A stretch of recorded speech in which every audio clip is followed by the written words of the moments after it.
Na festa do fim de semana, só um rolê bom. Ela chega e desencana com passo bem solto, passo bem solto, passo bem solto. Na festa do fim de semana.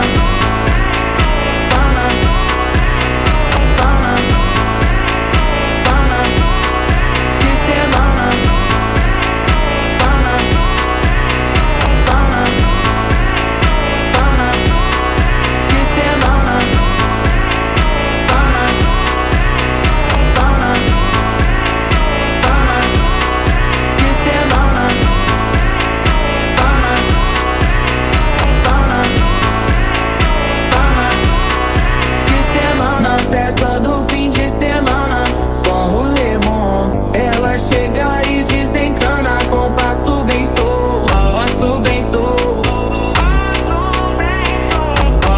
Na festa do fim de semana, semana, pana, pana, pana, pana, pana, pana, pana, pana, pana, pana, pana, pana. Na festa do fim de semana. Pana, pana, pana, de semana. Pana, pana, pana, de semana. Pana, pana, pana, de semana.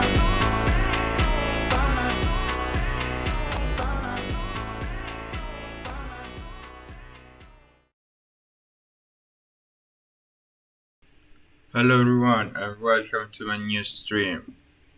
Today this is the second part of learning math and trying to study things for university and learn theoretical concepts that can be applied to our stuff like matrices, matrix transformations, and things like that. And this would be very useful for 3D rendering applications and physics engines and things like that. So of course we should learn these things, and also because I go to university and I study for software engineer, and it's not that easy. So we should learn this stuff. I literally started yesterday, and for what we learned for the first 6 hours, we learned what matrices are. We learned something about we learned English terms and maths. English is not even my main language, so the difficulty is doubled. So I don't have the basis for English, right? And that part is not gonna stop me. We are gonna to insist. We are going to spend hours to get the results. That's exactly what we did with our Form web application, and if I didn't had this attitude, we didn't get so far.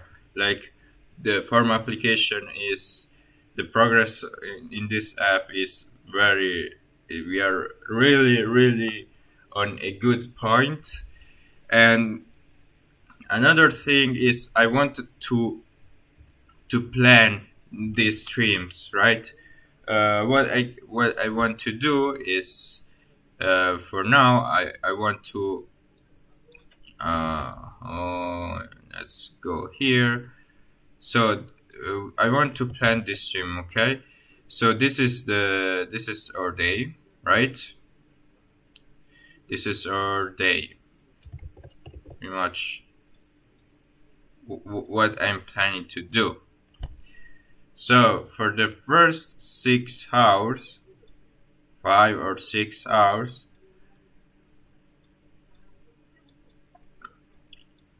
I wanted to do to study on learning. Like we do this. So study and learning. Okay. Oh my god.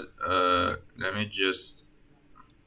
I skipped one letter. Don't ask me how, but sometimes it happens. Then then on the second part of the day we are going to learn OpenGL, right? This is what we are planning to do.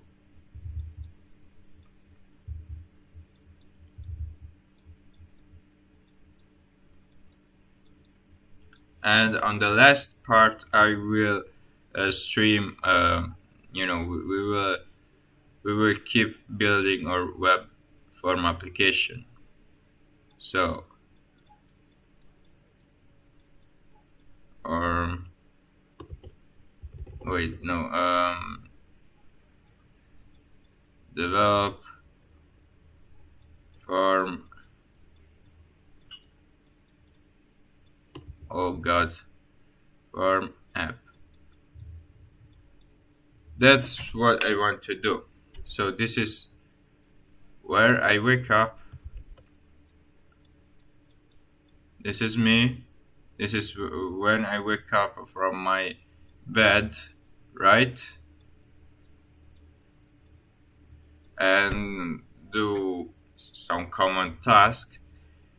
And this is where I sleep.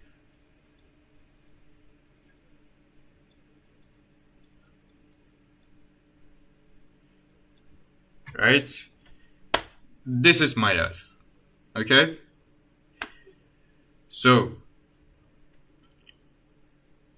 hello, Funnyverse. How are you? I'm trying to plan my day, and for now, I wanted to follow this rhythm every single day, and to achieve progress, right? Also, I don't know if it was you, but I set up my LinkedIn profile. If you want, I can send it you. I can send it to you. Let me just. I still have to verify my identity, but my LinkedIn is set up. Like it should be okay, right? And for somehow I have 25 notification here. Oh, okay. They are only okay.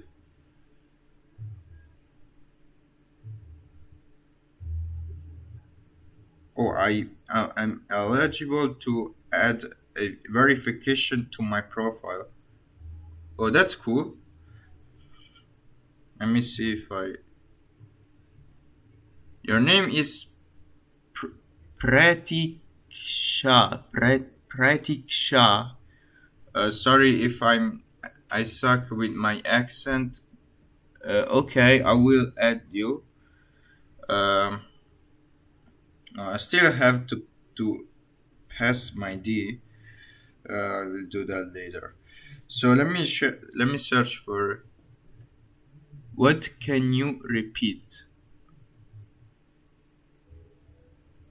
What do you mean? I have LinkedIn set up. What's your name? I can send a link request.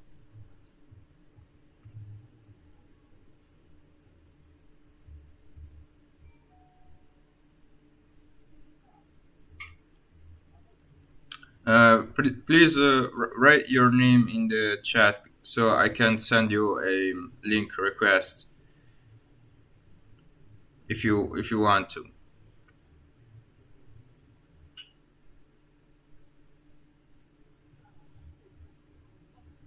LinkedIn ID name of your. Uh, I'm sorry. Wait.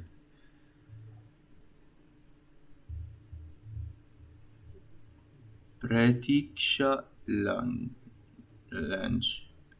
Okay, let me just search.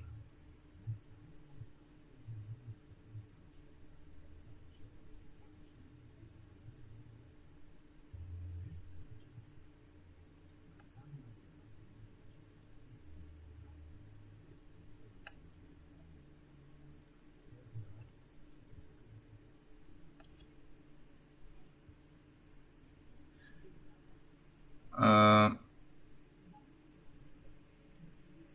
is it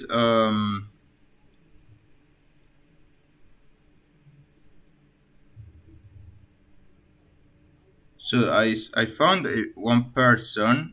It's girl wearing white T-shirt.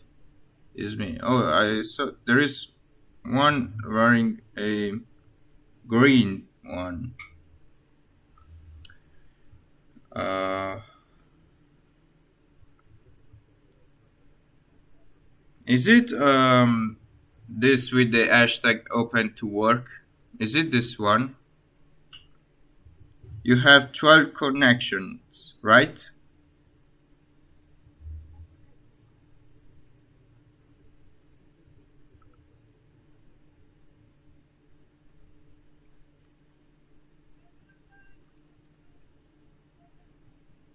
Okay, let me just share this. Okay, can I open LinkedIn on the stream?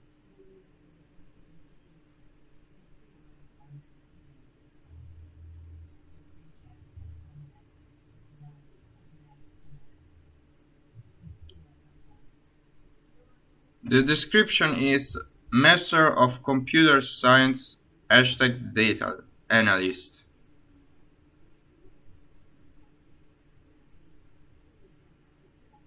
500 plus connection. Oh wait, okay, this isn't you. Uh,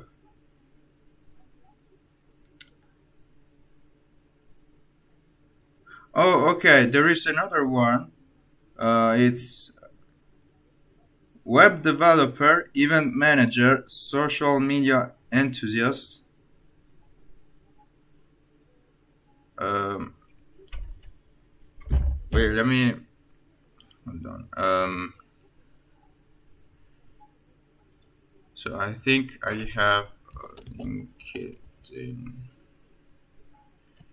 Wait, let me just. Hold on. Let me just.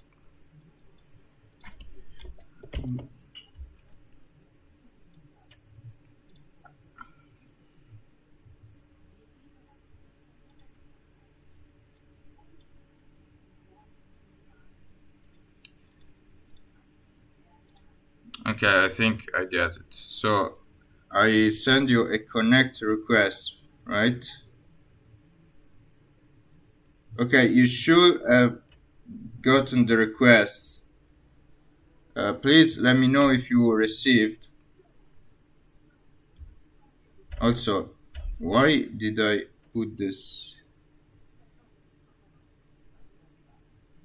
info right here? Okay, that's cool. You should have gotten the request.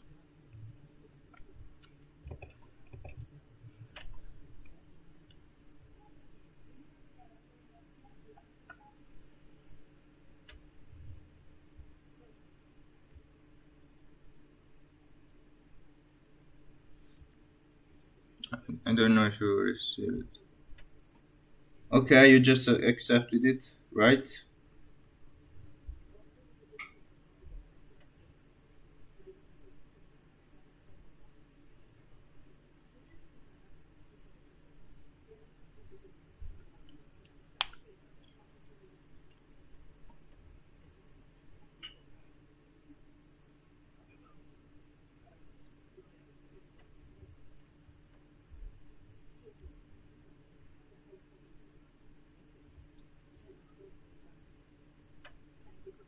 Okay, that's good. That's good. And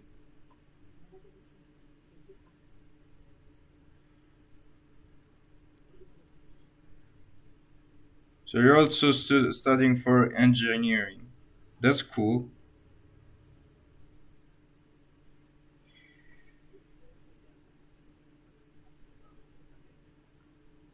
You should charge profile. It doesn't look professional. Oh yeah, I just set it up. Like I didn't I didn't do much here. Like I only open it. I put some information because I don't usually use LinkedIn.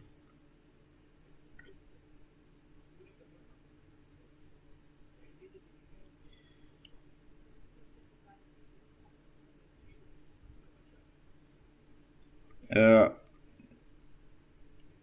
I'm not experienced with LinkedIn,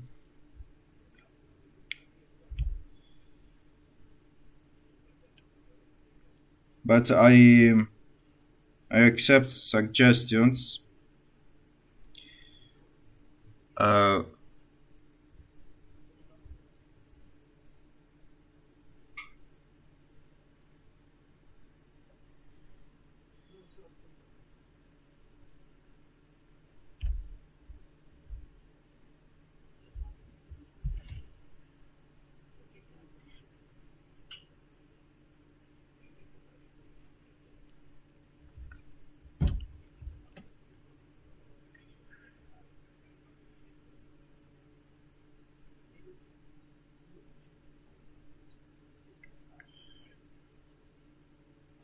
okay.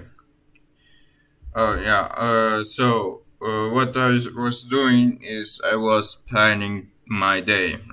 Right now I was planning my day before starting.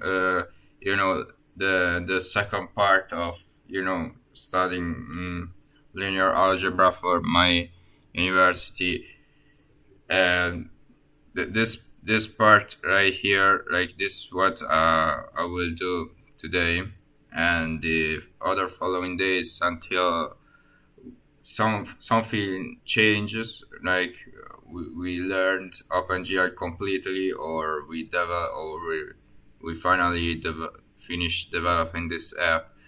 This is pretty much my schedule for every single day. So it will be a little bit rough, but I think we can do this. So we probably stream 3 times per day, and that's pretty much it. So right now, what I'm trying to do is I'm trying uh, to read this book, Mathematics for Machine Learning, and this book starts with explaining linear algebra. So it's basically how vectors work and how matrices work, things like that. Then there we will probably cover things like um, polynomial interpolation or polynomial regression. But this is way in the future, right? So this is pretty much what are we going to are we gonna do today. We will start from the basics, right? It's for me like I also have this free version of MATLAB to wait, what happened? Okay, I have this free version of MATLAB where we can perform basic vector or matrix task calculations, as you can see here. And what I'm gonna do is, for now, I'm gonna, uh, you know, do some pretty basic stuff. We will follow this playlist by Free Blue One Brown. Right. Yesterday we watched the first three videos, and it's pretty interesting. And for what we learned yesterday I learned what is a span. Then we learn about matrices. Then we have basis vectors that define our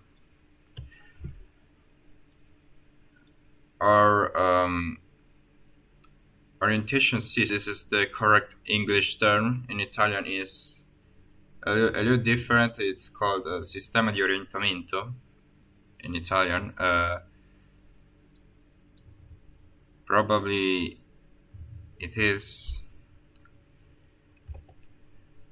and it's we have right there. We have this ones, and then we have,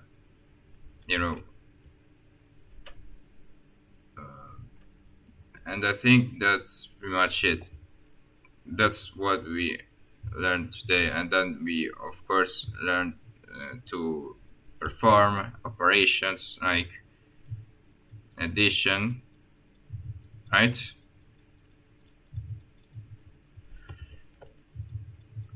And then multiplication.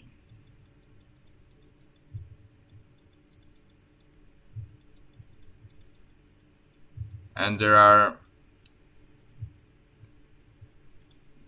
many types of multiplications for what I can see.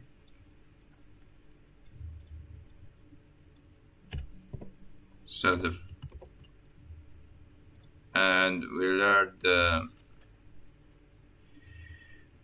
what's the exact term?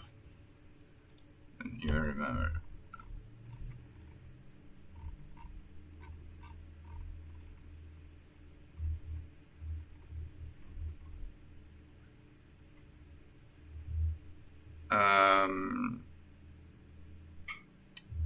It's written right here.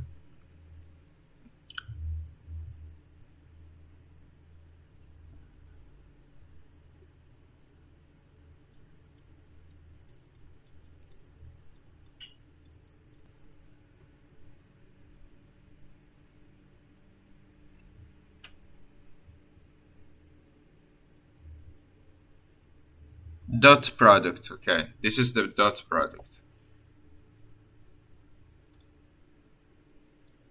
So we basically learned the dot product, right?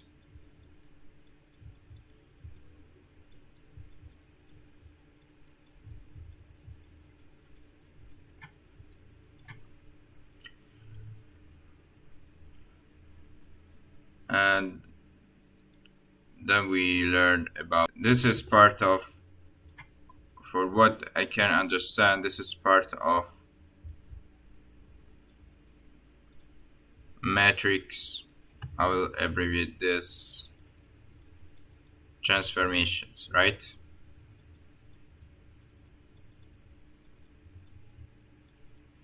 And matrix transformations are basically functions applied to matrices.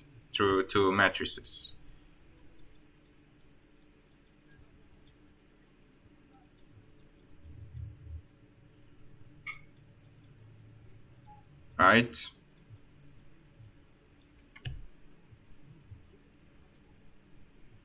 This is pretty much how it works, right?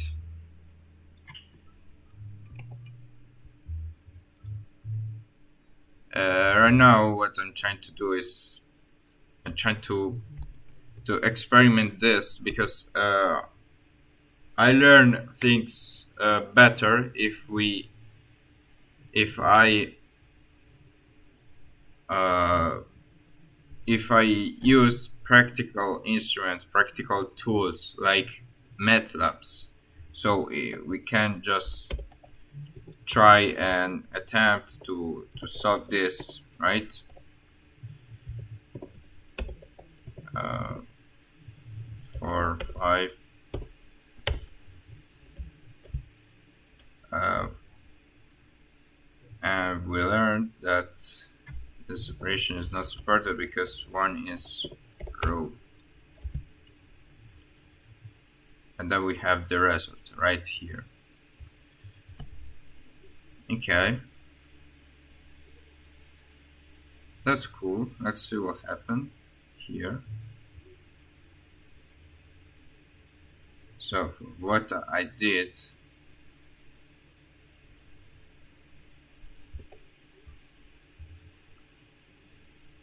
so for what we did here, we we applied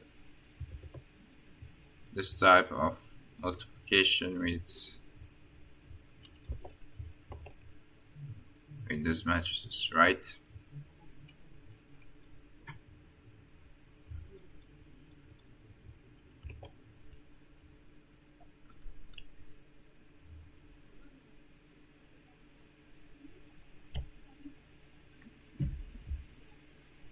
That's what we did. Now let me try to uh, search.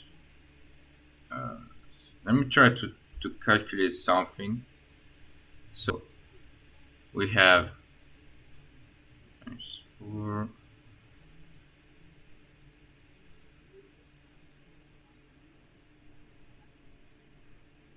Okay, for what I understand, the things we did are very simple. Like we simply multiplied this for this, then this by this, and then we sum the results. We did the sum, right? And that gives us a scalar value, right? This is just a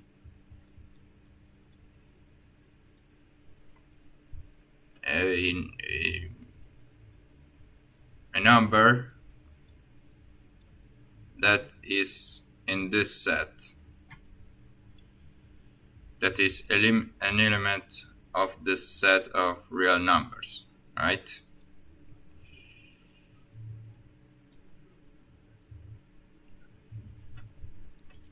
That's interesting. That's interesting. So matrices are just, multiply things like the matrix multiplications, at least the dot product is just multiply each row by the column of the other matrix, and then sum the results, for what I can understand, right?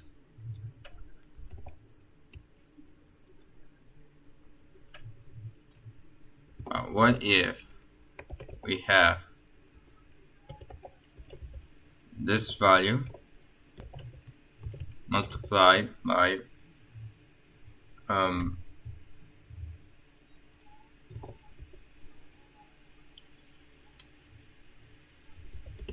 5, 6, 7, 8.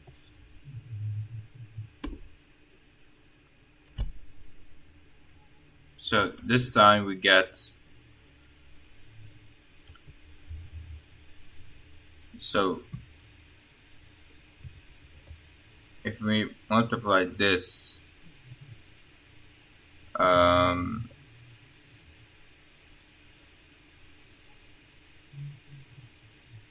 this, the result is always a matrix. Let's see what happened here. So the result should be, this is what we did to, this is what we performed. We have this part, right?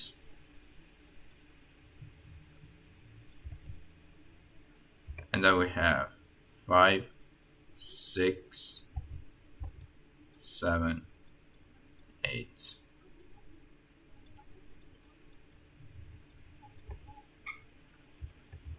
And the result should be 19, 22, 43, and 50.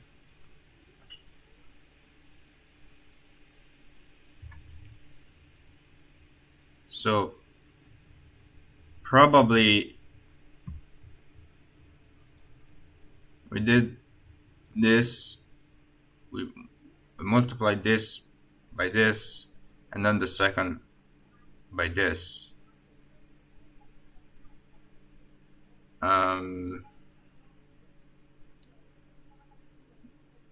And it could be because if we use the calculator and then we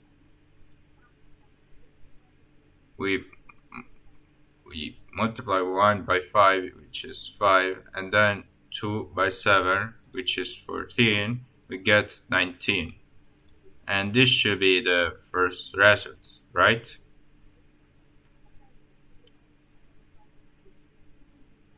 So it's the flow is pretty much the same. So it's like the first term and the first column by the first row, then the second column with the second row. It is like that. Then we have should we probably this term by this term,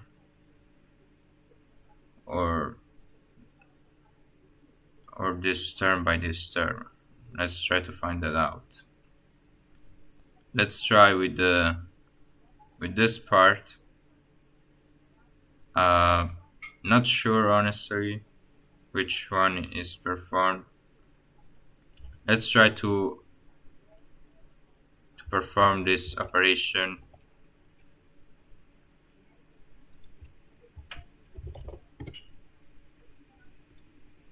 So let's have 15 plus 21, and this is 36. Wait.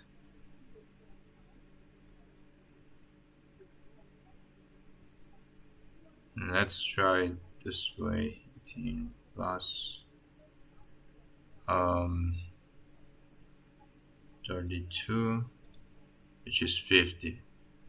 Okay. So if we perform this by this and this by this, we get this result right here. Okay. And now we should try to find how the other results are applied.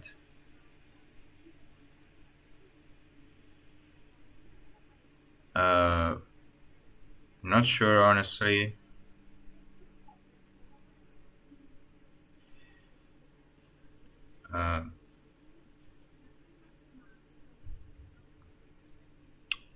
Let's try to check if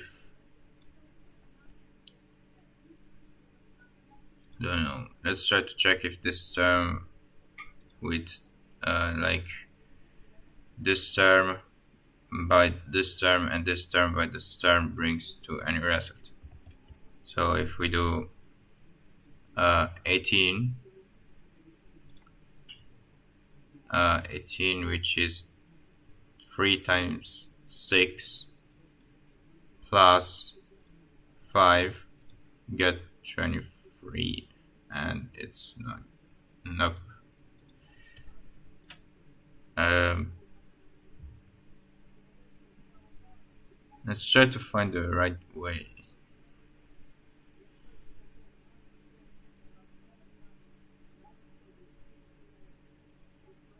So we have this part, right?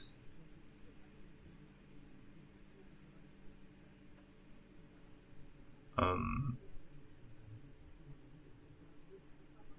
what if we uh, let's do this.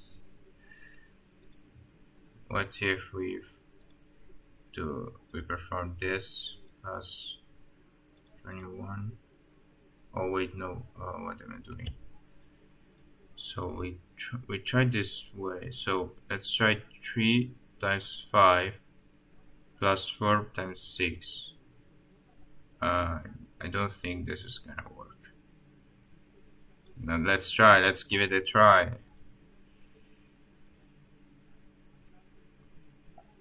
And 6 times 4, which is 24. And no, we don't get the right results. So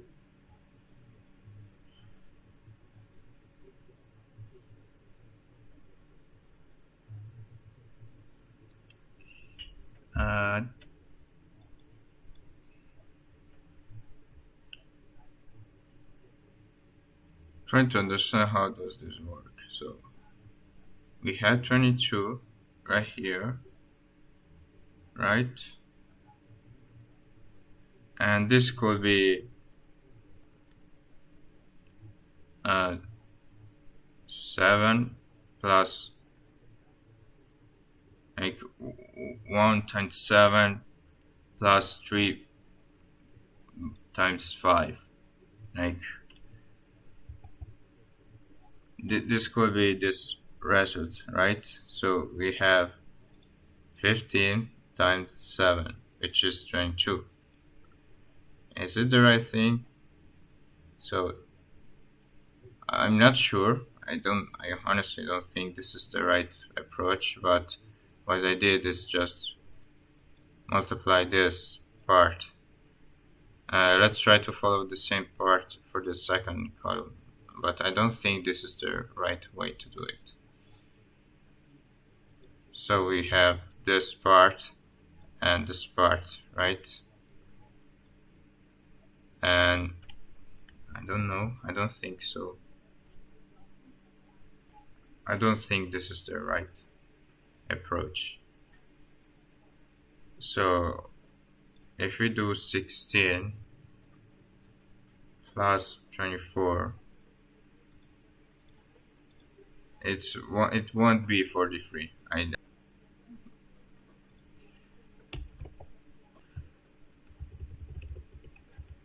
So let's see how 2 by 2 and multiplication matrix work, right?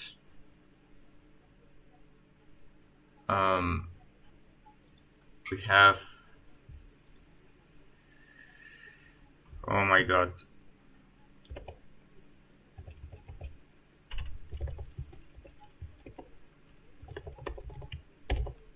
hold on, I must say streaming.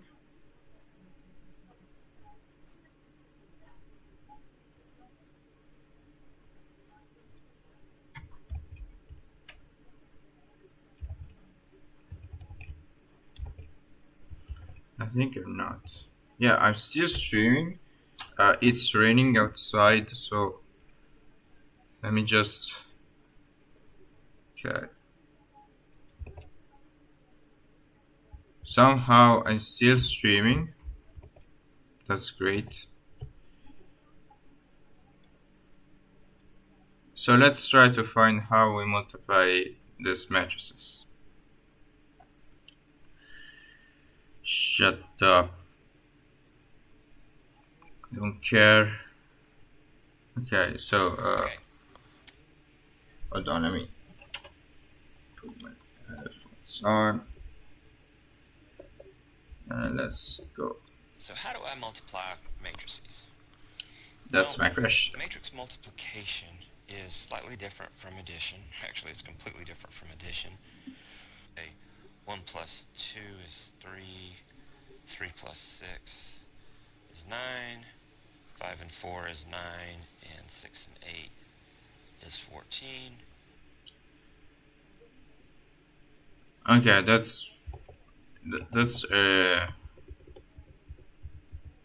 okay, that's kind of slightly different for what we did before, but let's try this approach. We have this is okay. This is just the addition. And forward is that. Then let's watch this Matrix video. multiplication is more of a row by column. It's more of a row by column operation. This is a 2 by 2. A Okay, we already know that. or A times B is in fact going to be a 2 by 2 because these are what the twos are numbers that are left over. Oh wait, so to find the value, we just have to get rid of the inner value. So on this part, we multiplied a 1 times 2, right? And 2 times 1. And to find the the result, we just need to take away the inner operand, right? And we get the result, which is 1 plus 1, and it's 1. And this is actually what we found here. That's interesting. Okay, so what we're going to do here is we need to multiply Yeah. this 2 times this 3. So this 2 times this 3, so we'll have 2 times 3. And then we add that to 3 times 1. And that's basically what we did here. So to find 19, we basically multiplied this by this. Oh wait, this by this, and this by this, and we sum it together, right?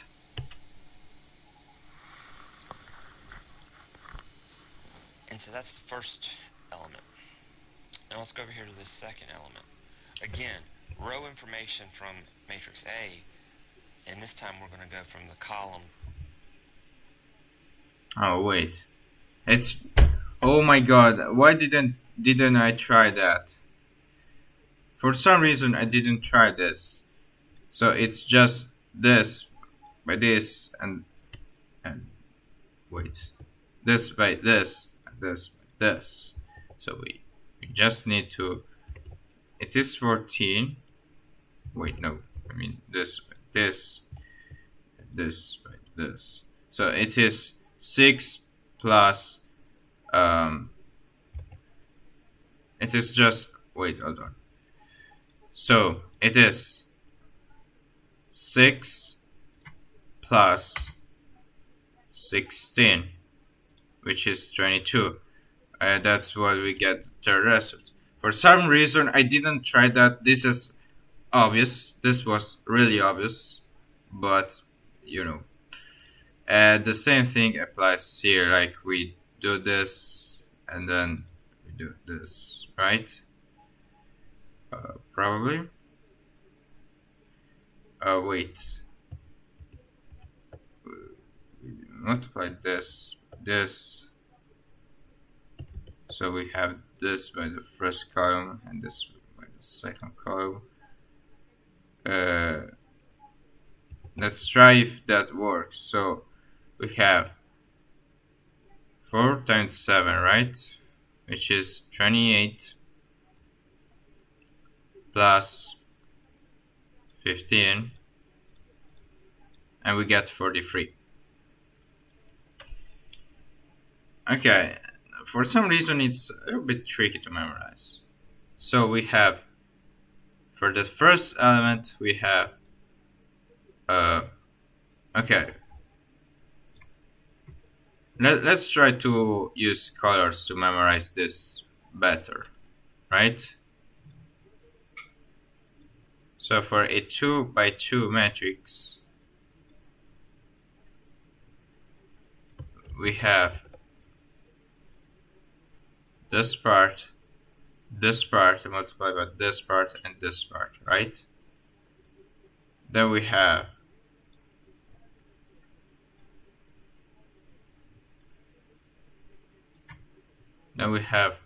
uh, to find the second part, we simply have to do the same way, but for the other column, right? This is basically how it works, and it's easy as fuck, right? So then we have the blue element. No, it's cyan, and it's literally this operation. And then we have the last one,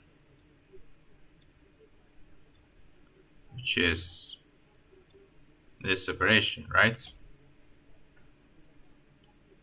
Yeah.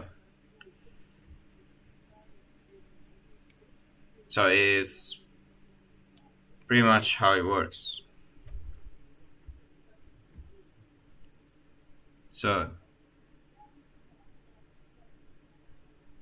we move to the next column, and when we finish to multiply each column, we move to the next row, right? Let's try to multiply another thing right here. So we have this matrix, probably 1, 2, 3, 4, 5, 6.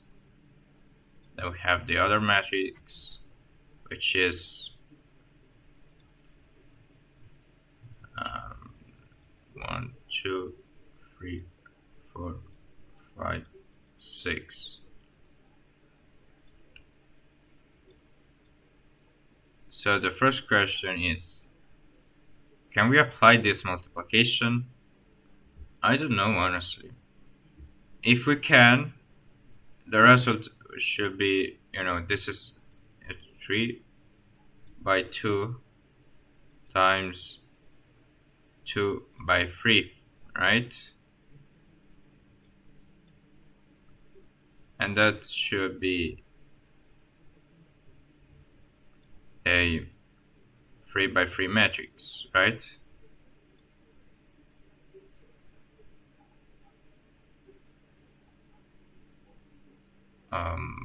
Probably. This doesn't look correct.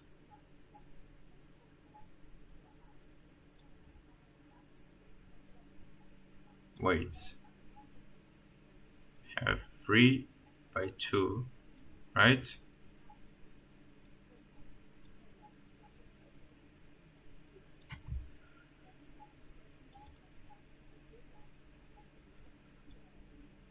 Hold on.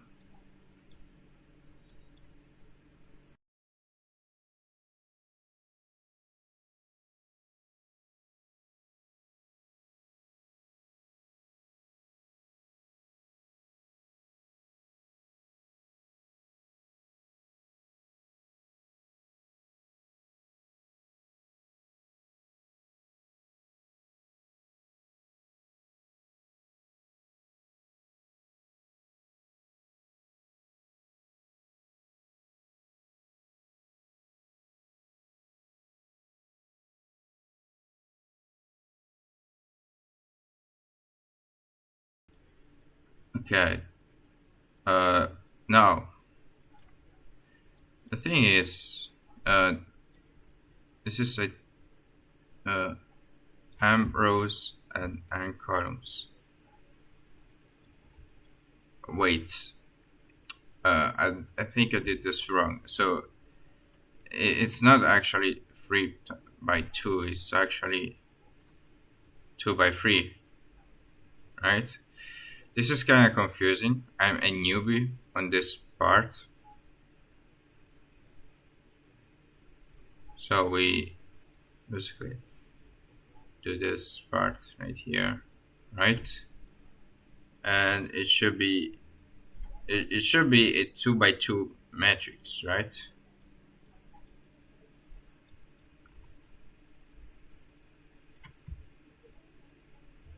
Because the first element are the rows, right? These are the rows, and these are the columns, right?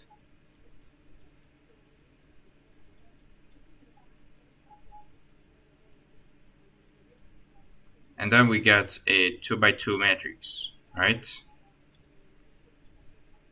So for what I can understand, the first operation should be, let's see, let's pick a color. Let's use this one. So the first operation should be this plus, this times this plus this times this, and this plus this right there, right here, right? Like this.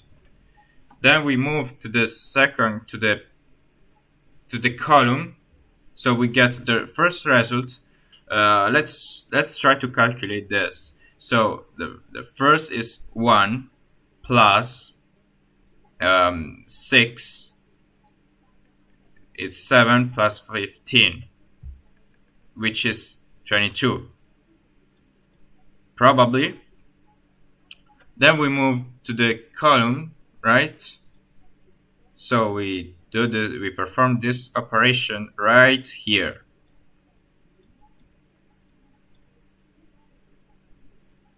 And we simply need to, to do this 2, which, because 1 times 2 is 2, plus 8, it's 10, and 3 plus times 6, which is 18, and it should be 28, right? Probably. Let me write this properly. So we have 12, and then we have 28. Now let's move to the third part, and it should be this part for this part, right? So this is 4. Then we have this times this, which is 15, and the sum is 19, and then this by this, which is 30, and this should be 49 probably. I don't know. I'm doing this calculations. I'm not writing any number. I'm doing this in my mind, so I can get confused really very easily. Then we have this times this, which is 8, plus 20, 28, right? Wait, no. Wait. 8. Oh, yeah. 28. Then we have 28 plus 36, and 28 plus 36 is just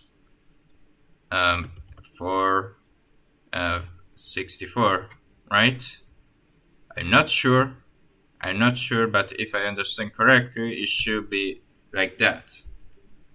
Let's try to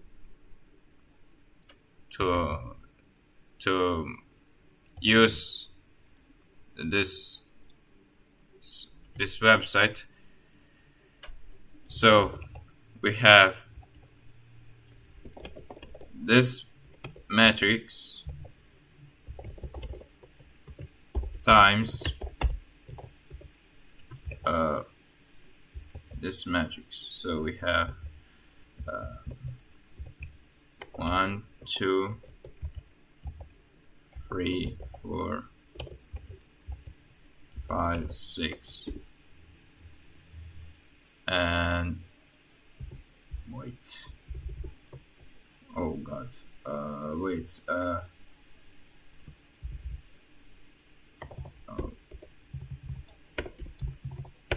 probably this. And holy fuck! It's like that. Wow. Okay. I totally knew this. I didn't perform a matrix multiplication before, but it's pretty easy to understand. Like you have the first column, you have the first row and the first column. Then you move to the on the other matrix. You move to the second column. Second, I don't know, but this is pretty much how it works. And that's interesting.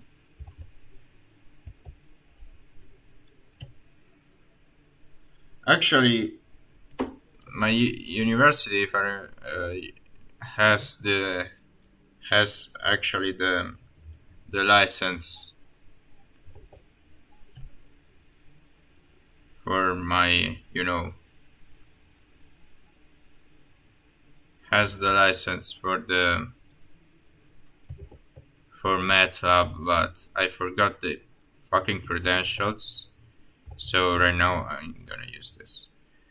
The only thing is, for some reason I marked this 2 times. Where is the issue? So we perform this, then this with this with then this, and this with it. I think this yellow one is the issue, right? Yep, because we didn't touch it right here. So it's pretty. The mechanism is pretty easy to remember. We just have to remember how this works, right? So, but if we perform the other way, the like we yesterday we learned that commutative multiplication, at least for the dot product, doesn't apply to matrices. So if we do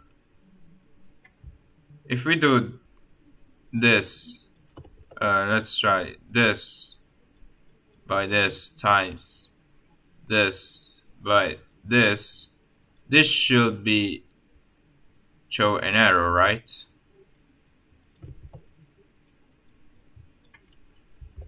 Let's try that out. So let's move the first part right here, and then we multiply it. And actually it is valid. Okay, so we get rid of the inner terms right here, and then we proceed to, so it's not an error. This isn't an error because we got the results. So we get a 3 by 3 results, right? And I think the mechanism is pretty simple. Like it's the same thing we did right here. So we just have, we have this matrix and this matrix, right? It will be something like this. So we get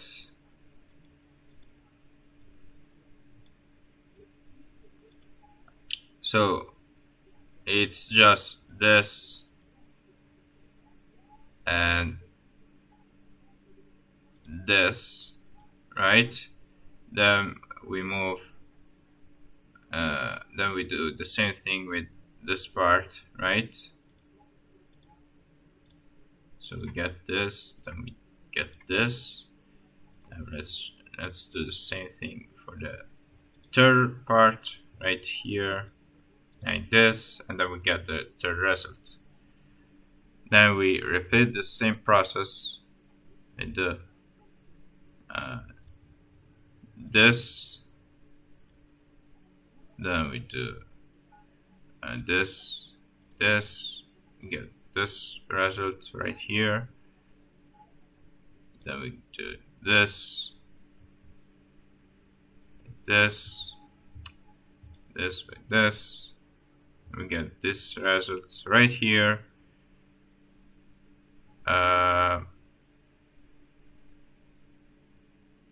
Wait, what am I doing? What am I doing? I mean, not here, but here. Then this, like this, and we get this result. Then we do this, like this. This, I mean, it's a little bit confusing. This plus this by this, and we get this result. Then we do this, this, and this, and this, we get this result. Then we do this, this, we get this result, and then we get, and finally we do this to get the third result.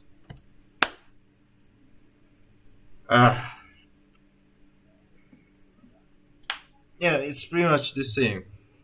We just have to shift for each. Like, it's easy as fuck.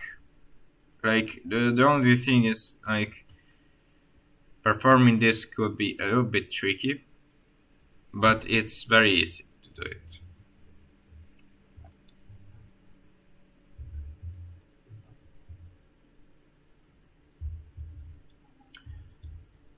We can create a program for this. Should we do that? I think like scripting is one of the things that I can create. So I think this could be a good thing if I could create a script that performs these operations. Like, you know, I get used with the technical part, like with the logic behind all of this, and I think I will learn it much faster, right?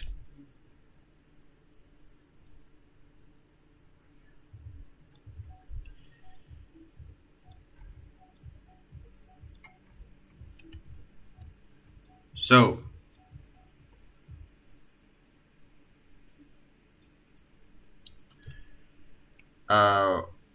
let's create a new Visual Studio project, and let's create a simple library in C that performs these operations, right?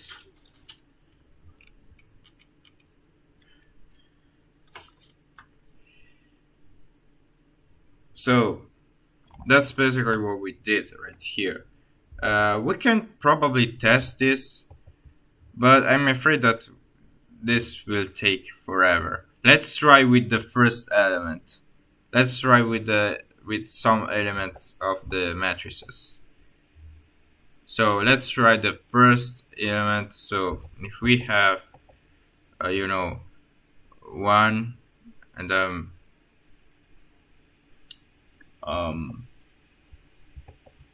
so we have 1, and 1, then we have 2 and 4, right? And we get 9. Yeah, because it's 1 plus 8. Then let's try with the third element, with the last element right here, and this should be 6, 5 plus 5 times 1, right? And 6. Wait.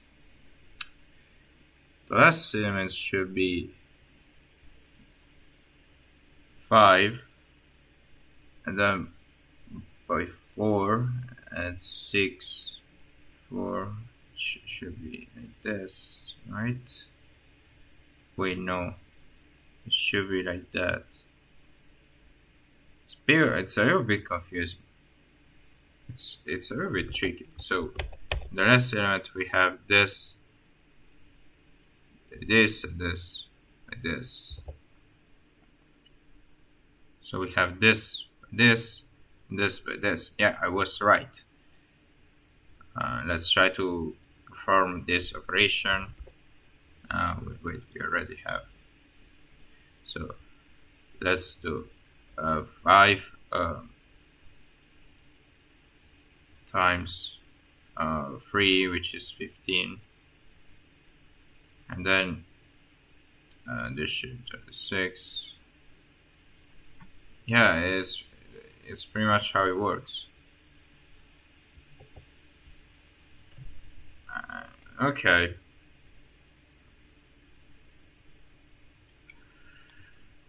Now the thing that could be useful for me, and for my studies, will be a function, a C function, to create to handle matrices, right? Let me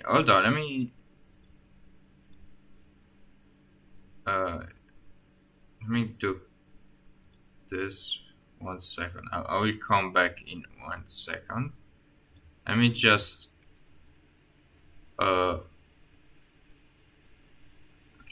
open file. Wait, let me just do this right quick. I have to let's go here and let's create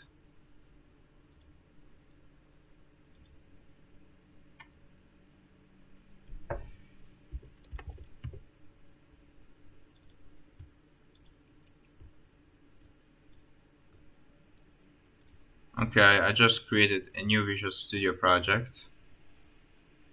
Yes. So let's create a main file. Then let's create an header file, probably maths.h. This stands for matrix, right? And we will probably, yeah, why not? Let's put the implementation right here. So what we are gonna do is write a little C library to perform these operations, right? So right now I'm gonna include math.h like this, and then we create a main function like that. Then what we have to do, we have to create, okay, let's create the guards. So if and def. Oh, why is it like this? Wait, okay. If and def math.h, then we define math.h, right? And then we end if.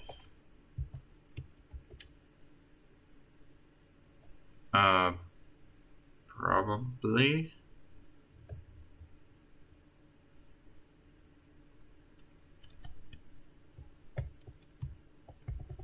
then we have if def C++, then we have and if, wait, what am I doing? The and if should be the last element right here, right? Then if def C++, so if this is C++, we extern C like this, because for C++ compatibility we need this, right? So these are the guards that if you already included this header file, it prevents you to including it again, right?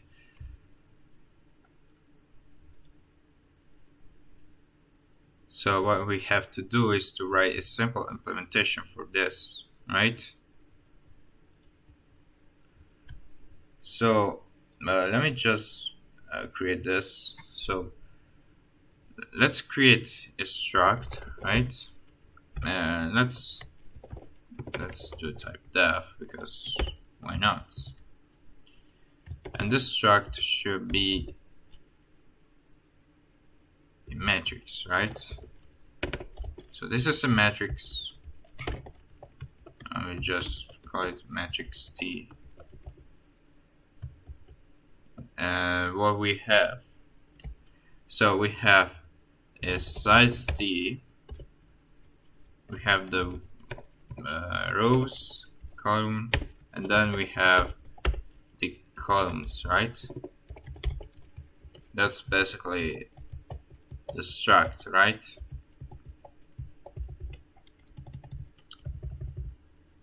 Then what we are going to do is to create a function to multiply the matrix. Oh, also we need a pointer. So the pointer will be, for now it's just a double pointer, probably a single one. We just need a single pointer, like I think it should be right to store our data, right?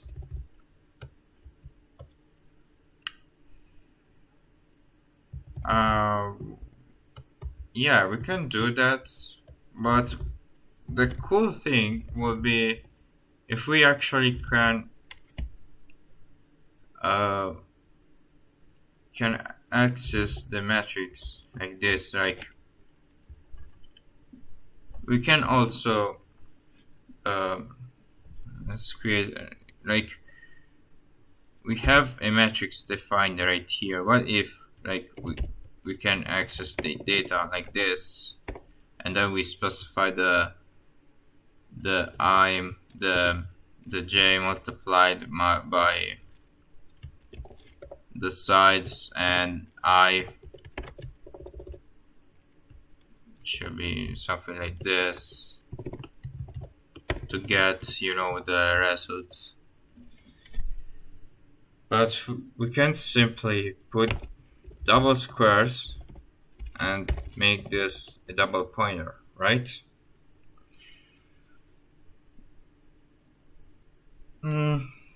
Or simply we can simply write a macro to retrieve those values. I don't know which way is better, and honestly I think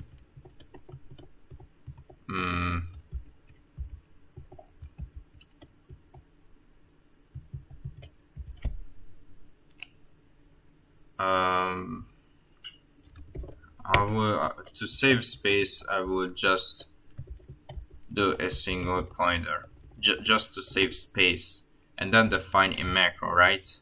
So we have a macro, so define matrix, probably val, then we have yj, right?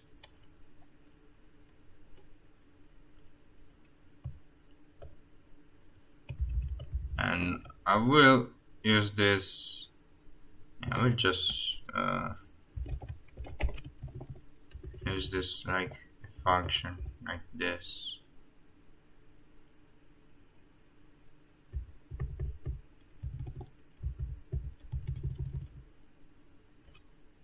Uh, should we use the snake case or camel case, Pascal case? Which one should we use? Also, let me check if I'm still streaming. Yep, I am.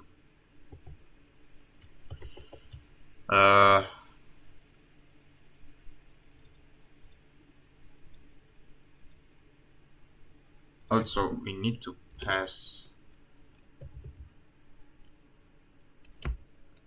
this value. Like we need to pass the matrix we want to retrieve the values, right?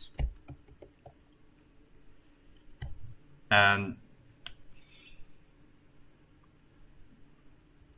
yj, we should, we should use the to calculate this.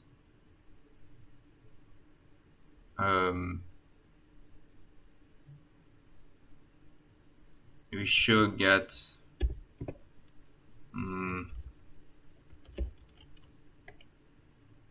so we wrap this inside this parenthesis, then we get the matrix, right? Then we have data, which is pointing to our data, and here we have to have we have y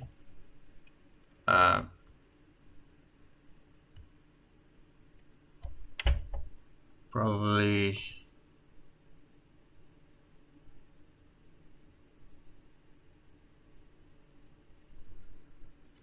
we have m rows times y plus j. It would be probably something like this. I'm not sure though.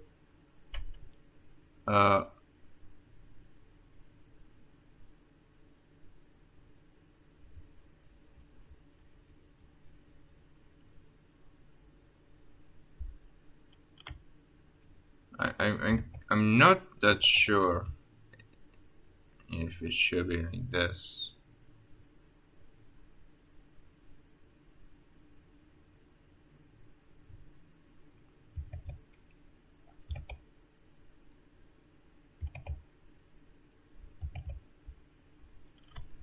So we have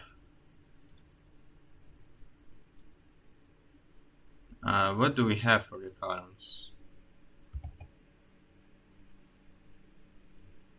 So what if I want to define a matrix here?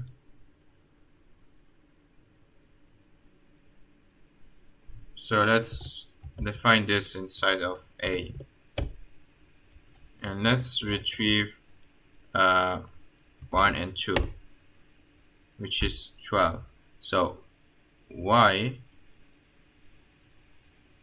should be, I should be the column, and j is the, wait, I is the row and j is the column, right?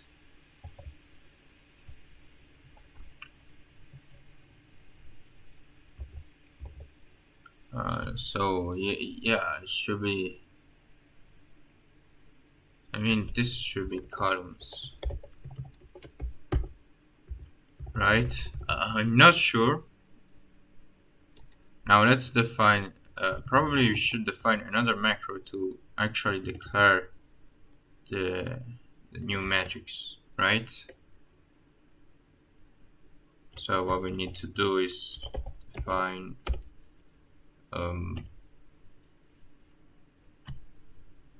should be a macro or a function. Not sure, honestly.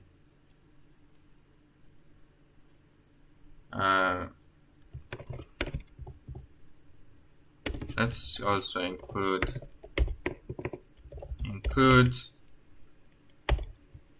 standard lib.h like that, and let's create a new function for now. Function. Wait, this is PHP. What the fuck am I doing?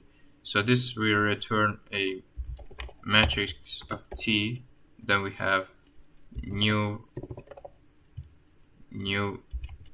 matrix, right? Or create matrix, and right here we pass the size of Tm and size of Tn, right?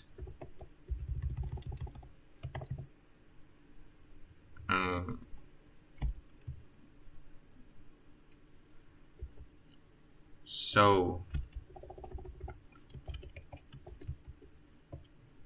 then we create we create the matrix. So wait, this should be actually this should be we can do it on the stack because these are simply two numbers, and this part here will be allocated to the memory, to the dynamic memory, right? I think this is the best way to do it. So we create this. So we define matrix T M. Wait, no. Let me just do this. Then we pass. Also, this part should be. Okay, hold on. Let me just do this here. We should include math.h, right? And then we remove this, and then yeah, we can actually do this like that, right? Then we have matrix, and this is a struct, right? This is a struct. So we have the rows, then we have the columns, and then we have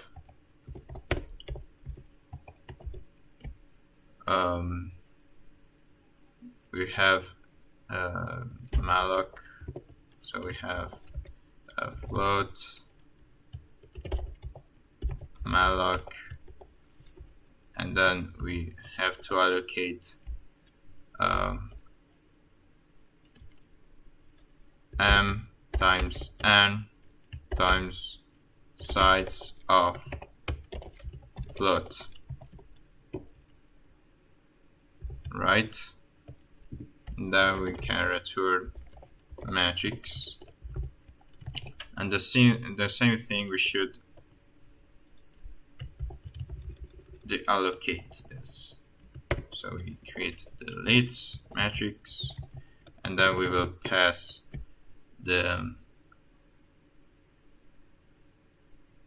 we can pass a pointer or just the matrix itself. So for now I just pass the pointer because I think it's more convenient. And then we have this. So let's create the same thing here. Let's do the same thing here. This should returns a void, right? So, oh god, we have this.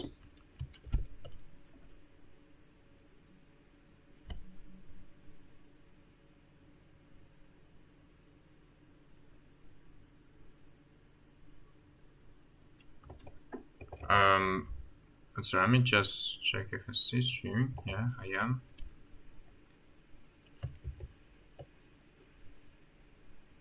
And then the thing we need to do is just to free the memory. We just need to free the memory like that. Like we don't need to do anything else. I probably we just set the, you know, we can set this with rows and then columns to 0, just in case. I think this should be alright.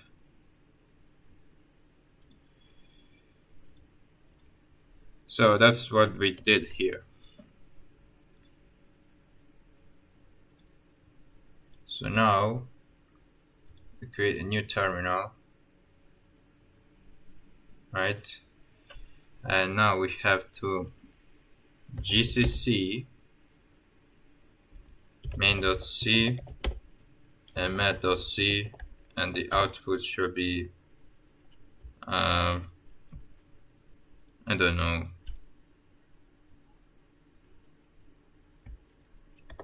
o.x.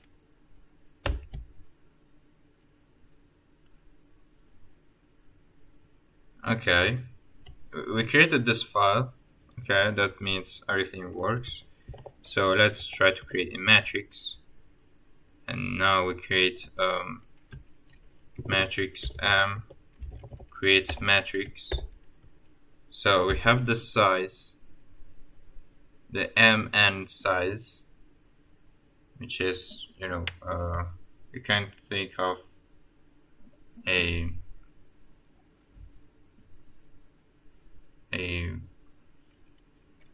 3 times 2, right? And then we can actually also wait. The thing I will do is I will use calloc, right?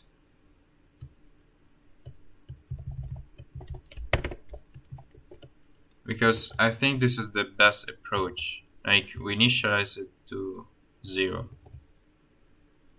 So this is a matrix of 0 element. I mean of m times n elements,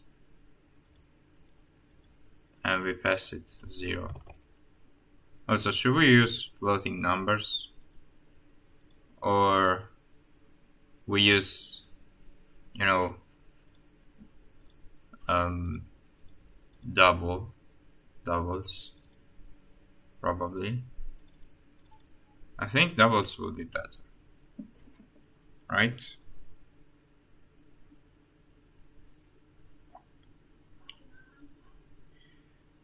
So let me just check something real quick.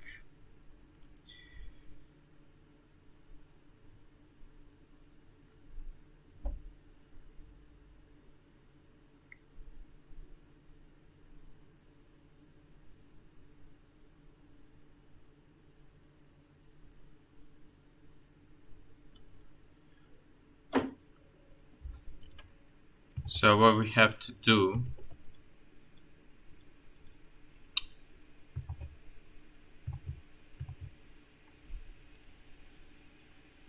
we have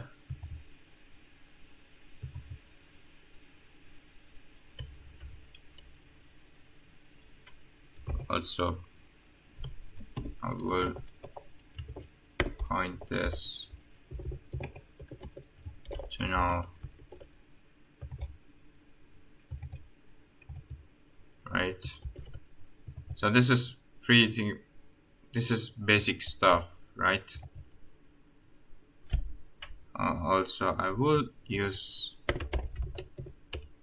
always use parentheses because it's the best thing we can do, just to be safe. just to wrap these elements into, separated expressions. So now we create a matrix. Let's try to check if we can actually use medval. Probably, I don't know.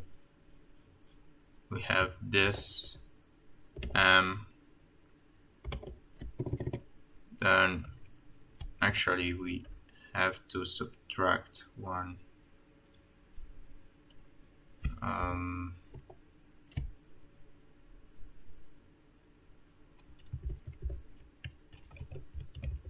Or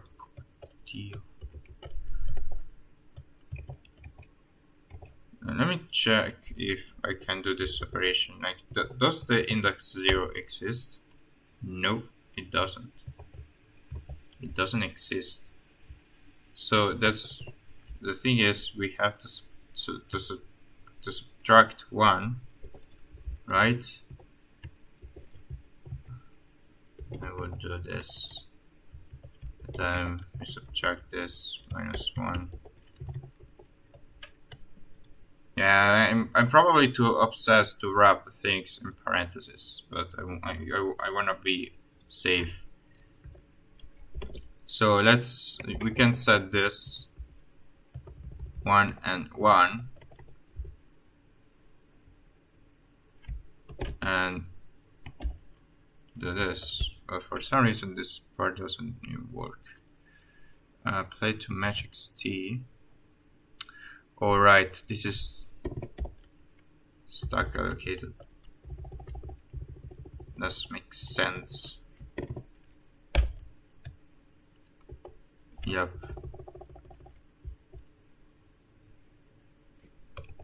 The same thing we should do. Actually, I think this is pretty good.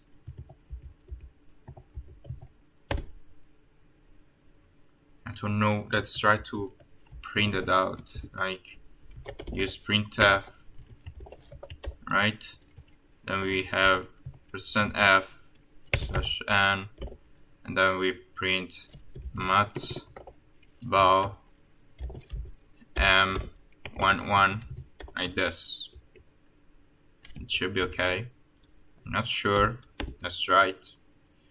Alright, this is a implicit declaration. It's always a good practice to, include as standard io.h. Let's try again. We get no warnings. Oh, whoops. What the fuck? Okay, I just leaked my VPS. My VPS, but oh god. Then we have this, and it's 1. That's great. That means it works, right? So now let's try to print that out. So let's create a new function that prints the matrix. So we have print matrix. Should we pass this as an integer? I think we can just pass this as an argument, like without using pointers, because we are just passing 3 values. This is already pointer pointing to the dynamic memory, and this is perfect. So let's do this. So we go here, and then we create the same thing right here. So what we have to do right now, we just have to print each column, right? It's just a for loop. So we have size t I equals 0, then I minus we have matrix and then we have dot rows. Then we increment this just like that, and this is pretty fun. I like doing this, and I think that if you are having fun while learning math, it's the best approach. I can sit there for hours doing this. Then we get the columns, and then we get J++, and then we can finally print this. We have printf, and this prints probably a floating number, right? Then we have /t, or you can just do this before like this, and then we have to use math val of y and j, and actually this should start from 1, because linear algebra is like that. It's 1 to n. It's not 0 to n minus 1, right? So we have to pass the matrix, of course,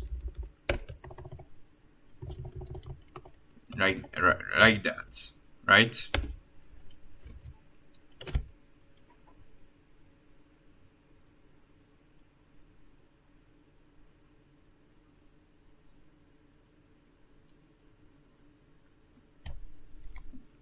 And then we just have to print this character, right? This character. And actually I would use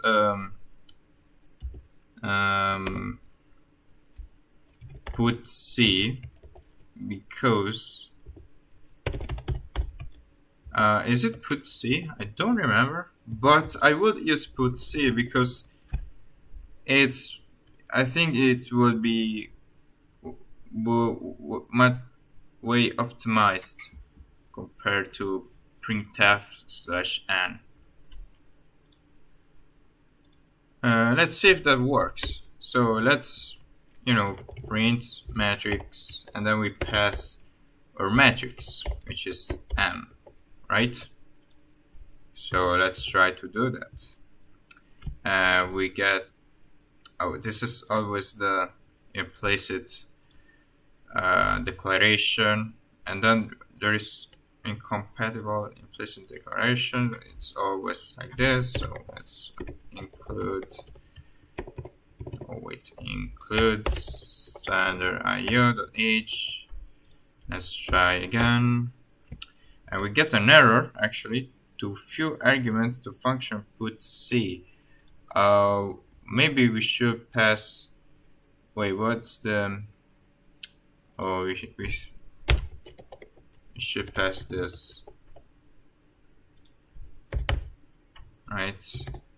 Then if we do this, here we go. Let's see if that actually works.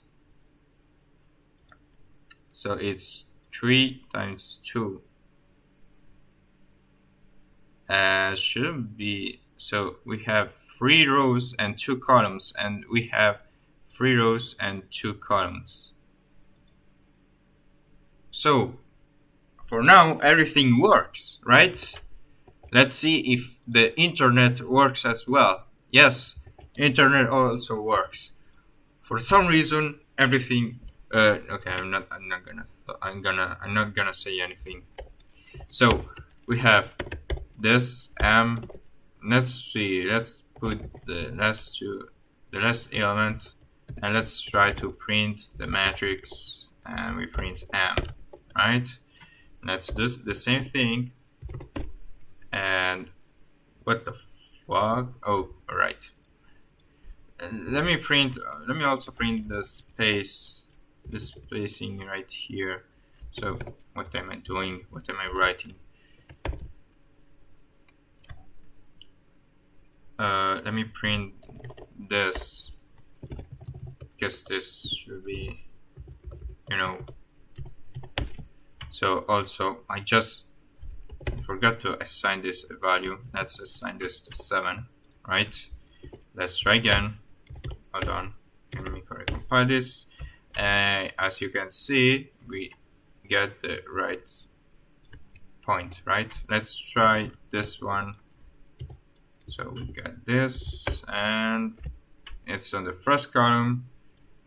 Okay. What if we want this to the second row and the second column? Wait, let me just put this. Let's recompile this. Yeah, I think this works. Pretty simple stuff, but kind of fun to make this. And it's fun. I like doing this.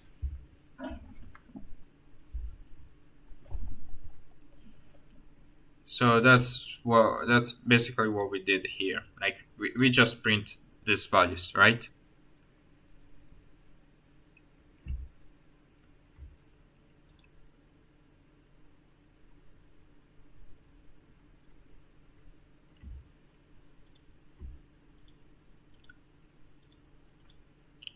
So what do we need to do right now? Well, first thing we have to create our I think we have to create a new matrix, right? So we have to declare a matrix T, and this will be our operations, right? We should perform the operations. So we have some functions. So this one we return a matrix, and then we have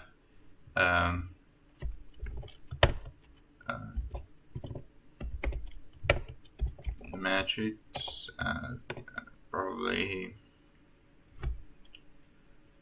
So let's do this. We have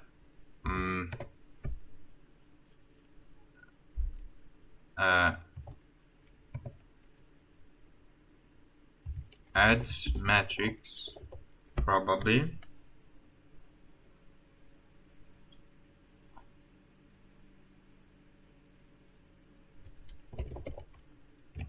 Also, what's the plural term of matrix? It's matrices.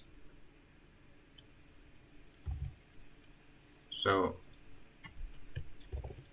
we take matrix X and matrix Y. These are, and then we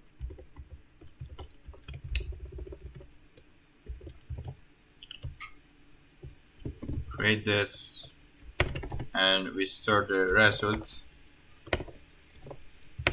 on a new matrix, right? We will call it res.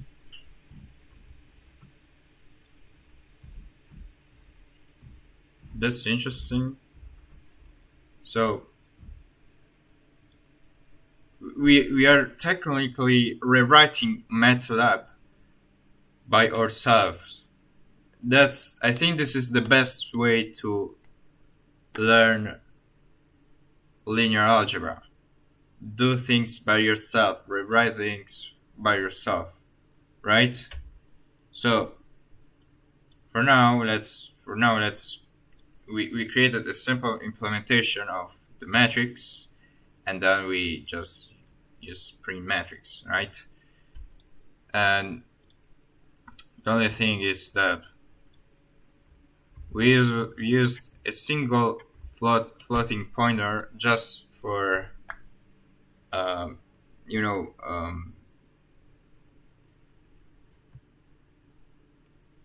for how can I say it, for optimization. Like having two different pointers is not that optimized actually. So we should have a single pointer and then use some some calculation to retrieve the right value based on this, on the mj, I mean the ij values, like we did here, right? I think this is the best way to do that.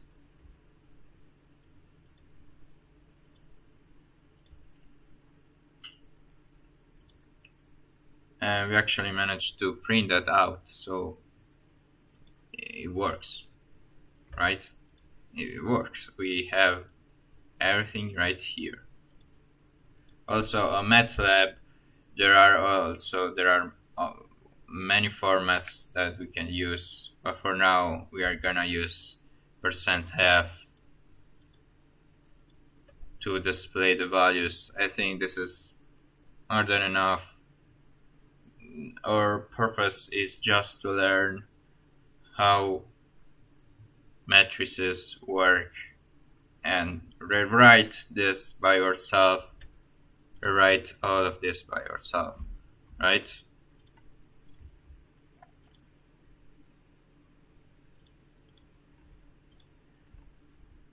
So let's create the function that actually helps us to sum matrices. And to do that, we should have, let's try to create this. Okay, let's try to watch a bit. I think this is the best way to memorize how it actually works, right? So for the plus, we simply add this together, right? When you are multiplying 3, 2, 1. But what's the result? Okay, for now, let me just. We still have to do implement. We have this, right?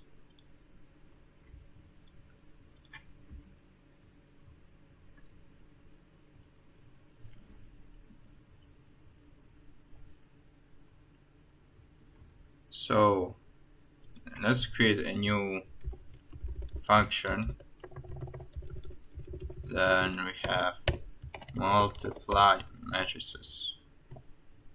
Then we have x and y, right? Let's do it right here. Let's multiply matrices, and then let's start with the multiplication, because I think this is really interesting. So the multiplication,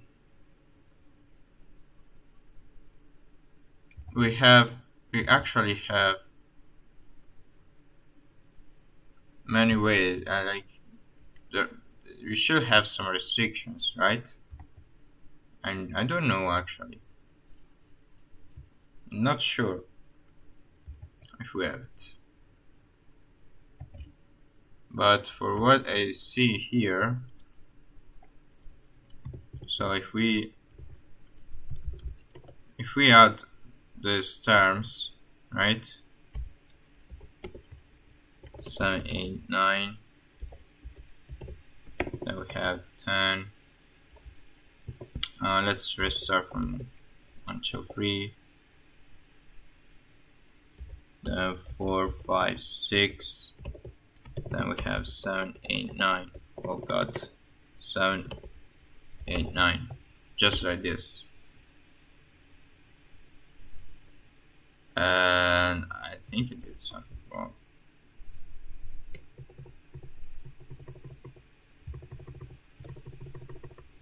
And that's interesting. We're not allowed to perform this operation.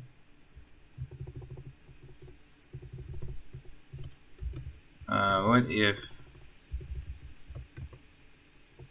we have this. No, we are not allowed to perform this operation. That's interesting. Let's go here and let's read how we can do this right here.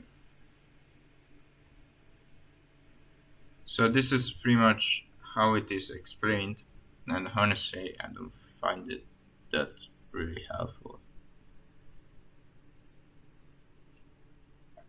This is actually helpful, but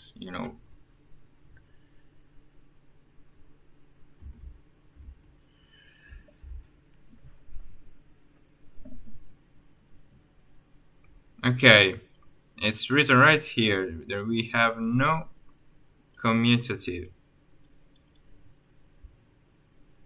It's not commutative, and we can clearly see it right here. It's not commutative. The result is completely different.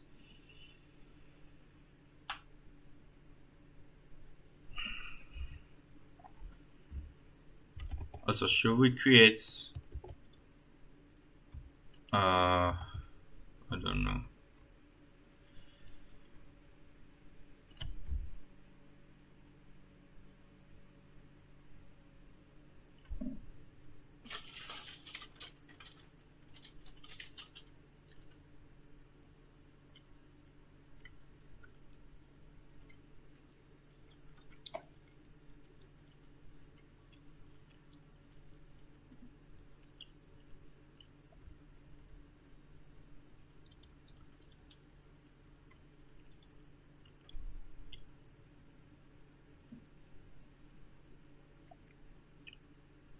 And so let me just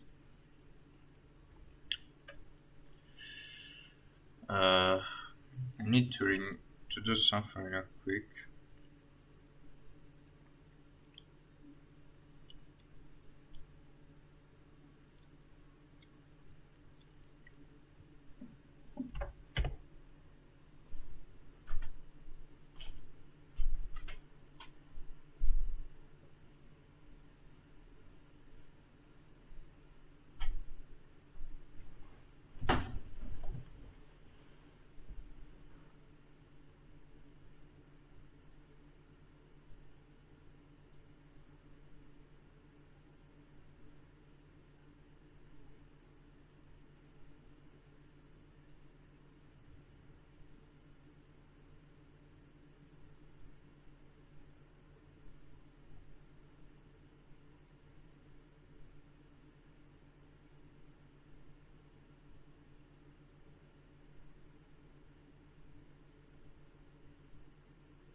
I have to pay these invoices.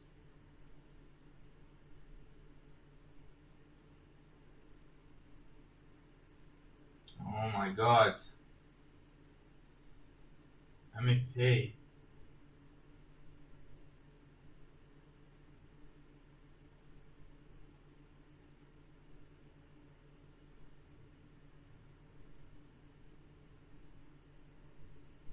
It doesn't let me log in. Oh wait, I have to pay this.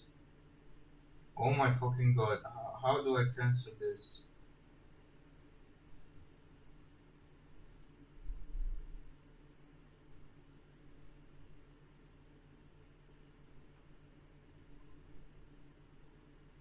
So I have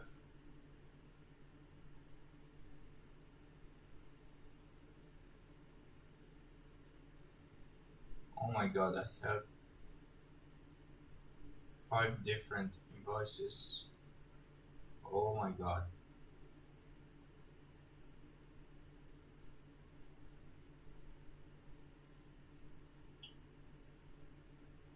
I don't care.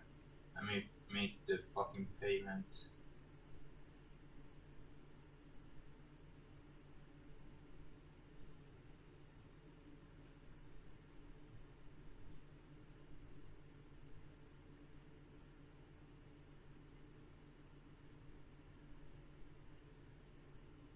Oh, it's not that bad. It's just 7 euros.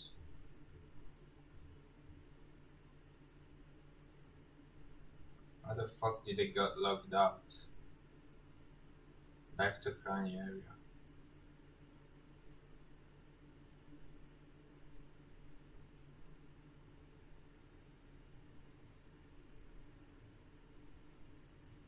So now everything should be okay.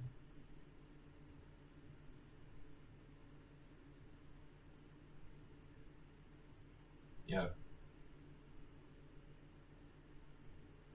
Everything should be okay. Oh my god.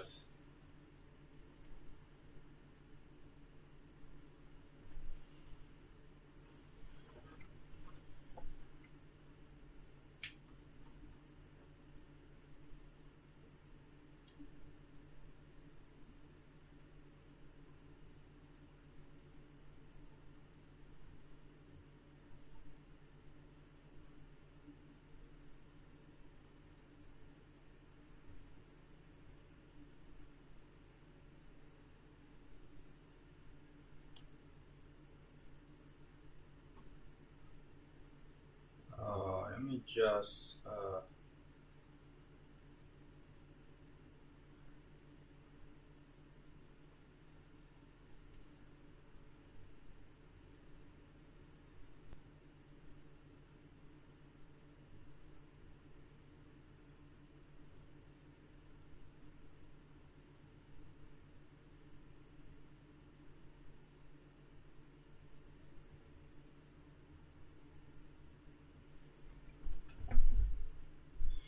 okay.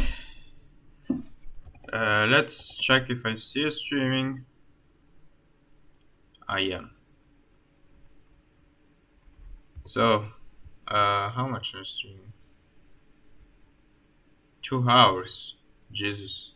Okay, I had to pay an invoice to keep a service up. So, sorry for the unwanted break. Let's keep going. So, we have the multiply matrices as and the thing is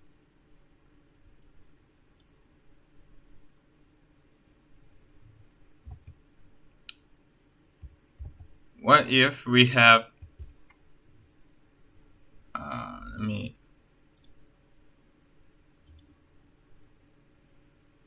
okay, I think we can perform this operation, right?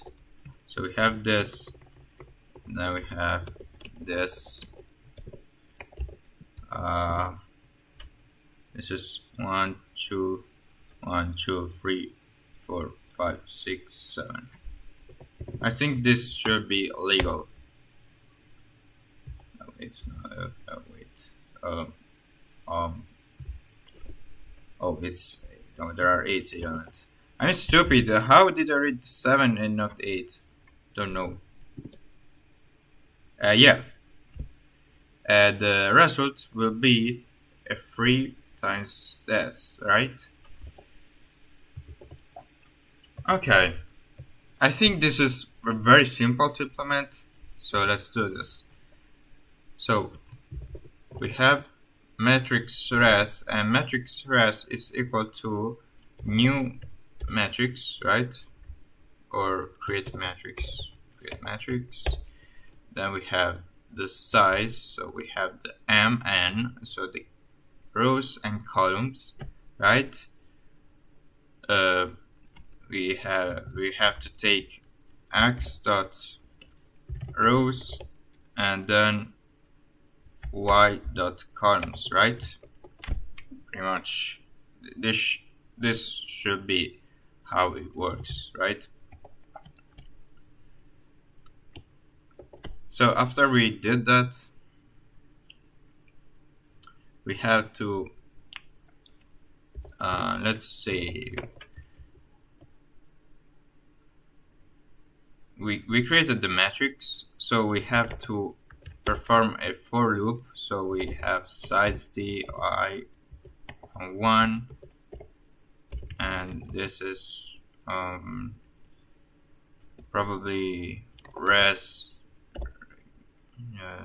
resolution dot I mean not resolution, I mean result dot rows. Then we increment this. Then we have to do the same thing for the j values. So we assign this to 1.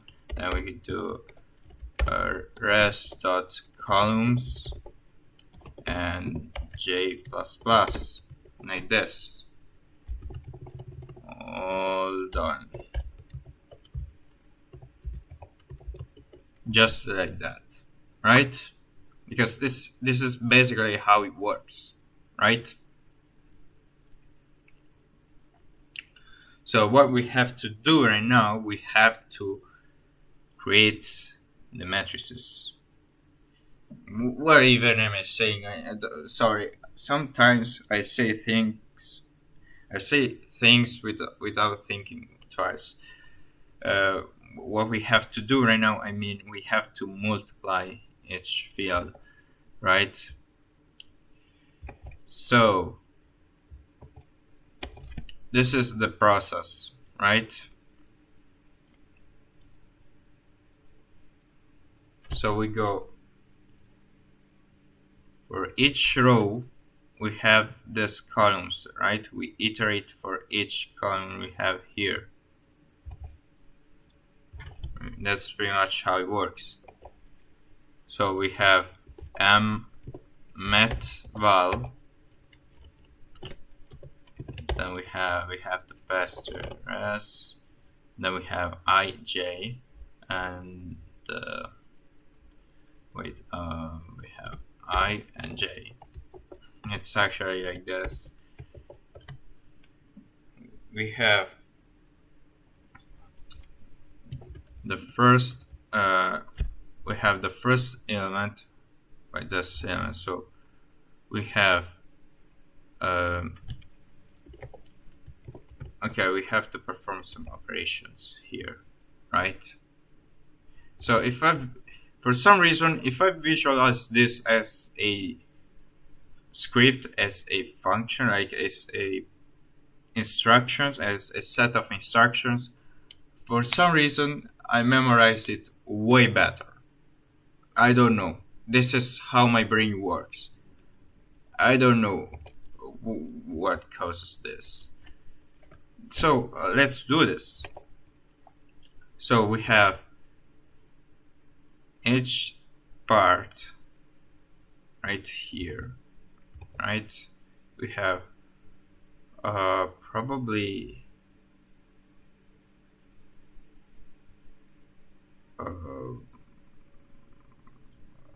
that's why we need the same amount of matrices, because we have to use the j values to iterate on the rows, and this could be a problem. So we have to create a check, right? So we create a check also if actually wait, we also have to handle the null values, right?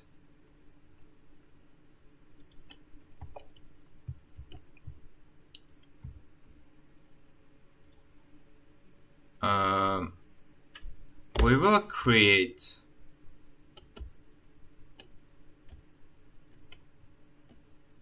we will create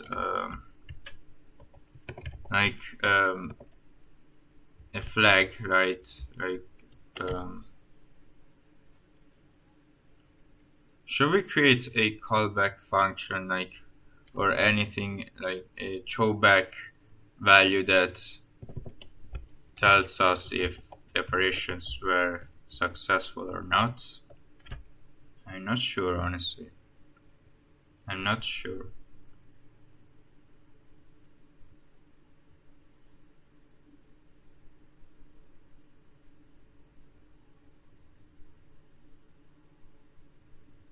But um,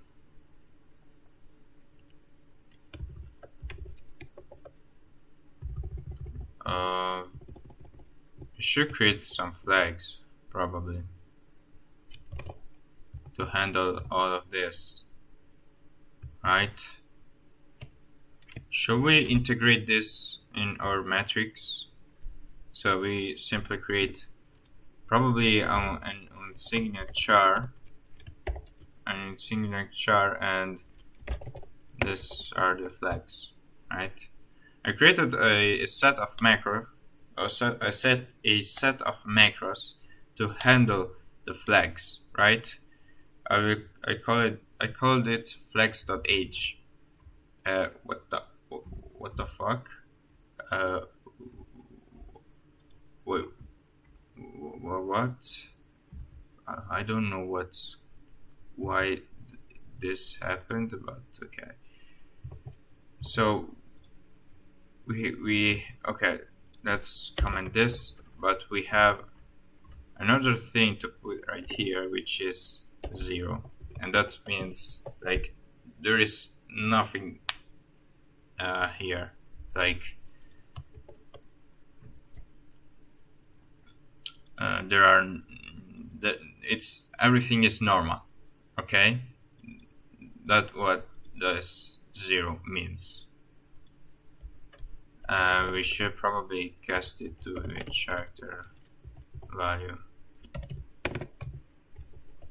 I do this because for compatibility, so I will cast this to unsigned char 0.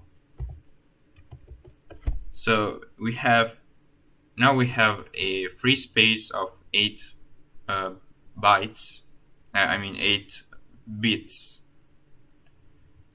and we can probably put 8 flags, 8 different flags for each matrix, and that would be cool, I think, right?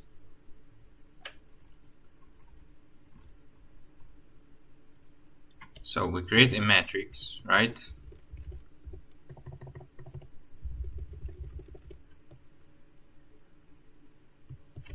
So, and then we have to create some flags, right? And probably you should probably put like do something like define mat invalid, and the actual value would be I think would be like this. Not sure.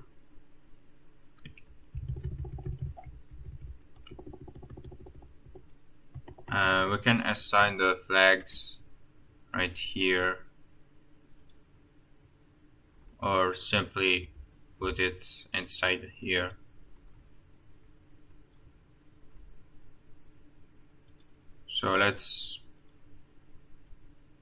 So if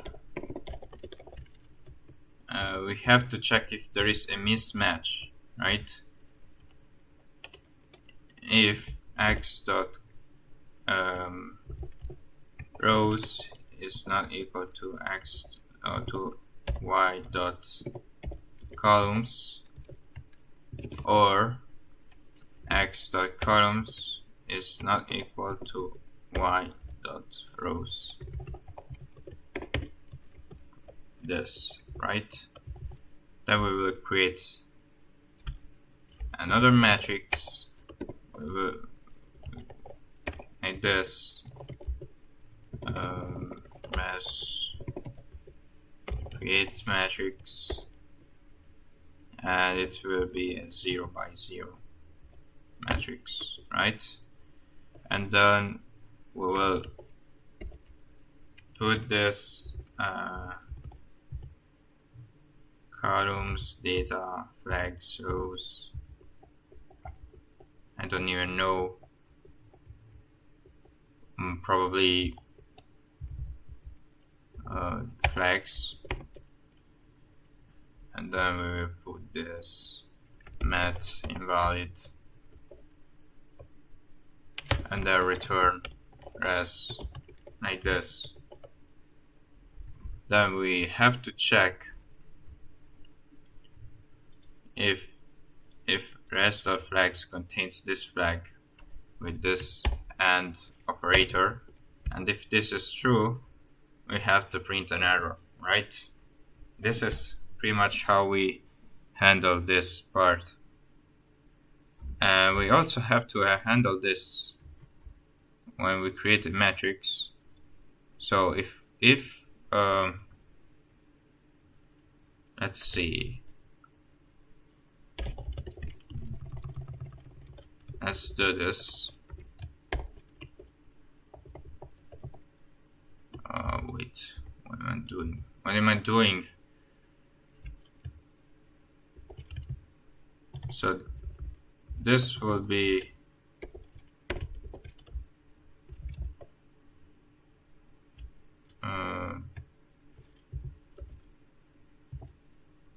x m times n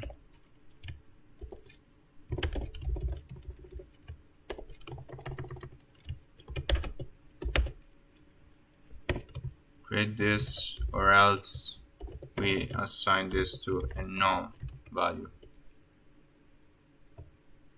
And do we even need the flags for this? Honestly, I don't even think so. I would just leave it, can be useful. But we can just, but at this point, we can just return this. This will be null.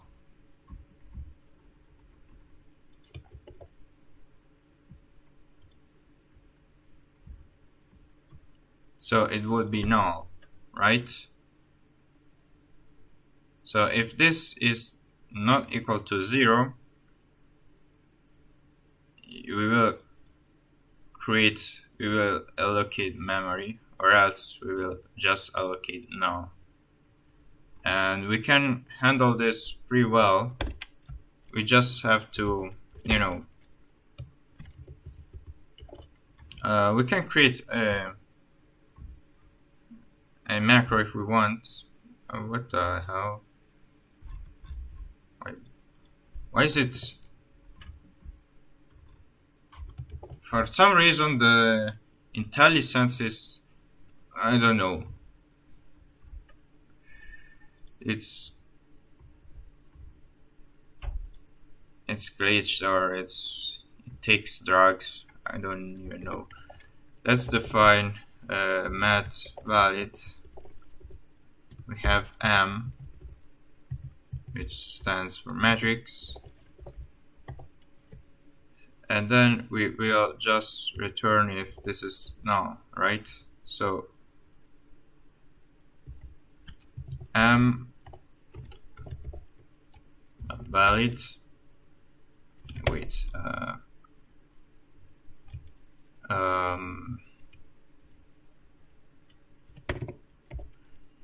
Dot data is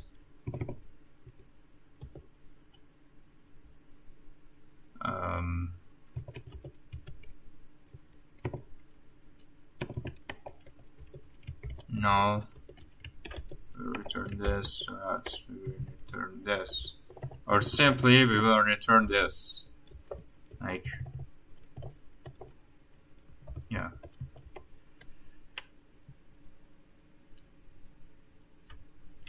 So what we are going to do here, we'll check if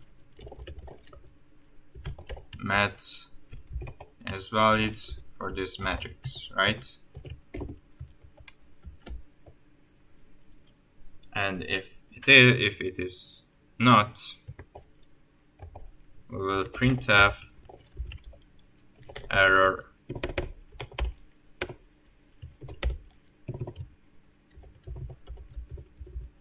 invalid matrix, right?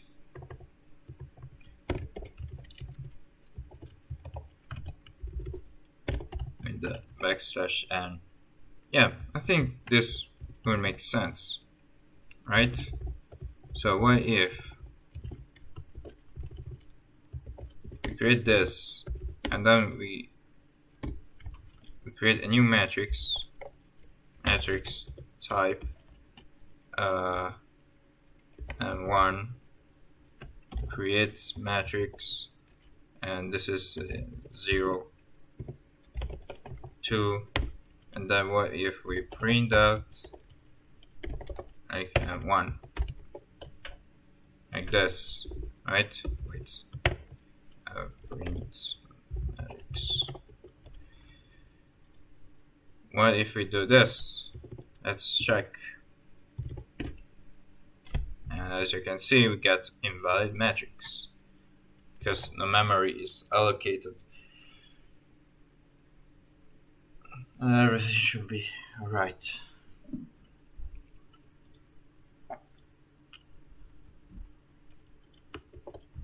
So we already handled this by creating this type of matrix, right?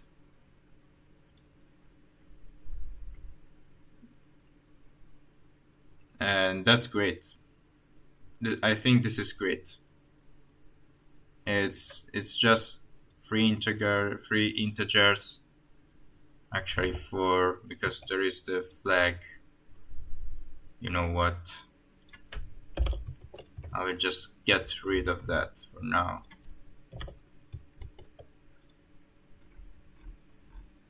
Because we don't need it. It's not useful.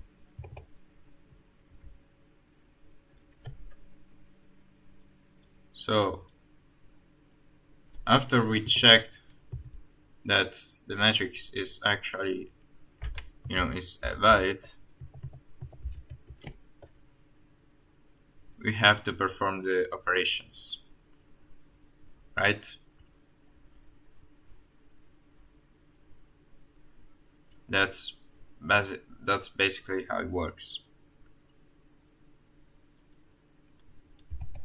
So another thing that I noticed that is with a product, matrices are always squared.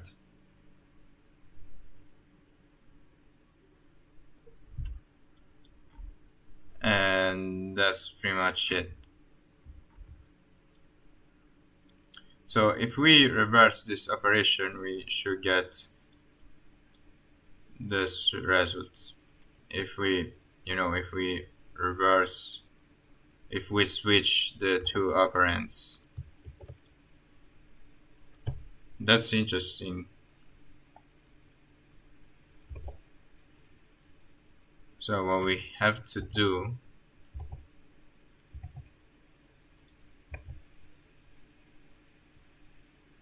is to create,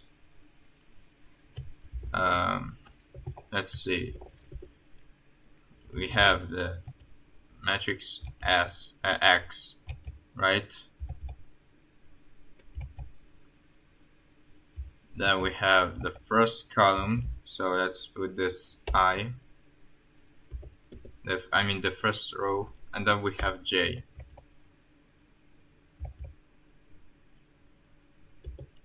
Right?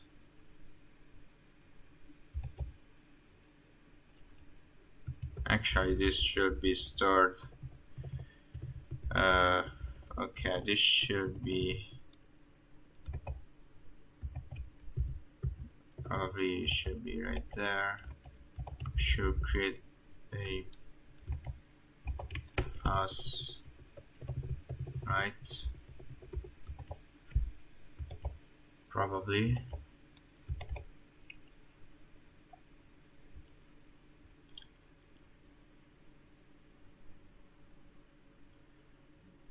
Then we have times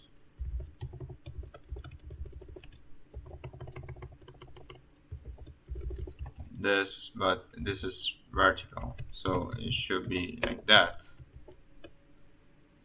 I'm not sure.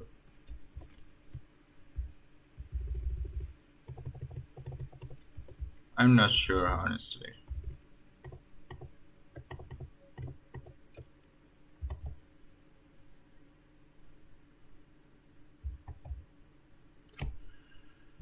Um,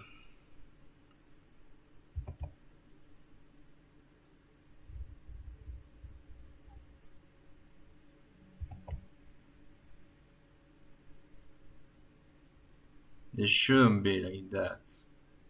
Honestly, this part is quite confusing. I just have to think about how can I just, you know, indicate the the, the position to start the reset. I'm gonna take a short little break, so I'll see you soon.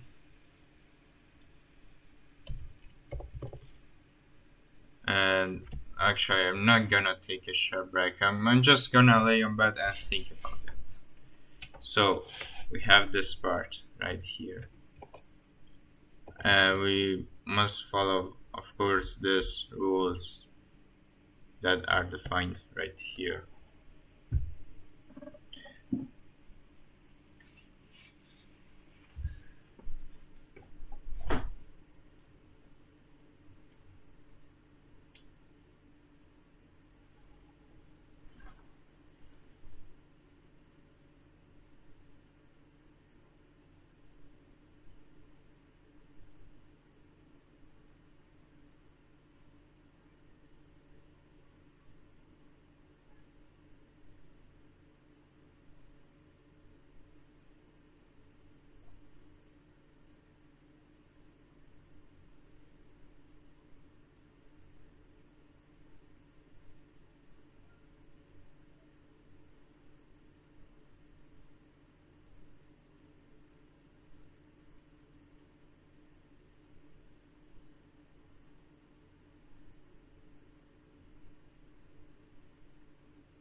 So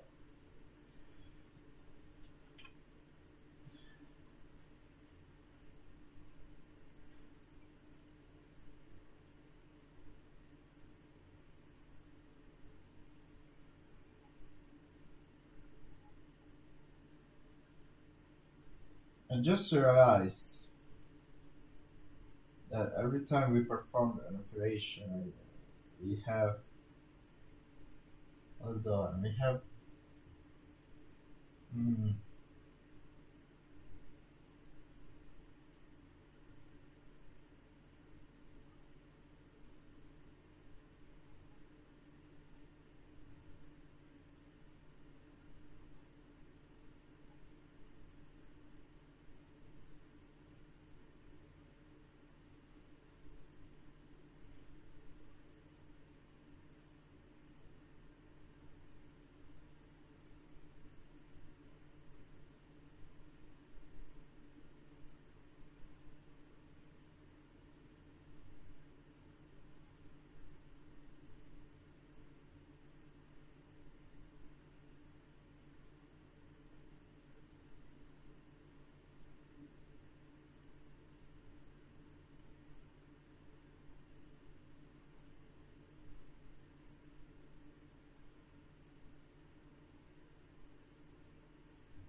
Yeah, so well, what I realized that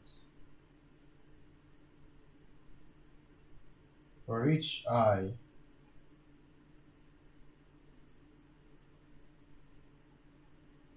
um,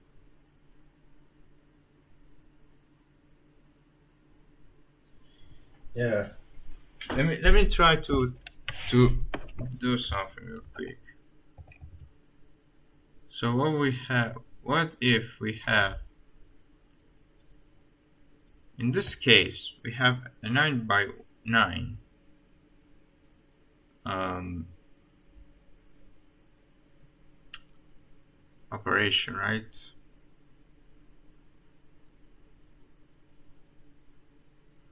And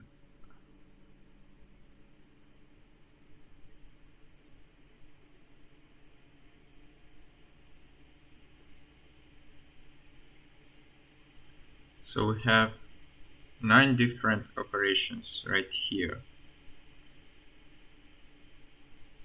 I mean, 9 different, I don't even know how to call it, procedure, probably. Hmm.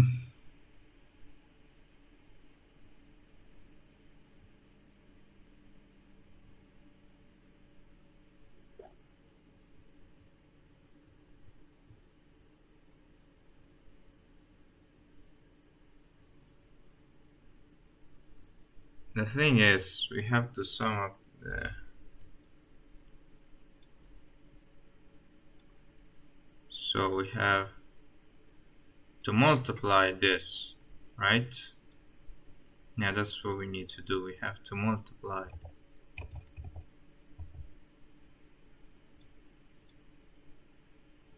So we have the rows, we have the columns, but we have to, to think about how we perform this operation. So what we do right now, let's try to create a little scheme about, oh god, we have this, right? We have these two matrices, right?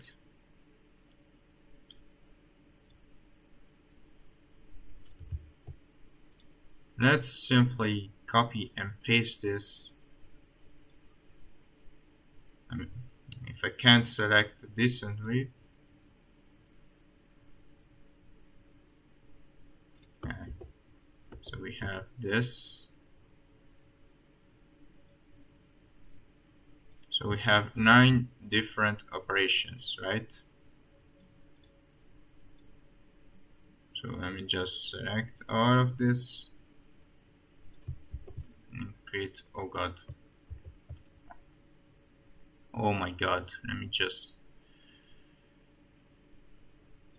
do this.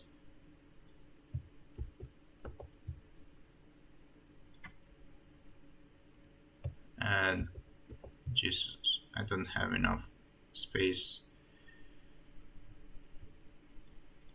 like this. So what we have to do right now, let's highlight the part we need to do. So we have this part, then we have this part right here, then we have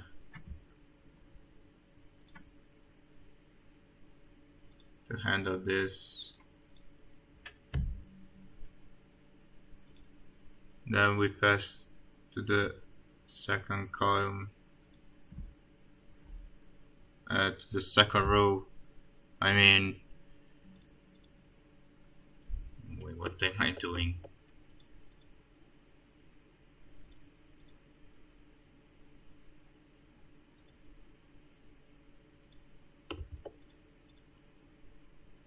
And this, then we have this part right here. Oh god.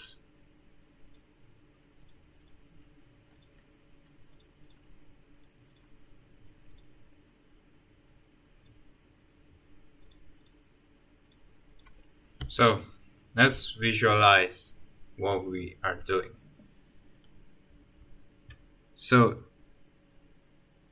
the I remains the same, right?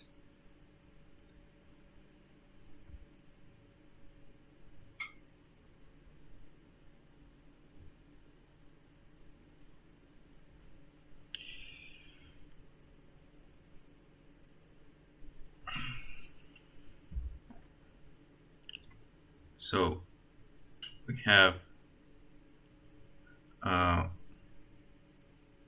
1, then we have 2, and then we have 3, right? And this part actually matches with the first, the j equals to 0, right? If we put the red operations, and we have the green and the blue, and this matches with the first column. Actually, this should be 1. The first thing I noticed.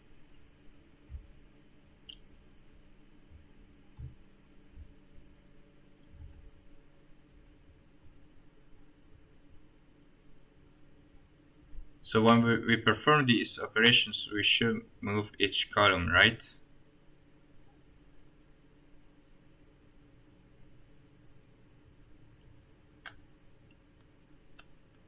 Yeah, that's what we do.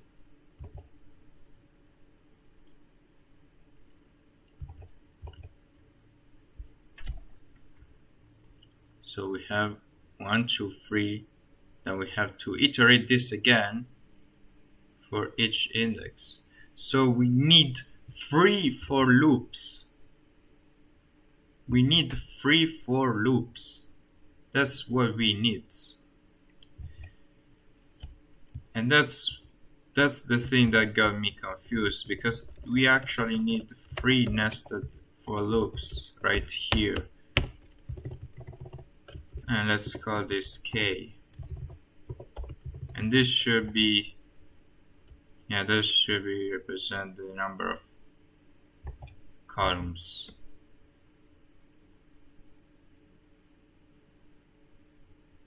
Or just y dot rows, right? Then we have y dot columns,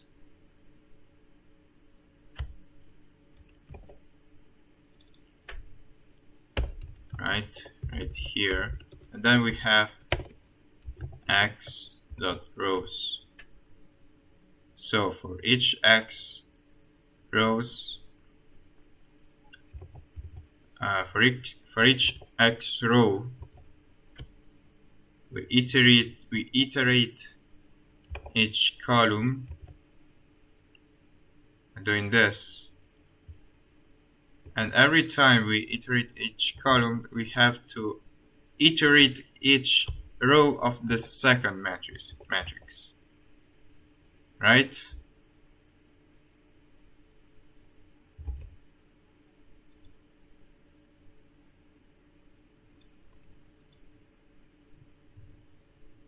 That's pretty much how it works. And this actually can be just, we can just use this.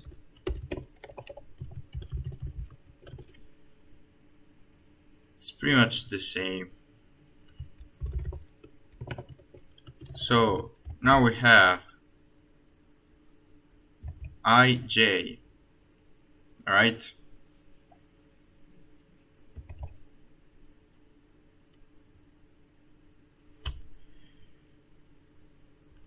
So we just discovered that we need 3 iterations for this.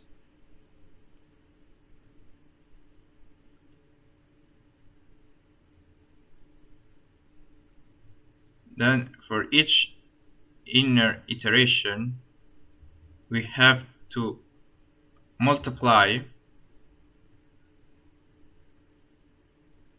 We have to store a value, right? let's create a float, and this float will store the value, I guess,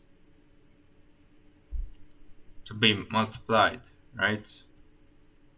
Probably v,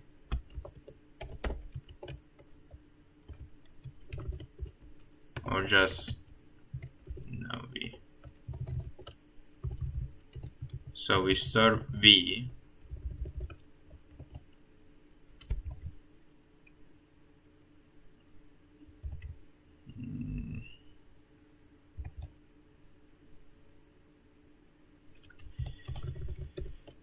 just do this. So we have res I and j, right? So that's what we are gonna effect, right?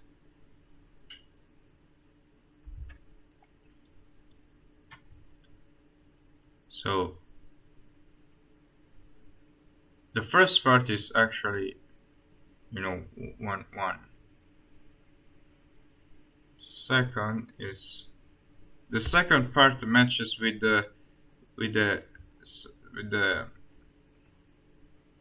this j, right? Let me just put this with this color. This is the j, right? Because it matches. And the I matches with this. So we have j set to 1, then we have set it to 2, and then we have set it to 3. That's what we did here. Okay.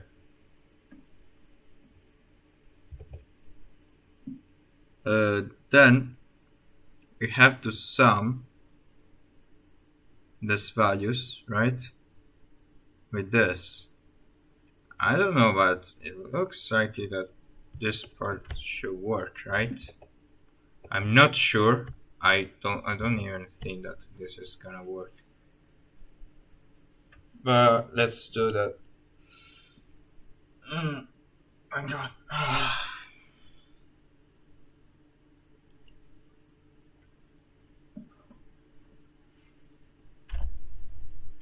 So now let's create a new function that actually assigns the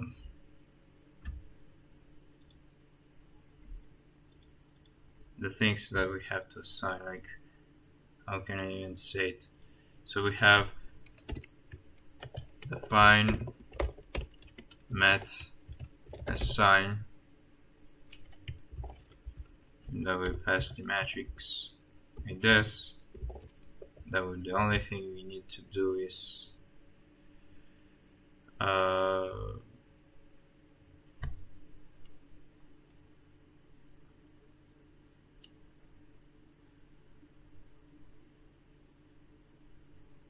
wait, I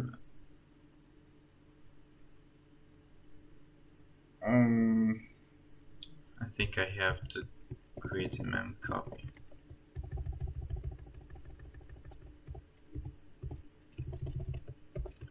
Probably, yeah, I have to mem copy elements. For now, I'll just create a probably void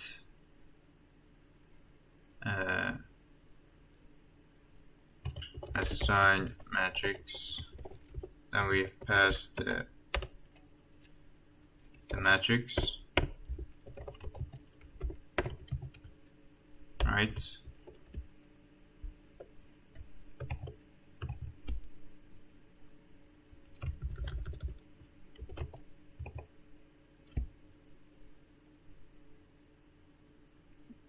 Then let's create this function.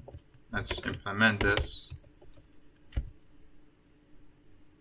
And now we have, actually we should pass the values, the array values. Probably we need the variadic function, and see variadic function. I don't even remember how to. It should be like this. So we have to pass a float.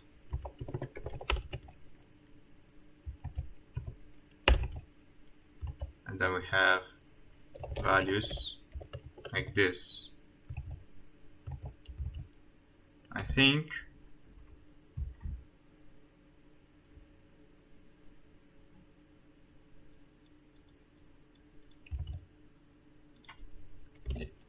this is also valid. Yeah, I would use this because it doesn't error or anything. And we have, okay, let me just include std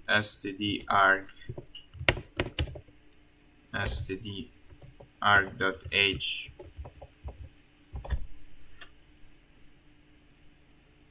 and then create this variadic function. I'm not used, like, I don't know how to handle variadic functions.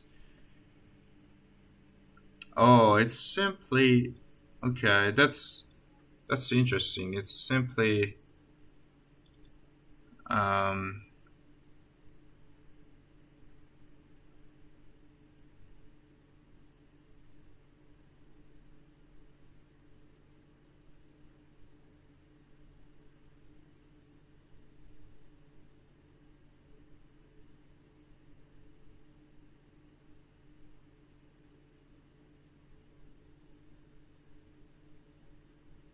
wait, what's going on here?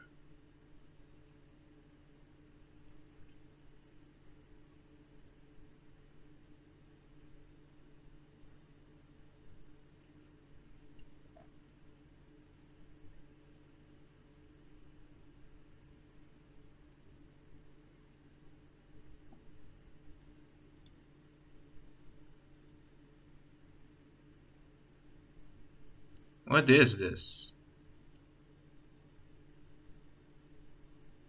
Is this a macro? What is this? Is this a function? Wait, hold on.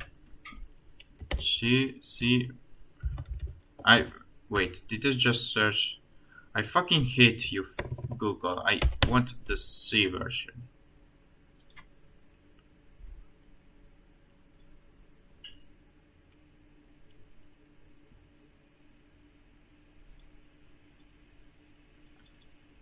This is a macro, right? What the fuck are these ads? What the hell? Who did this? Who designed this? Who approved this shit? Oh my fucking god, are you fucking serious?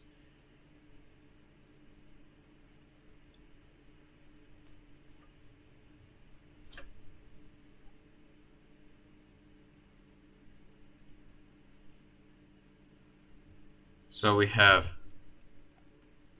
okay, for this we have array A4 size t y equals 1.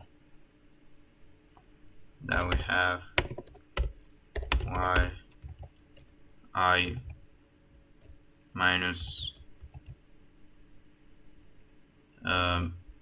matrix dot x times matrix, I mean rows times matrix dot columns,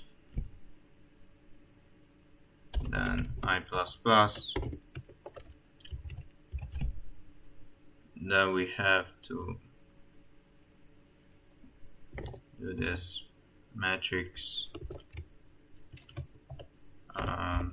data of I. What the fuck?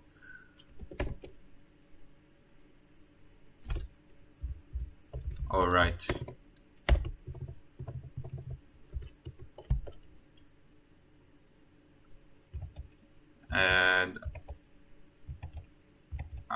have to create a val list. So we have to create a val list args. Then we have to use va start, and this is a macro, and this is the actual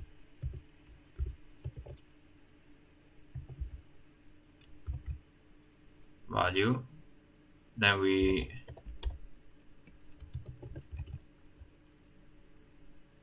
have to use this, right?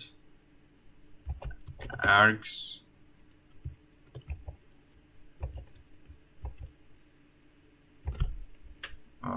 what am I?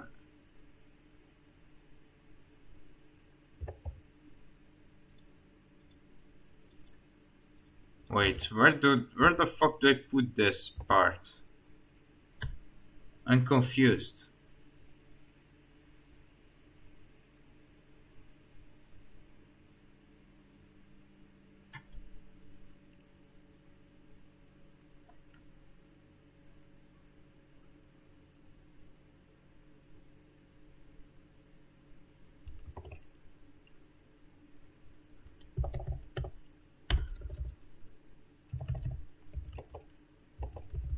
And then this is a float.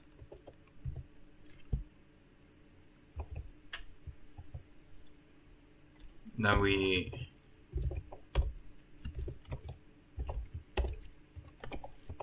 do this. How does this work? Sides of t, sides of 64. It uses a double pointer, right?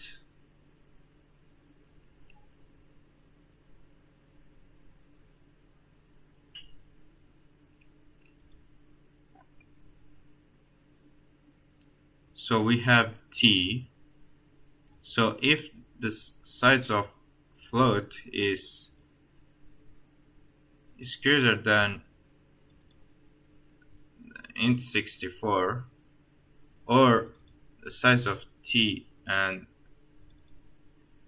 what operation is this? Okay, that makes sense. We assign it to a double pointer, and there is this AP. AP is the argument pointer probably, and we have to use a double pointer. So this is like, okay.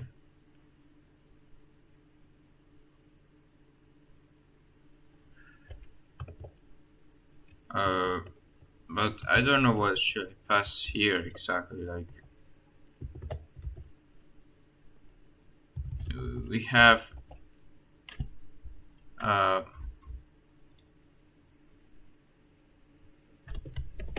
multiple arguments for that, right?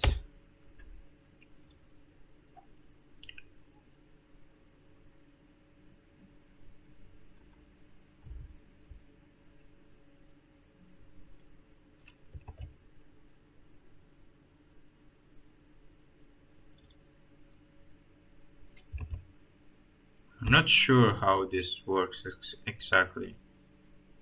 Like, we have, yeah, that's what we have, right?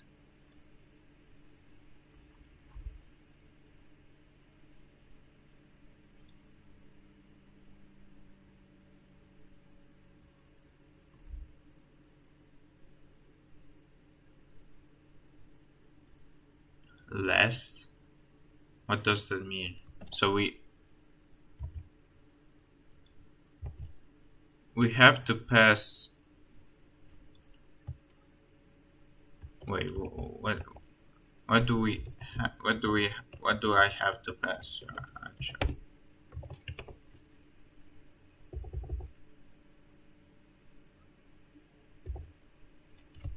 probably values, right? Yeah, probably. I'm not sure.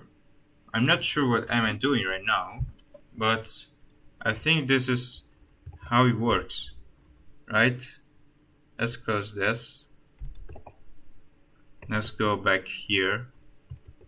So let's create a 3 by 3 matrix and let's print that. So we have a matrix, we have a sign matrix, so we have to pass, wait, so we have to pass M1 and then we have to pass the values that we want to assign like this.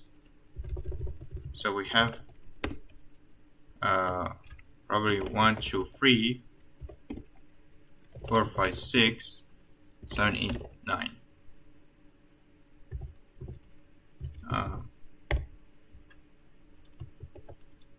I don't know, I'm not sure. Let's check if okay, I did something wrong here. Too many arguments for to function as signed matrix, but it's actually, I don't understand, like, oh god, I forgot to put values, to put it like this. Let's try again, I guess. We have another thing. Float is prompted to double. Wait, what does this mean?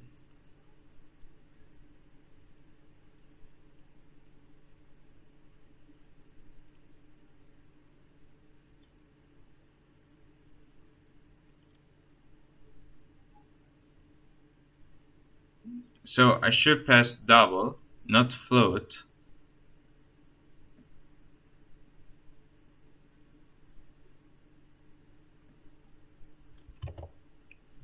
What?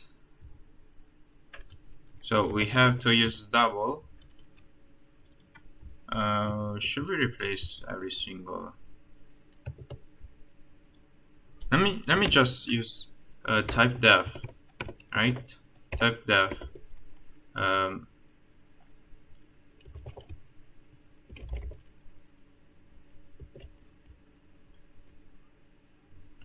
This to, and this is the type double, right? Wait, this is pretty much, so we have this part, and we have this part.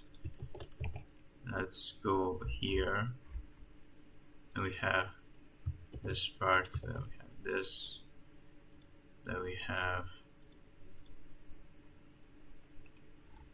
and we have this, we have this.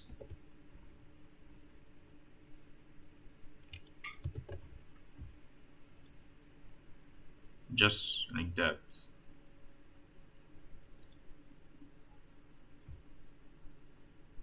Let's try again. Oh, no errors. Holy fuck, what the fuck? What's going on here?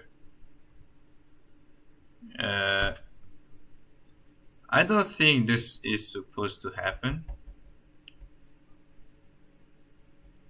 Oh, what the hell?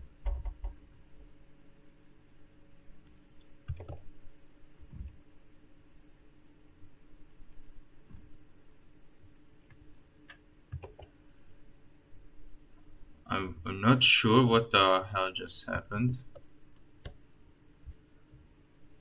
So for some reason, these are the parsed values. I don't think this is working.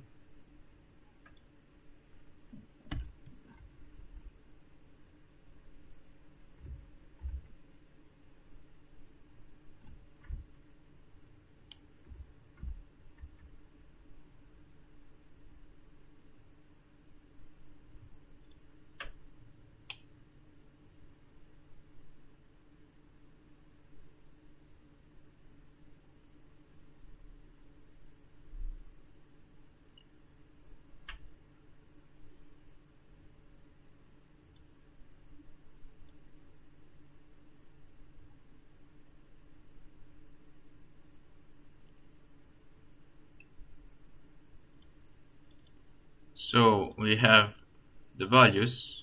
That's what it passed, right? But for some reason, this isn't working.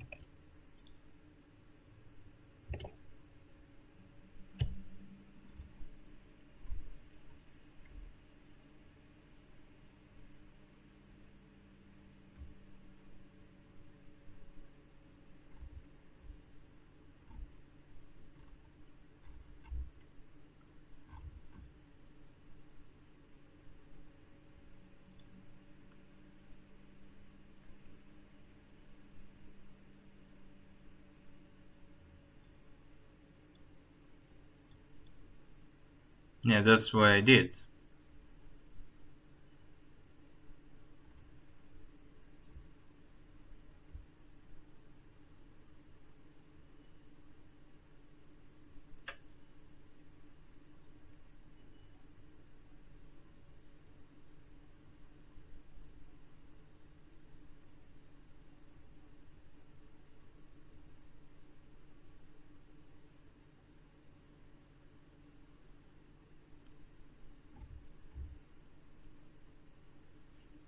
I don't know why, but it doesn't work. Trying to get this part right.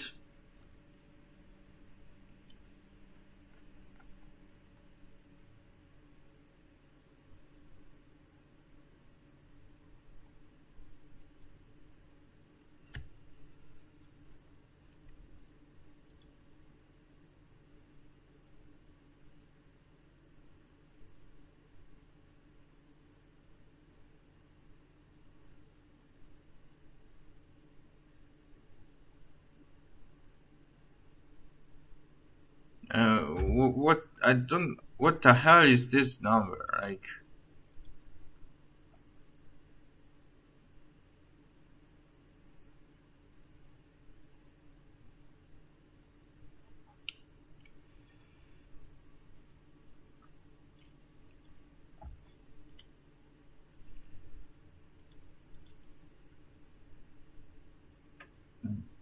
I don't understand. Like, pass the values. Then we achieve this. Then we close this.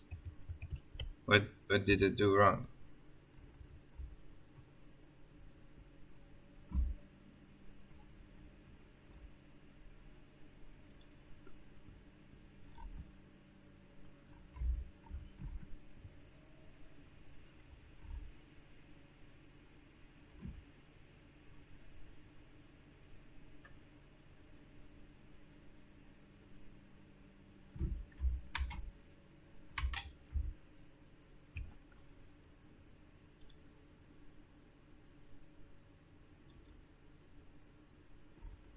So you have only one argument and it's easy, but I want multiple arguments. I know I can just use a single argument and then use the list, but I don't want to.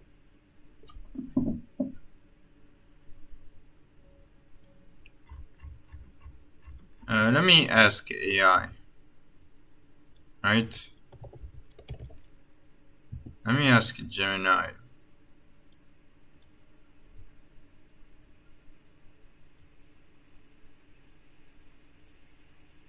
So I wanna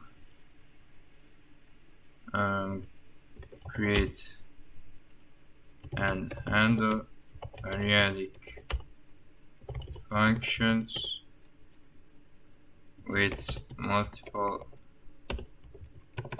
arguments like matrix assign, and then we have the matrix T and the values. It's a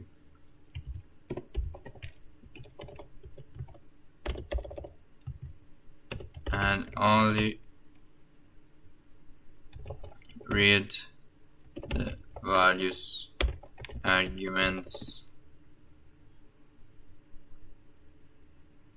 So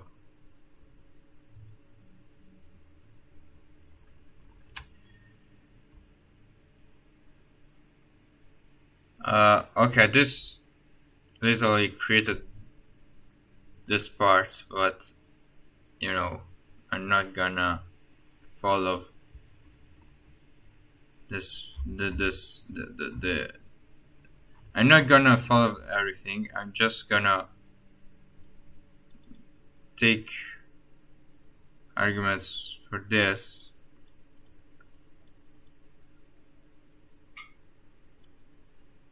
So this uses math. This uses the arc, right?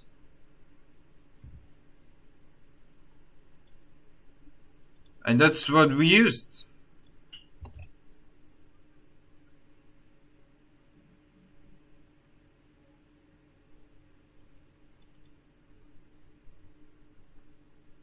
Why isn't working?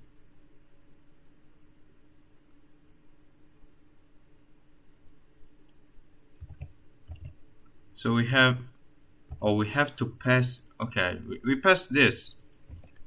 So everything is correct, right?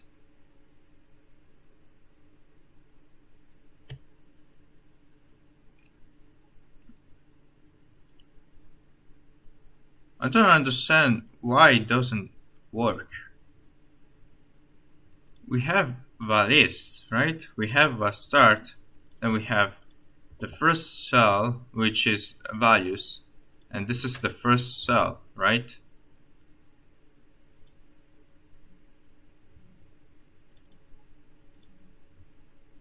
Then we have the current cell, and we assign it to the first cell. Okay.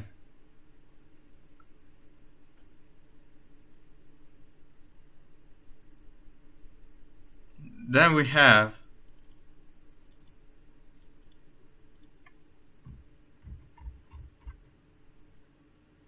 what the fuck?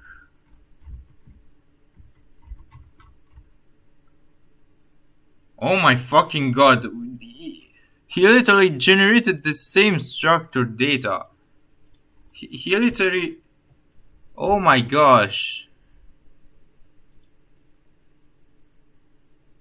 That's the same fucking operation we did. Oh my gosh. I'm sorry, but this is. Holy shit, what the fuck? Is he following the stream? What the hell? Hell no. Wait, they also put the print matrix function? Like, wait, I swear to god that I just passed. Wait, I just passed this. And they almost recreated the same script. Actually, this isn't right. This isn't right. A meta is just a type definition for a double. So this isn't right. But holy fuck, they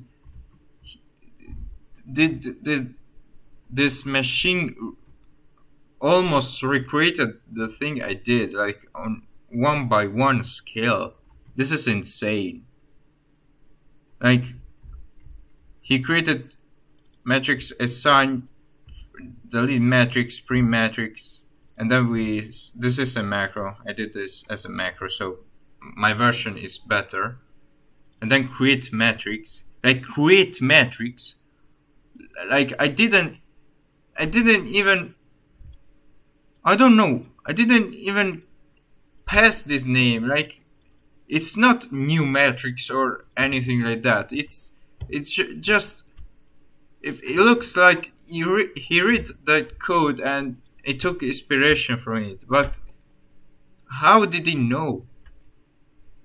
How? What? How?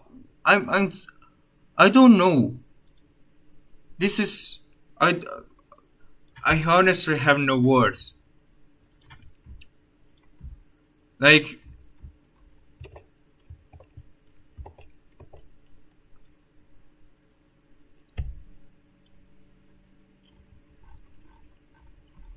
How did he know?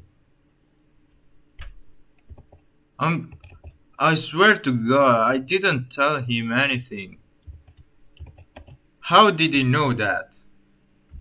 Like, he used the almost the exact name. He used he almost used the exact functions I created. Like, I know these are these are basic functions, but but the rest is just insane.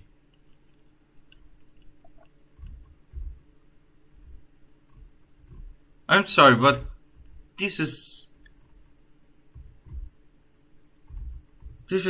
I'm so confused. So let's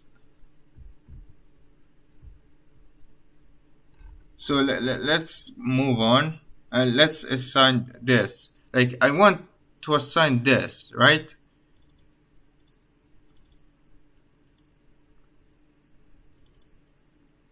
Initialize the argument list after the last named parameter.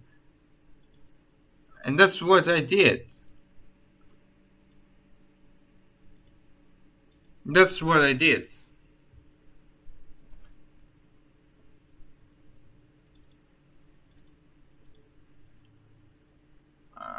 I don't understand.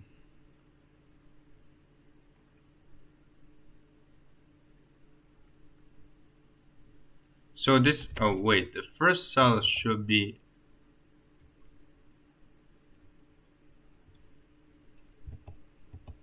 how does that work?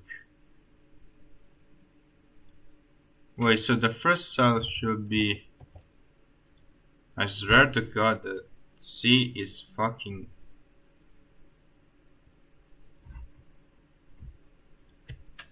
so we have the fucking values right here. The fuck you need.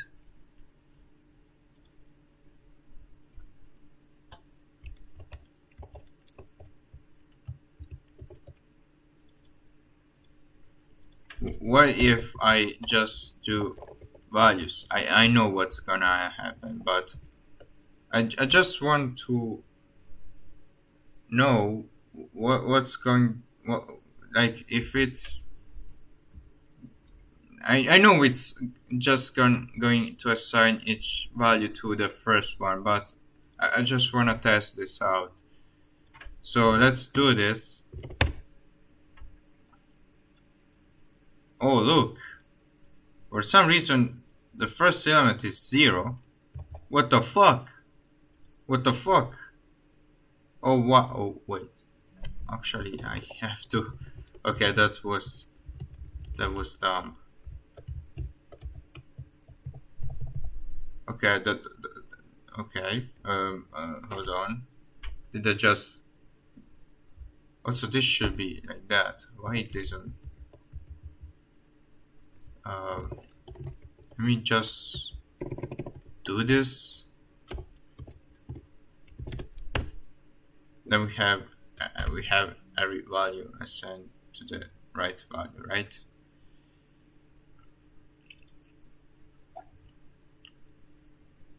So I is set to 0. Okay, this should work now. Honestly, I would just,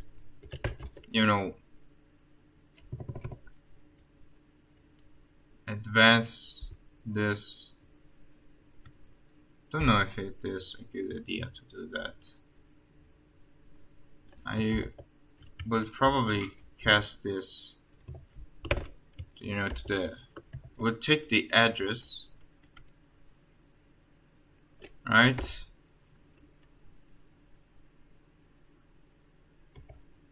I don't know.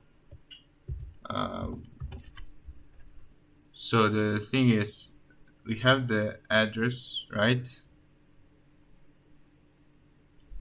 And this is a pointer, and now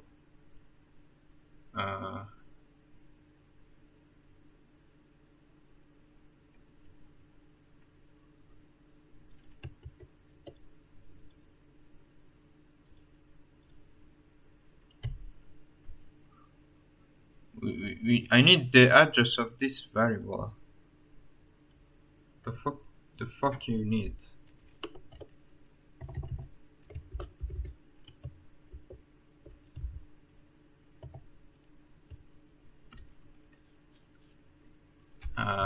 Let's try this, but it throws an error.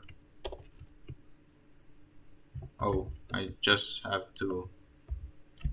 Let's try like this.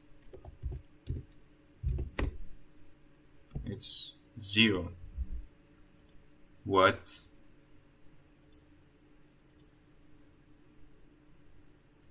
Wait, also.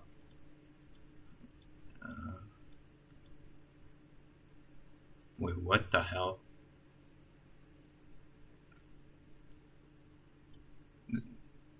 This type is, you know.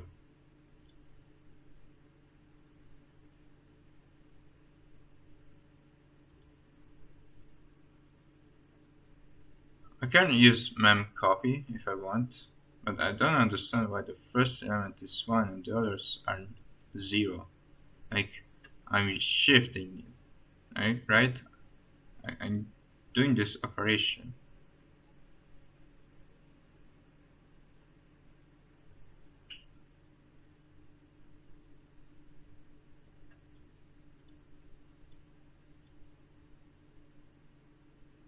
Am I doing it right? Like, what if I do this? I don't know what's gonna happen. I get the same thing. Let's try to put -I.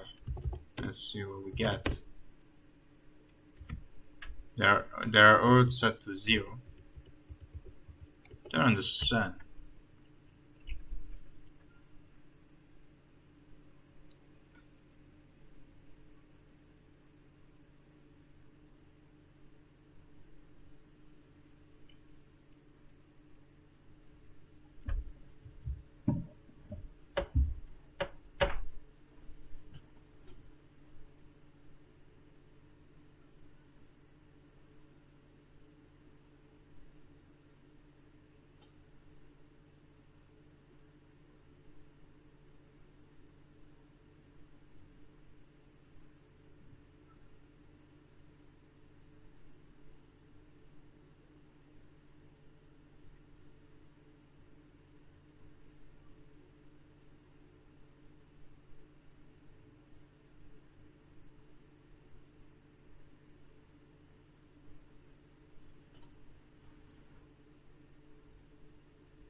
Bro, this is fucking hell.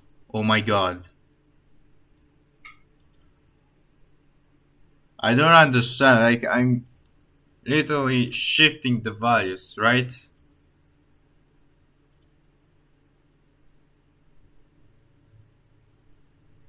Let's print the address, right? I know this is weird.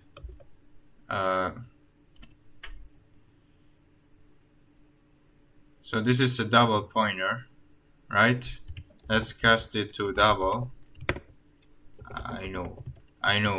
It's fucking weird. Okay. And let's cast everything to.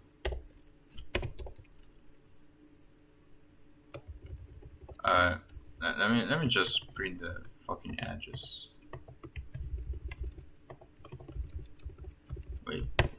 Wait, no.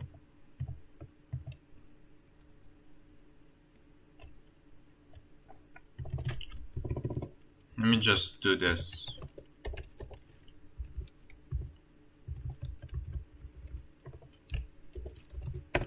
Can I?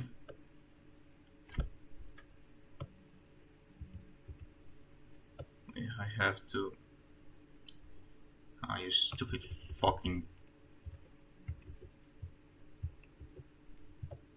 Let me print this shit.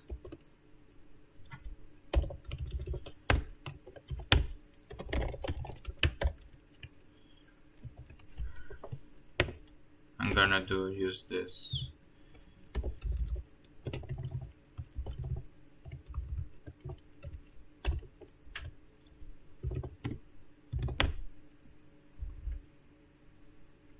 So that's what I actually expect, right? It's shifting the pointers.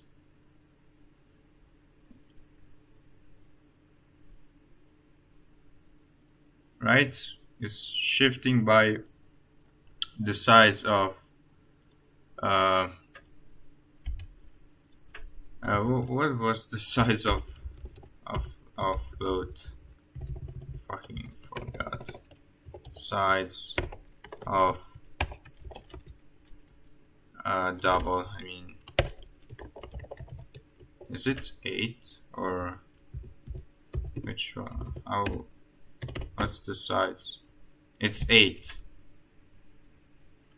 So it should be, this plus 8 is okay. Plus 8.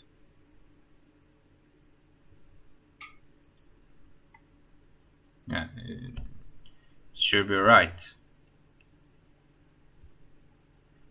It should be working. I don't understand why it doesn't. Like, we are literally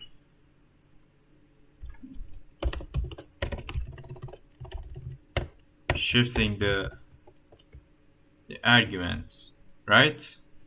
That's what we are doing. So why do I get 1 and the others are 0? Like, what are you trying to do? Oh my god.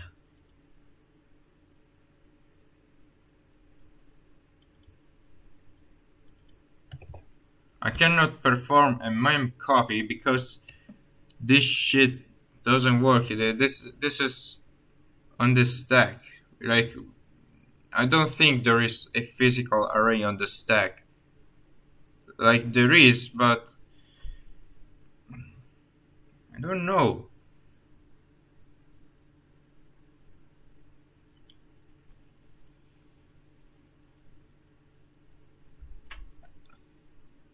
So I have to use this shit, but it doesn't work. I don't understand. I cannot understand why it doesn't. And I get this weird result right here.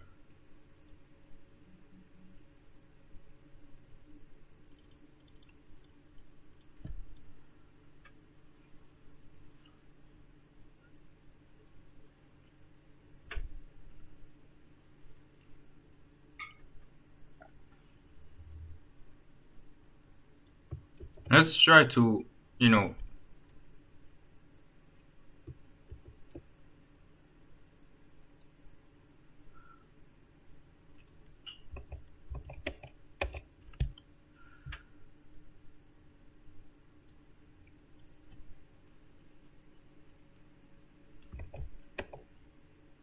like, literally, what the fuck is wrong?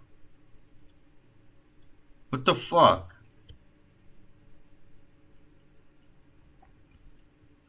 Okay, I give up. Let me just try to pass this, okay?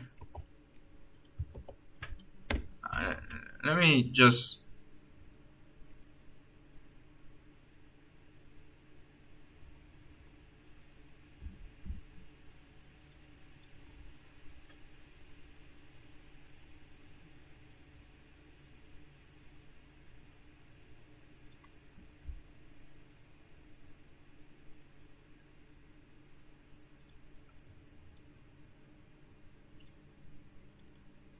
Bro, let me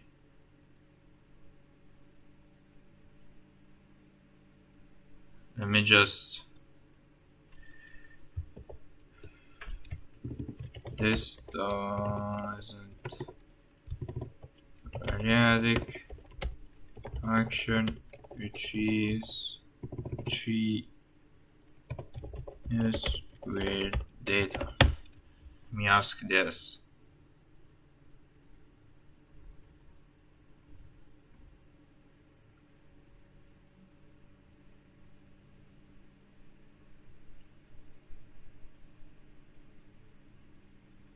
Bro, what the hell? I don't care. I don't need to retrieve the fucking size.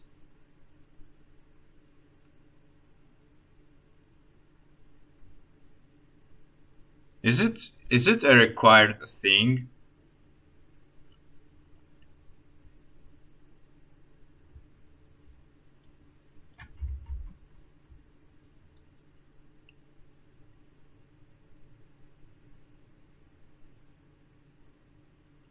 What the fuck?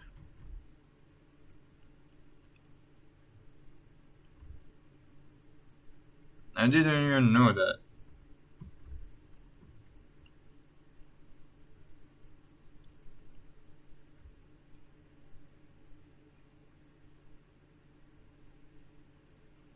So C assumes that we are giving the first.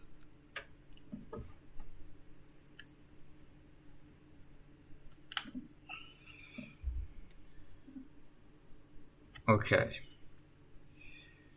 For some reason, C assumes that we are giving the first value the size, for what I can understand.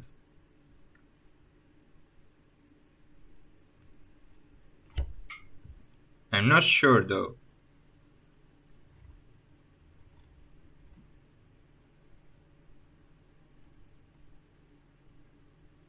What if I want to do that?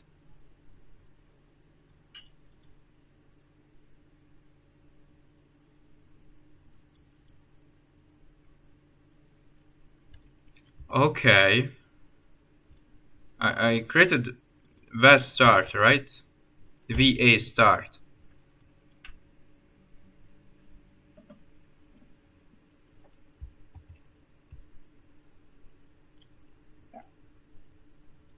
For some reason, I always have to put this as one, right? Like, I don't know. Let me just.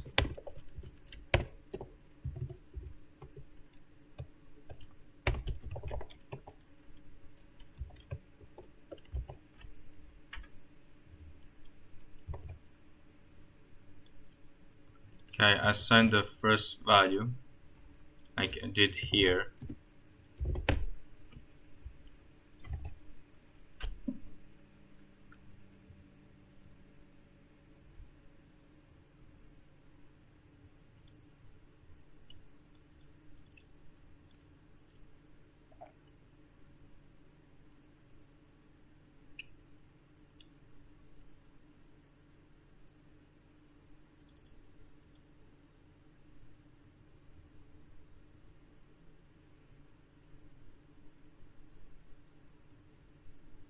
I literally followed this.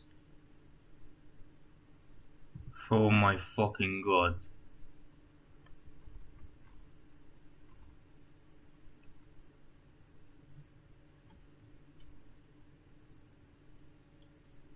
Oh, that's what I assumed. It's not, it's dangerous. I must use VAR.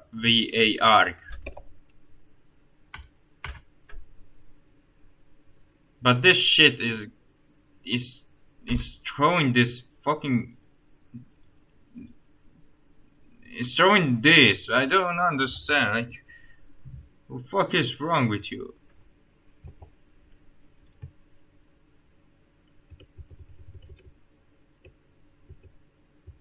Let me just revert the changes.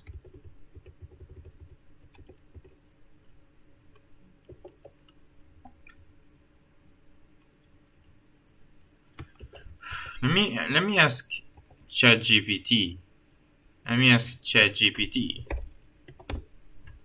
if this fixes something. So let's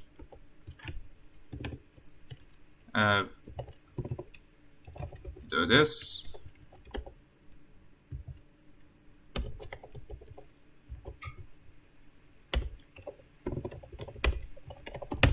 I don't understand.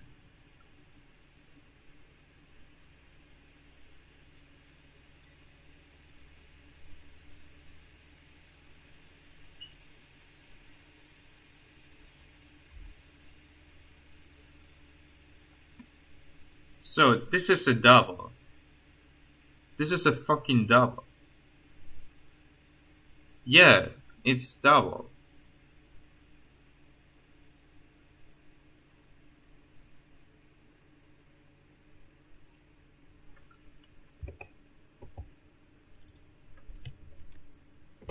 Let's just pass double at this point. But I don't see how this could work. Let's pass values.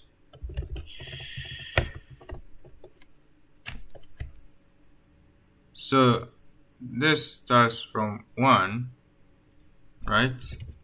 But I doubt this is... Yeah, we don't get anything.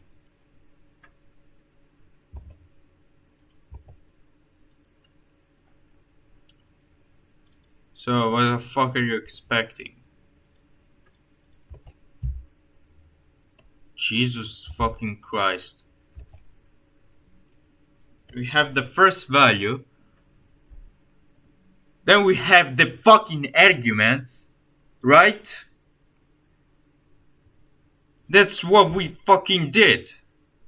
We assigned the first value and then we start the fucking list and we started to iterate. How the fuck is it not working? Why the fuck does that work? No. Holy shit. Why does this not work?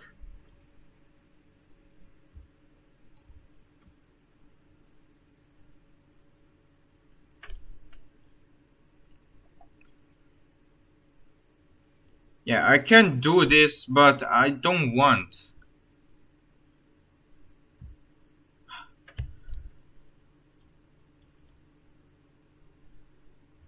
I don't actually want to use this because that will require more characters to implement.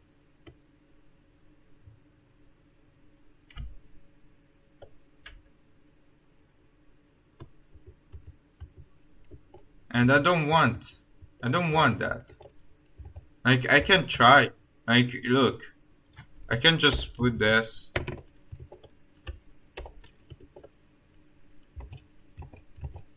And then, can I just do this? I'm not sure. I have to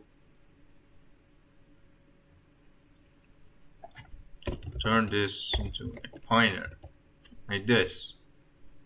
I guess I have to cast it, right? Like this.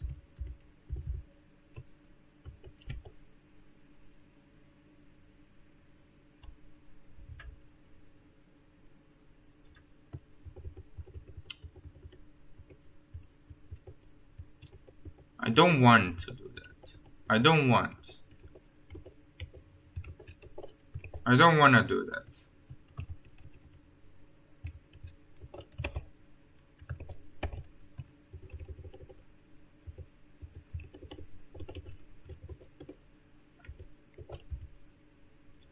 Don't understand why this shit doesn't work.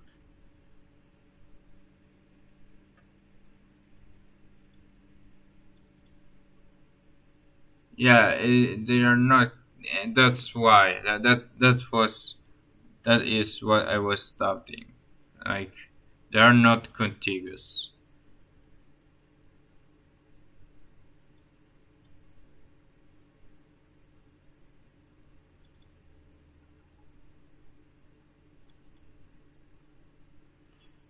And for some reason, I have to store the first value like this. I don't know why, but So that's what I tried to do. Let's pass this, and hopefully they manage to fix this.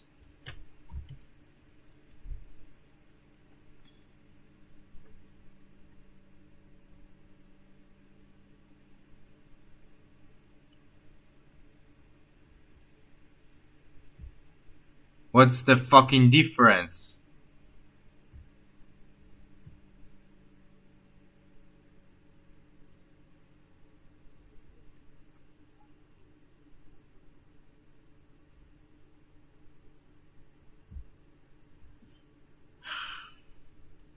There is no difference. There is no difference, okay? And it's not working anyway. Look. I can just assign this to double. I can run this. Look. It doesn't fucking work. Look. I can do this.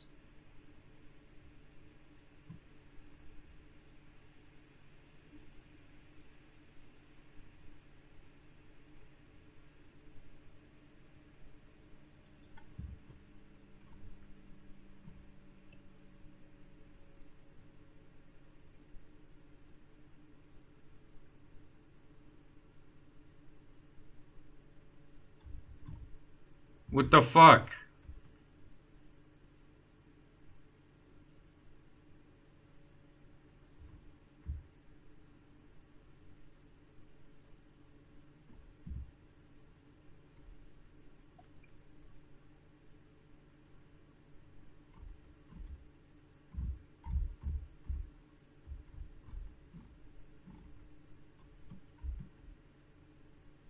I can just maybe copy this, but oh no. Fucking god. I swear to fucking god. Why is this shit not working? Like, look. The fuck did I do wrong? Are you fucking serious? This fucking...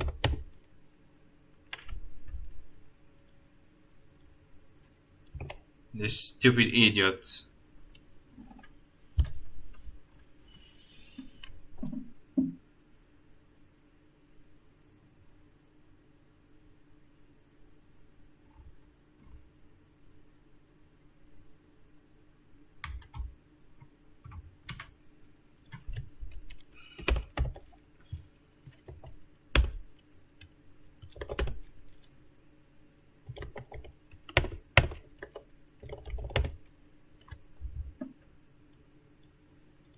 I don't know. I don't fucking know. What the fuck is wrong? I don't know. Like, I try to ask AI, but it doesn't do anything. Like, it doesn't fix anything. Let's try again. Let's try to create a new chat. Okay? Let's create a new chat. Let's enable this fucking reason. And let's pass this. We have an issue.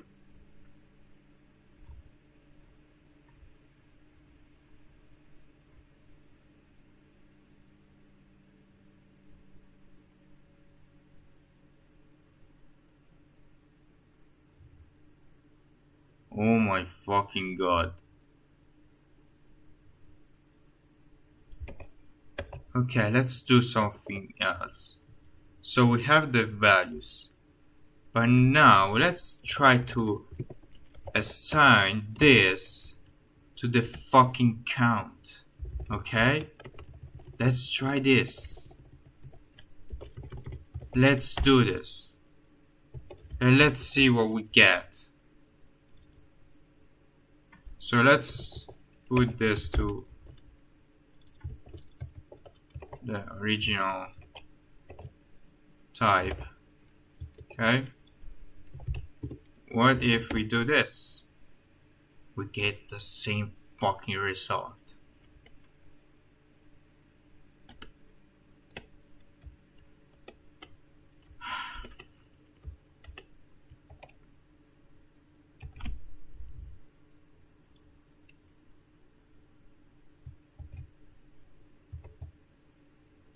Should I cast this to double? Wait, I probably should.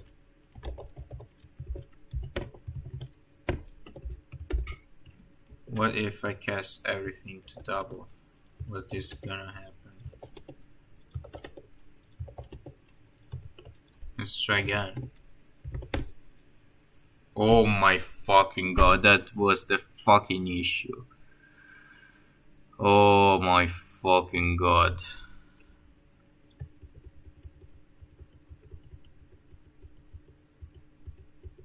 I thought it was doing an automatic conversion, but no, I have to do a manual.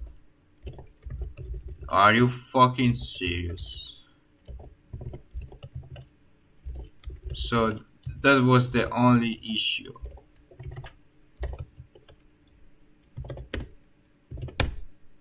Oh my god. Oh my god. Why are you doing this? Why are you doing this? You fucking suck. You fucking suck. Holy shit. Oh my fucking god. Oh my god. What the fuck, bro? What the hell? What if I do this?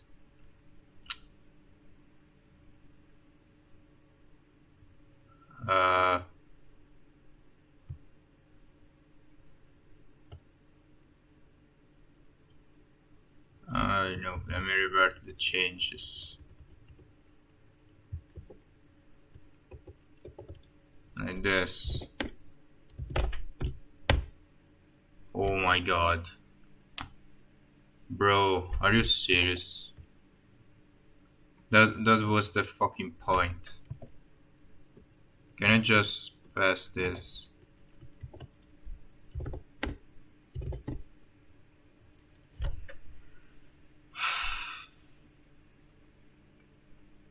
Oh my god. I just had to, like, for some reason there is no automatic conversion, and it just takes the fucking argument and treat them as an integer, probably. Yeah, they treated this as an integer, so there will be a mismatch between the sides of the bytes, and this sucks. It fucking sucks. Like, holy fuck, this is terrible. It's terrible. Like, the C could just use this part right here. Like, you get the fucking size, you get the fucking memory size. Why are you still treating this? You get the fucking type as an argument. Why are you treating this as an integer? It is not. It's clearly not an integer.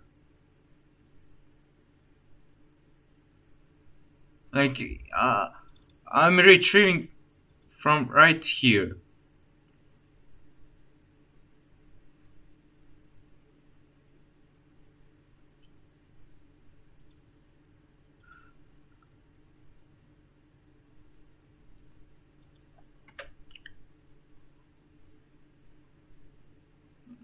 Let's just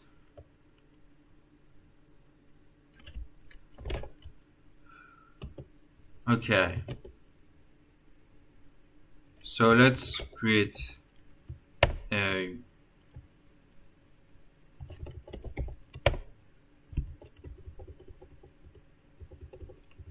I will probably, you know what I'm gonna do? I'm just gonna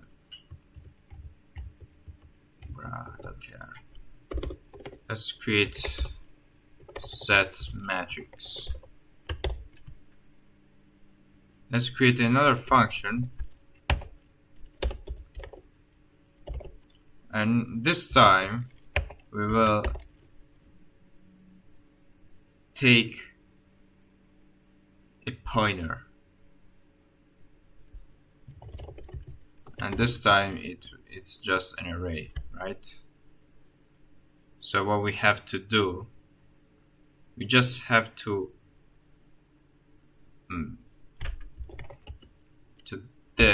mem copy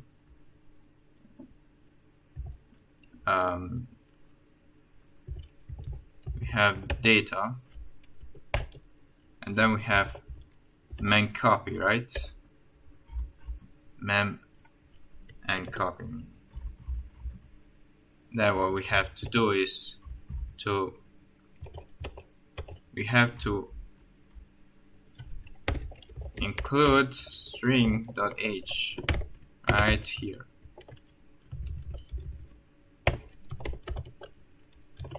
Like that. And we have mem and copy. Mem and mem copy. Mem copy. Mem.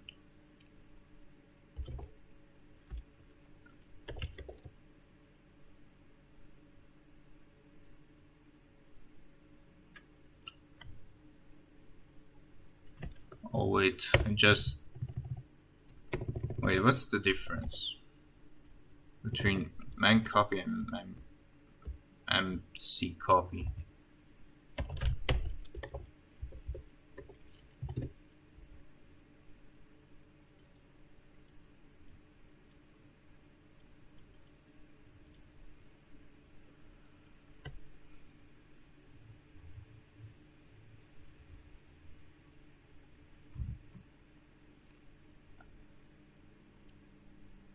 So we have C, and I honestly don't understand what that is. Terminating byte. So this is the terminating byte, right? I don't think we need that. We just need this. So let's take the values that we have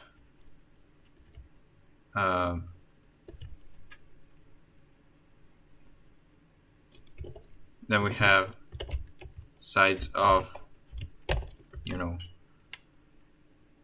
we have this right here. I will probably use a macro for this. Yeah, I will probably use a macro. So we have size of this.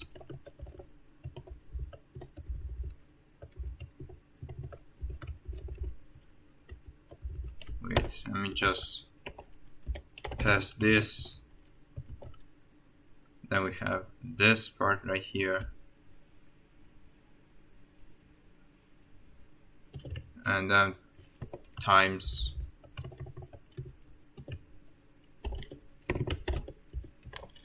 dot rows times dot columns.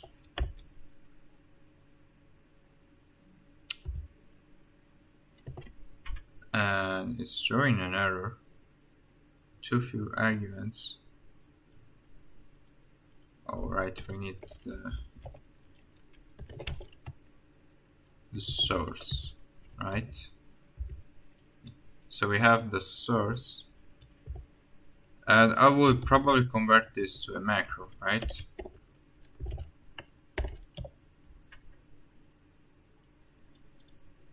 So let's do this.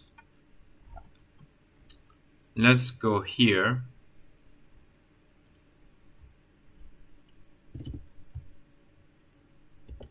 Let's define this, okay? So we use define, right? This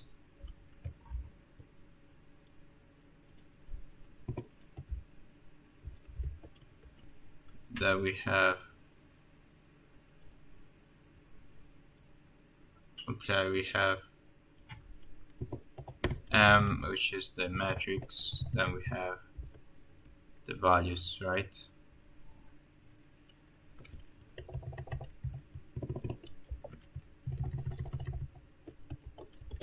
So we cast this to this point to this, right? We do this.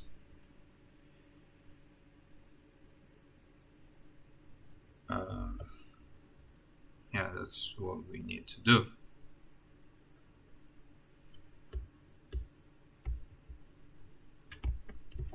Not sure if this is gonna work,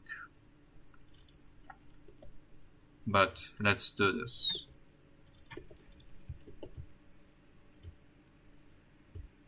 So we have the values, and this should be V.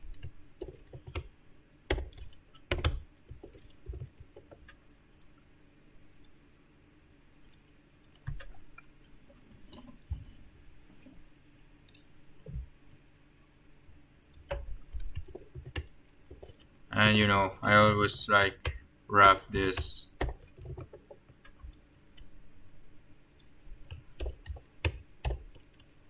like that.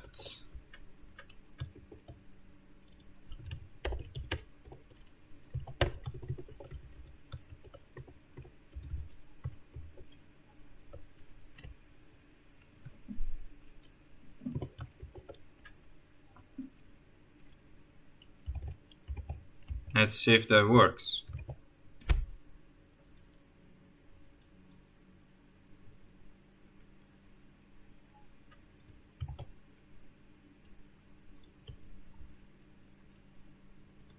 So let's discard this function and create some matrix. And we have M1. Then we have to pass this function here, like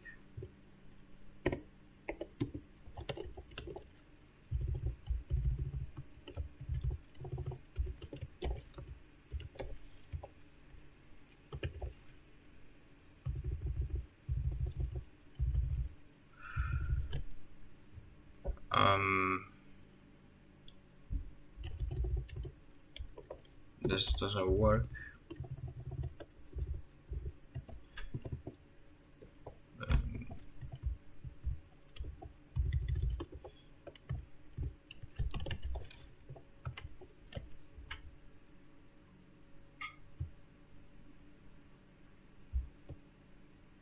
Expected what?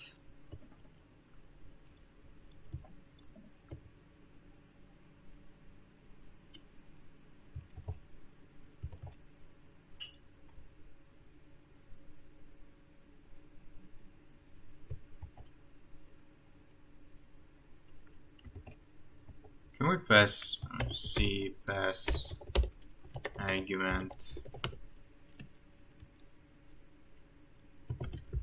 as array as argument? Trying to do that.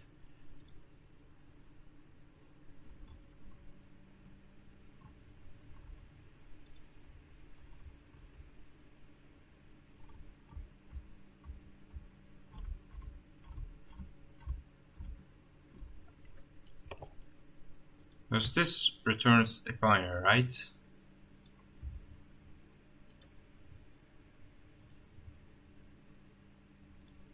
Should be right.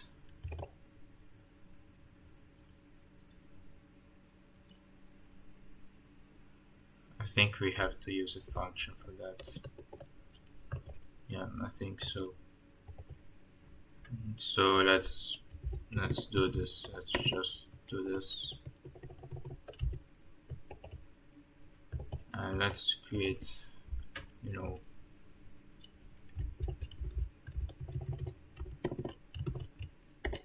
a pointer for that. And we use set matrix like that.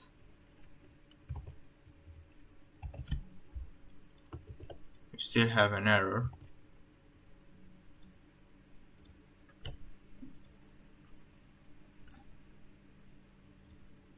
to understand.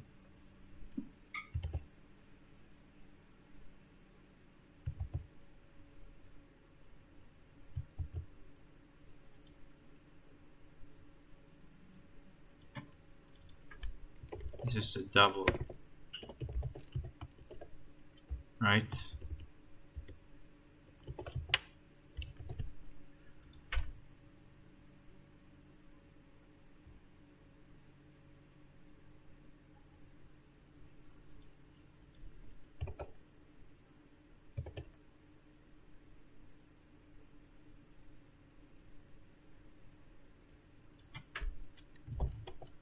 Don't know. Yeah, that's probably the issue. Let's see if that works. Yep, it works. Can we just do this? Okay. Let me just. Oh. So we convert this to pointer. Wait. What the fuck?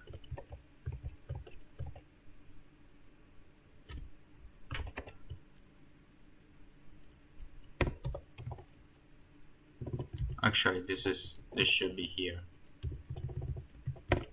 That's the issue. Okay. Now let's see if everything is okay.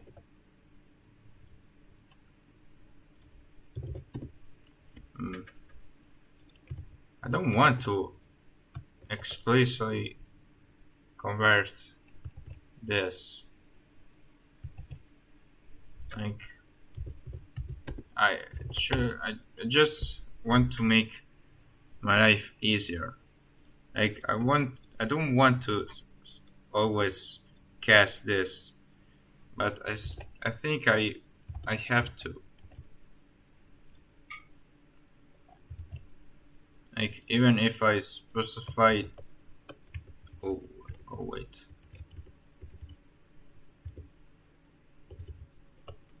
Even if I explicitly put this here, like, I still have to cast it. That sucks. So to fix that, I'm just gonna create a new macro that does this for us.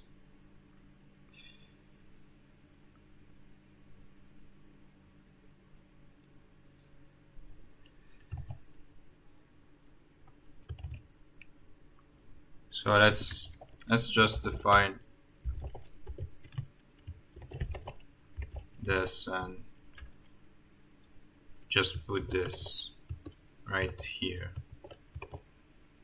Not the best approach, but at least we have, you have the metrics, right? Like this.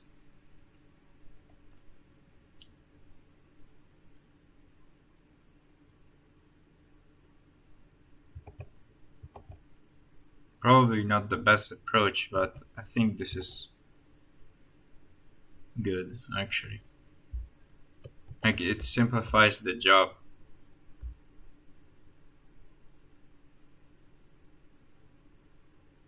And it works.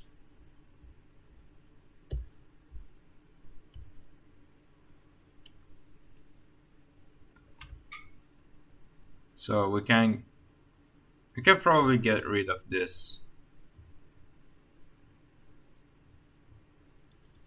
Like, it could be useful, but I don't really know.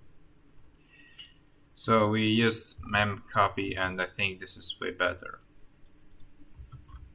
than this. So I'm just gonna get rid of this. And I can print it out.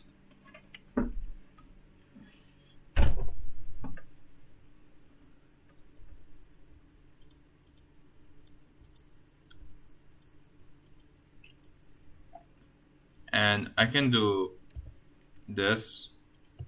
Like, I can keep going. Like, I can just do this. Let's see if that works. Yeah.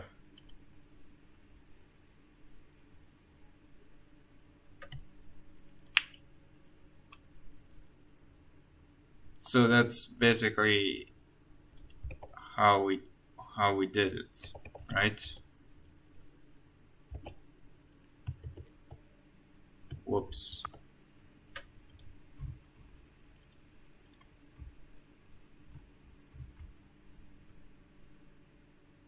So now let's try to create a 2x3 matrix, and then let's create a new matrix, right? So we created this. Let's print it out. Here we go. Then let's create a new matrix like this, right? And this should be the same. If we print that, actually it won't change anything. See? Because actually the space doesn't count. Like the new line doesn't count. It's just separated by comma. And that's good. That's good. But I'm gonna format it anyway, just to make it easier to read, right? Then the only thing we have to do is to create a matrix. We call it mul, and we multiply this 2 like that, and let's see the results.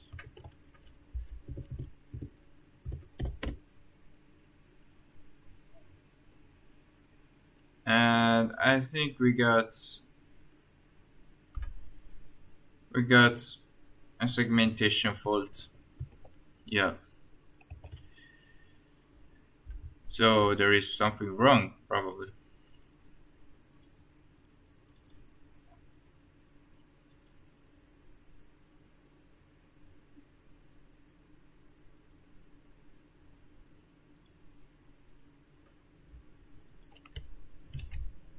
God fucking damn it.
I don't fucking understand why this shit doesn't work.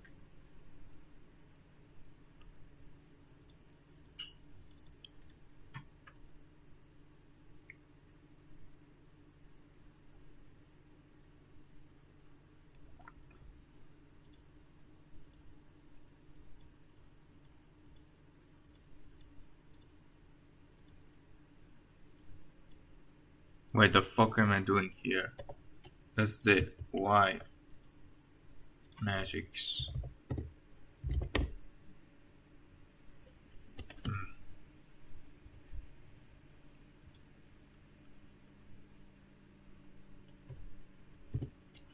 let me print the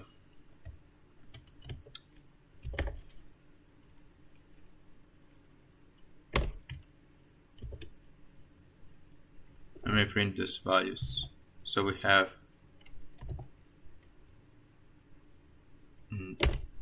Y and J, right?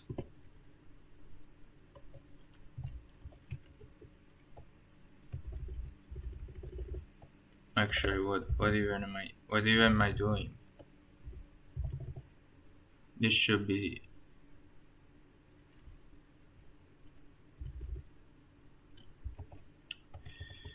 so we are finally back here, right?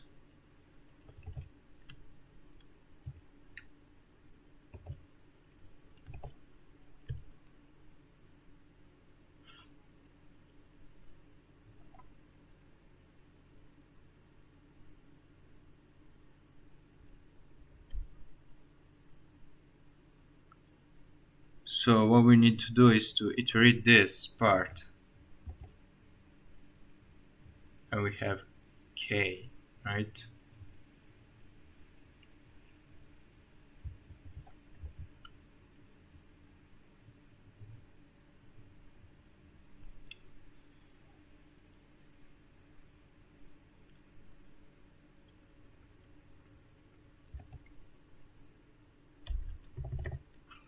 So this part should be K.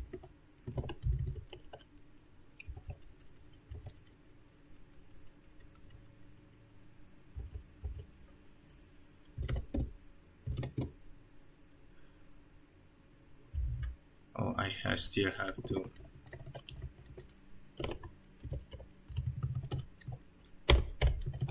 print this.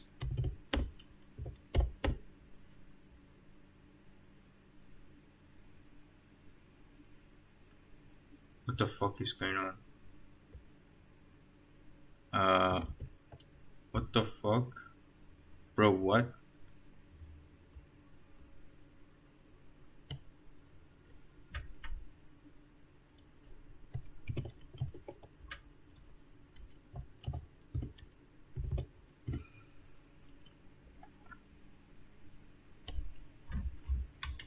Okay, there is definitely a problem here, right?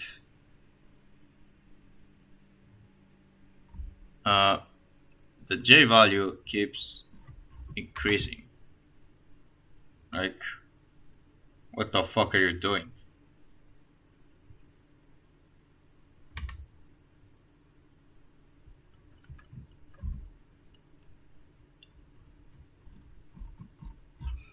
Why does it keep increasing? Like, bro, fucking chill.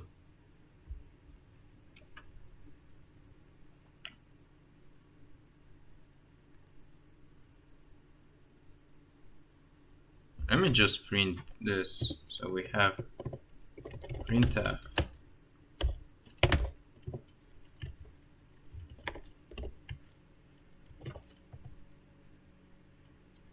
And we have res dot rows and res dot columns, right? Oh, don't fucking do that, please.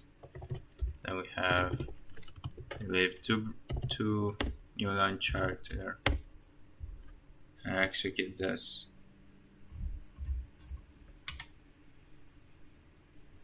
It's a 2 by 2.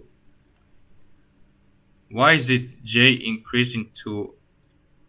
Oh, that's why. I'm fucking stupid. I'm a fucking idiot.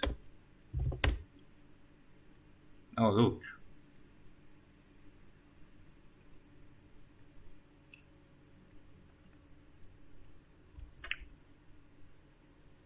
I'm an idiot, okay?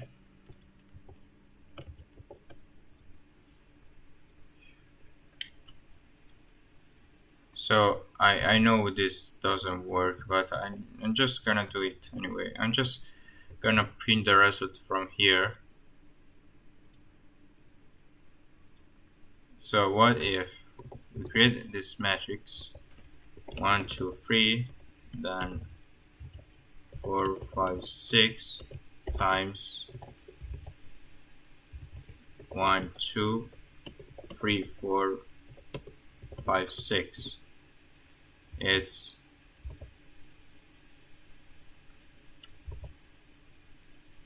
that's interesting. I definitely did something wrong here, right? So now the only thing I have to do is, okay, for some reason uh,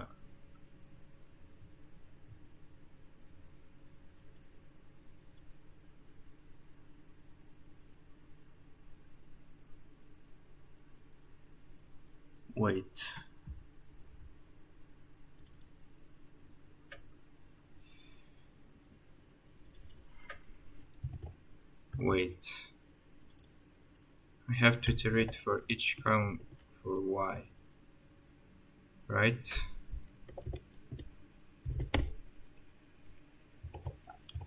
And now we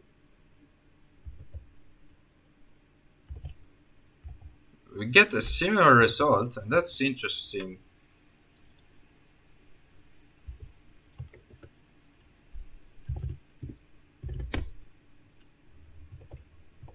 Oh my god.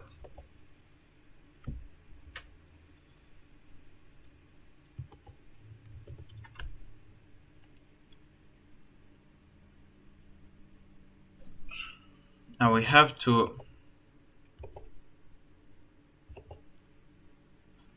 so the first iteration is like are the rows, right? You have to iterate each rows and multiply by, this.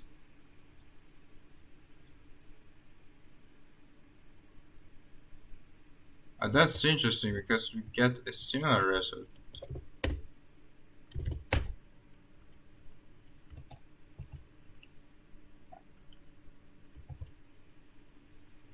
Like this. So we are definitely getting close. And I'm gonna take a short break and I will be right back. Then, when I finally created the fucking product, I can implement more things, right?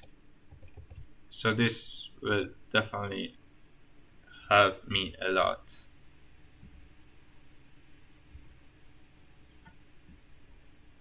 I'll be right back in a few minutes. So let me just put this, and oh my god, I'm already streaming for 4 hours. That's crazy. And I'm gonna be mess up. See you later.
Okay, guys, we are back.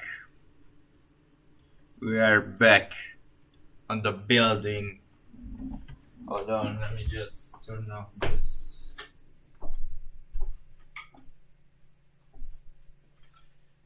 Okay.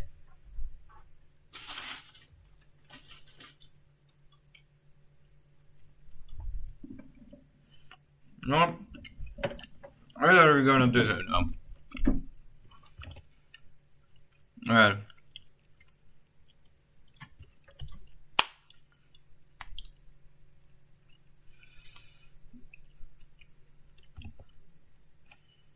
so let's use arrows to explain the process.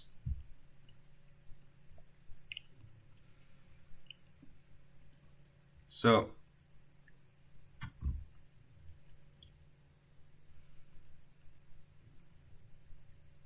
for this element, right, you have the first and then you have the second, and these two sum up, right? Actually, the second should be right there. Two, and then and this and in this way we create the first element, right? So we have this is k, k1, k2, right? This is the value of k.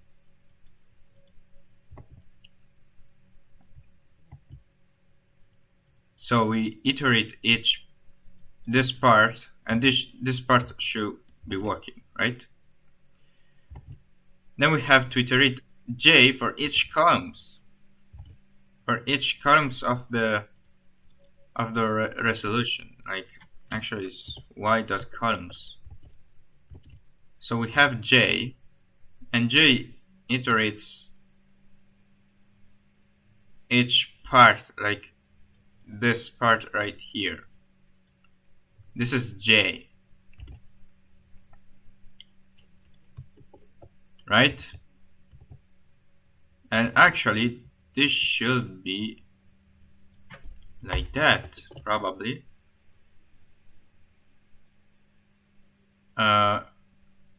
Yes, probably it should be like that. I don't know. Let's try to test it out. And what do we get? That's interesting. Did we fix that? That was the only thing missing. I don't know if I actually fixed that. Let's try to perform a more complex operation. Let's see what we get. Let's try to put a fourth element, a fourth column, and a fourth row like this, right?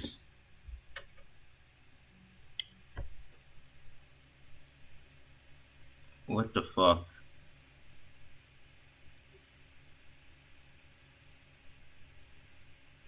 I'm not sure if that works. So we have 4, and then we have 7 right here. Then we have 7, 8. Let's try to print that.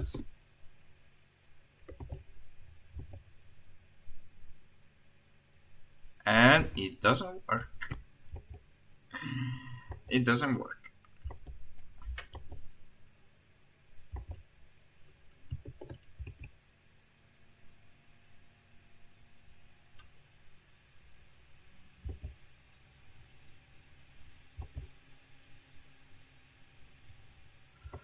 Oh my fucking god.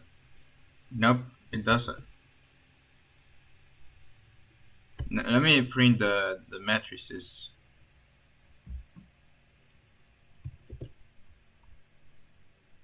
So let me just do this M1, then we have M2.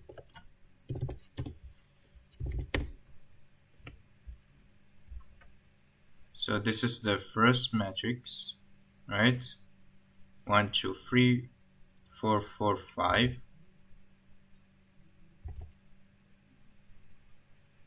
Wait, what? Oh, that's why. The reason is pretty simple. I forgot to change the size. That's okay. That's. Let's see if that works now. And holy damn, it works! Oh my god! Yes, yes, yes, it works. Oh my fucking god. Okay. And now let's try to add a new column right here. So we create this, right? Let's create a new column like this, right? So we created a new column and we had to add this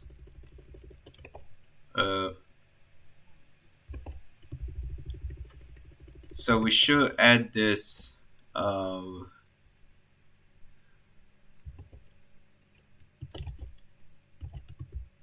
1, 2, 3, 4. So we have this right here, then we have 1, then we have 2, 3, then we have 4. This should throw an error. It doesn't.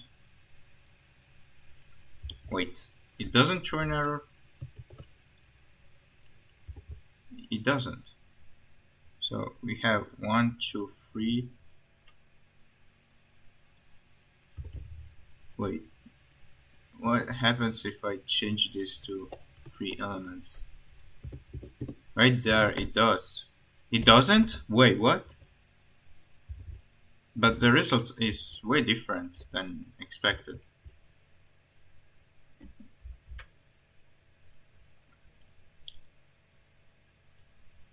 We have 3 columns, but the result is way different. It's not supposed to be like that.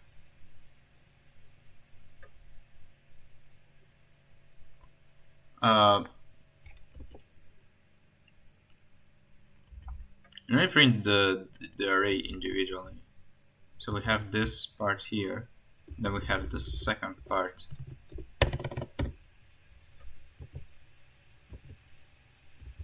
So, and if we multiply, okay, this should be happening.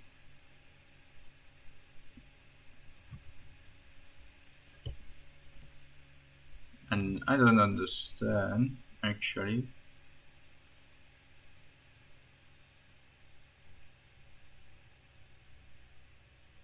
Oh, there was no multiplication, it just says invalid matrix, but it's actually valid.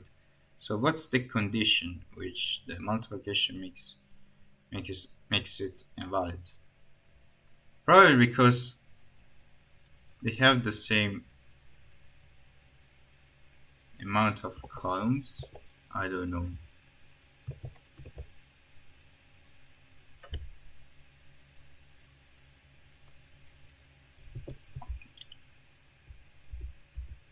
But what if we add a new element? Let's add 5, 6, 7, 8. It returns a result. That's interesting.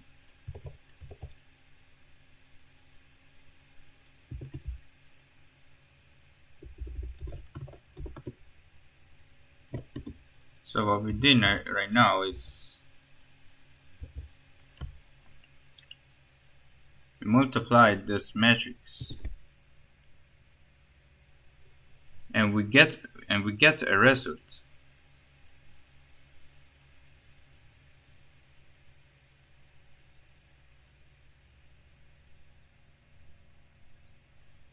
I don't understand. Hold on. Matrix dot product conditions.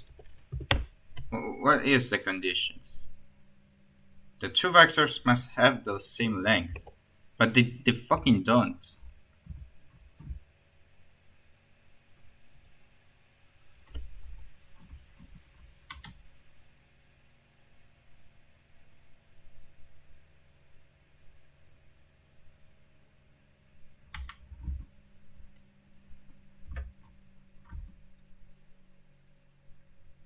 The number of columns in the first matrix must equal the number of rows in the second matrix.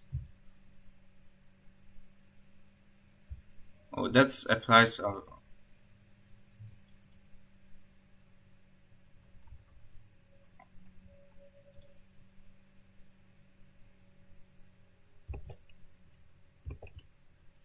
But in this case,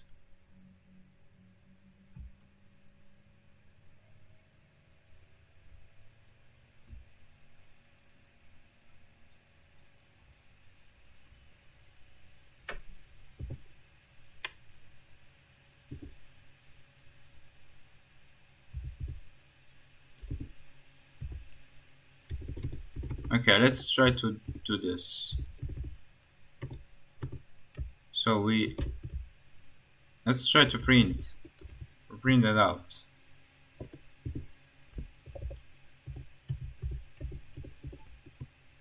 So we have this.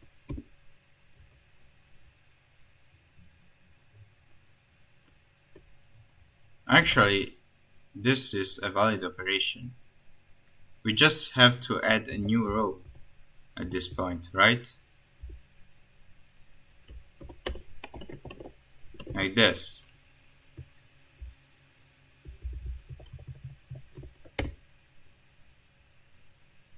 Yeah.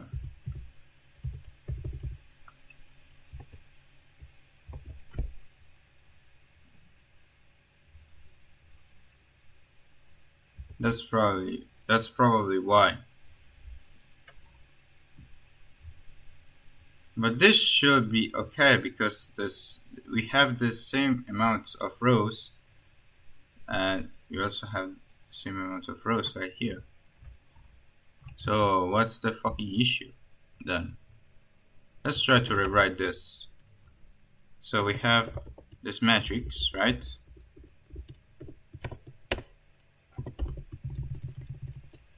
Times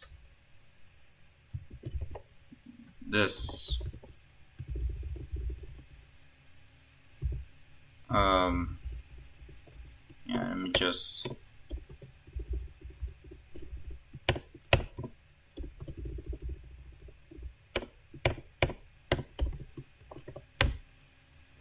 and this, and we have a result, but nothing is matching. We just have the same amount of rows and columns. Why does this happen?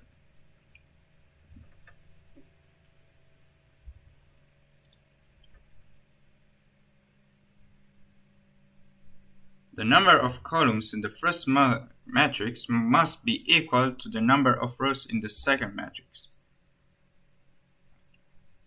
We have 2 rows and we have 3 columns. So this message is right technically, right?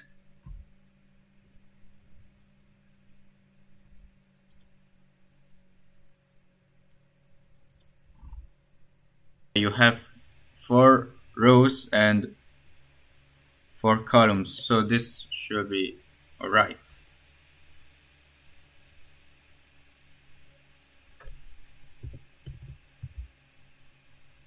So we have 1, 2, 3, 4. 1, 2, 3, 4. Yes, this could be. Yes, this should be allowed, right? Or I forgot to.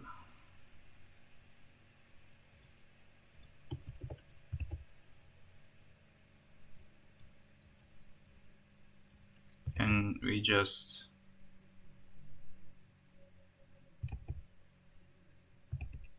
So let me follow this condition. The number of the columns in the first matrix must be equal to the number of the rows in the second matrix. So this condition, right? And let's see if that's true. And oh my god, it is. It is actually true. Let's try with this. Let's try with this.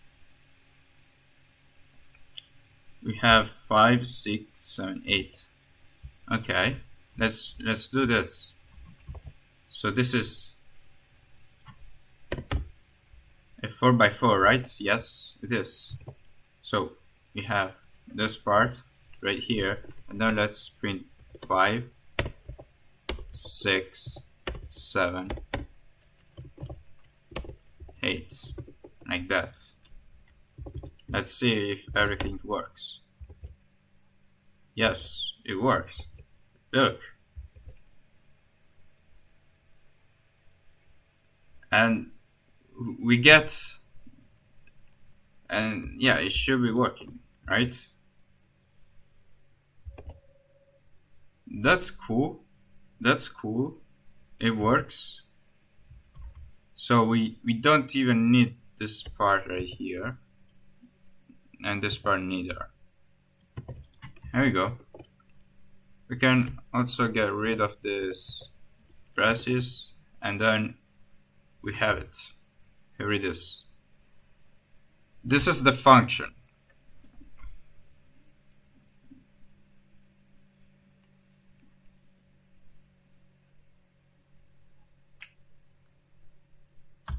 Also, let's implement a new function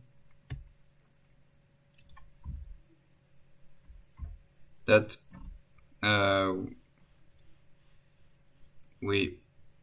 that allows us to print the matrix. And let me just, this is the print matrix. We create a new function, we call it print temp matrix, and what it does is actually it frees the memory, right? And we should pass a pointer. Yep. So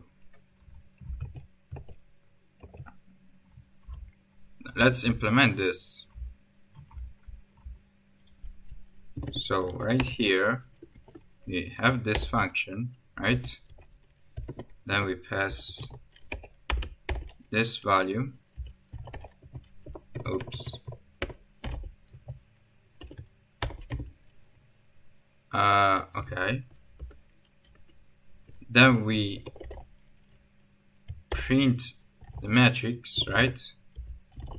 Hold on. Print matrix. Then we actually print this.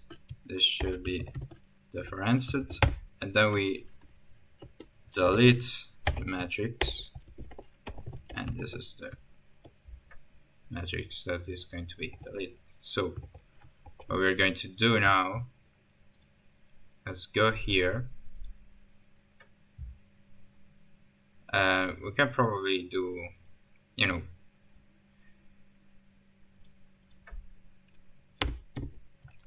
we can print temp matrix, then we will pass the reference of this M1, M2, right? Let me just get rid of this. Probably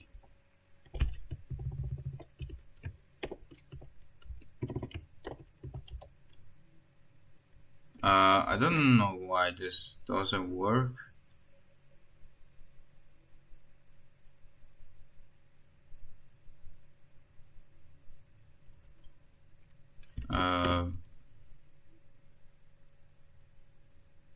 So we have to reference this probably. I don't know. Let me just try to cast this.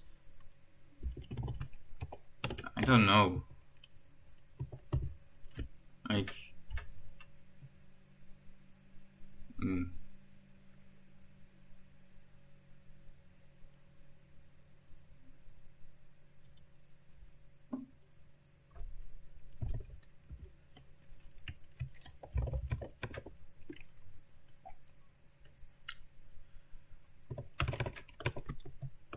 I'm just gonna leave this there. I don't care. I will think about it later.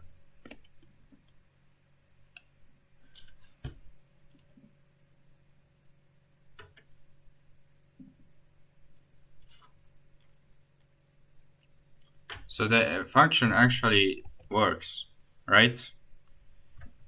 So it's easy as fuck. We just have to iterate for each column, for each hold on,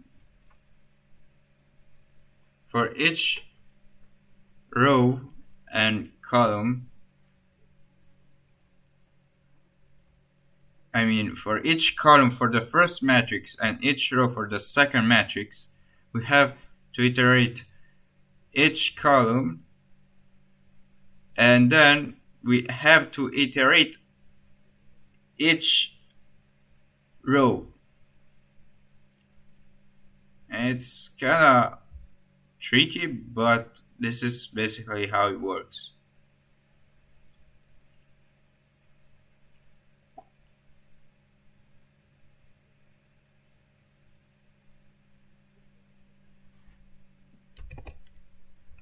And this is my own C implementation for the multiplication. Not that hard. It's just free nested for loops.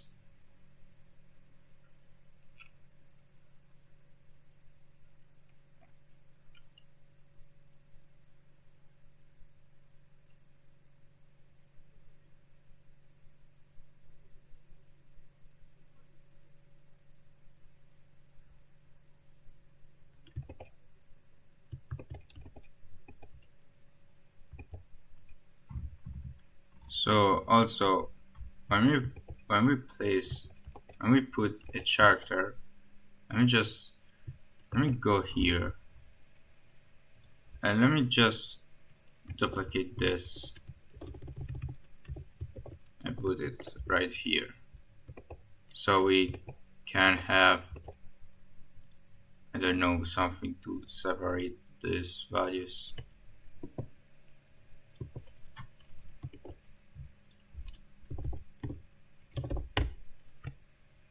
And holy shit, what the fuck? No, it's not supposed to be here. I mean, here. Okay. Let's try again. And now everything works.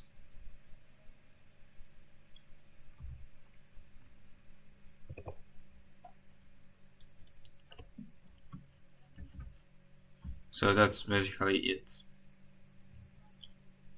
Right?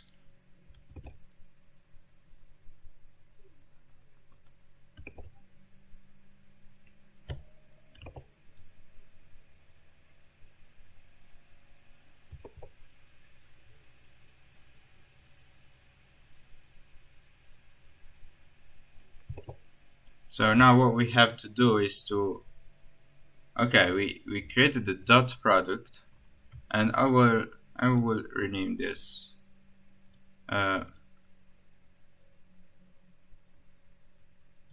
probably later.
So now let's implement this function. So we know how dot product works, right?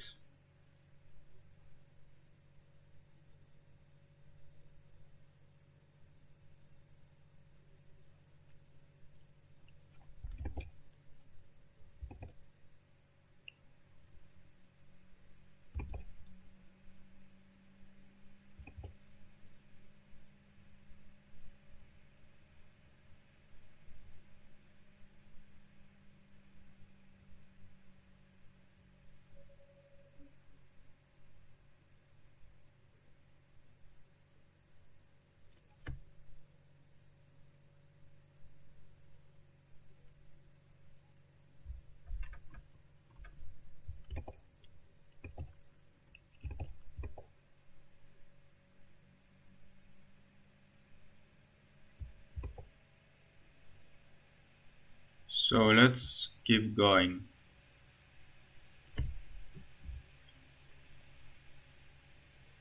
Okay, that's what we did.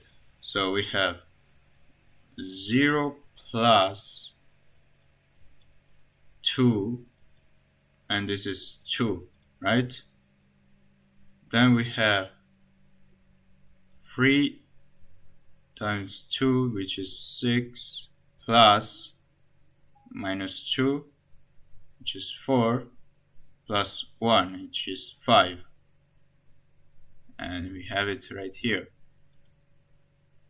I also forgot to apply this for the first element, so we have 0, then we have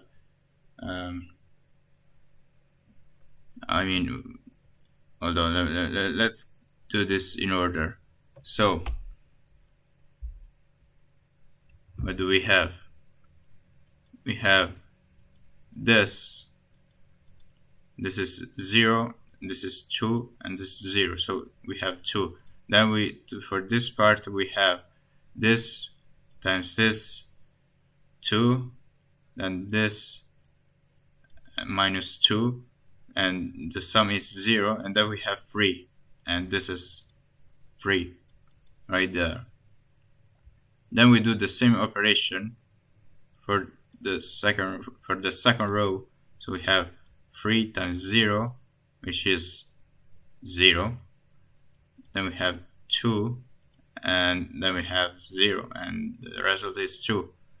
And they have the same thing for the second column, which is 5. And then we have 0 times 1, and all of this is 0. Wait, no. We have the first row and the first column. So 0, this must be 0. Then we have plus 2 and 3, and this is 6, right? Yeah. Then we have 0 and 2. Then we have 2 and 2, and this is 4. Then we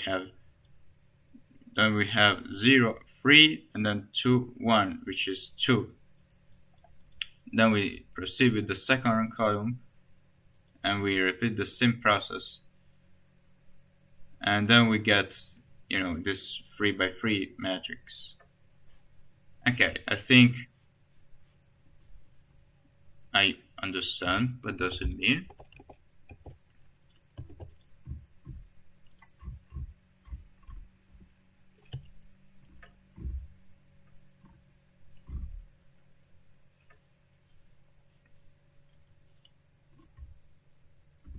Also, let's create a function that creates an identity matrix.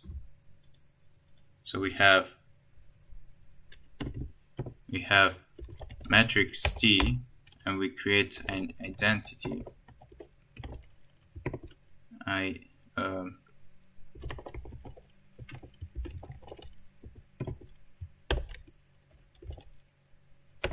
And then we specify the probably size T, and specify the size like m, n are the same, so we just need the sides, one single value. So let's go here, and when we create a matrix, let's implement this function, right? So let's copy this and paste it right here. Then we create a matrix, right?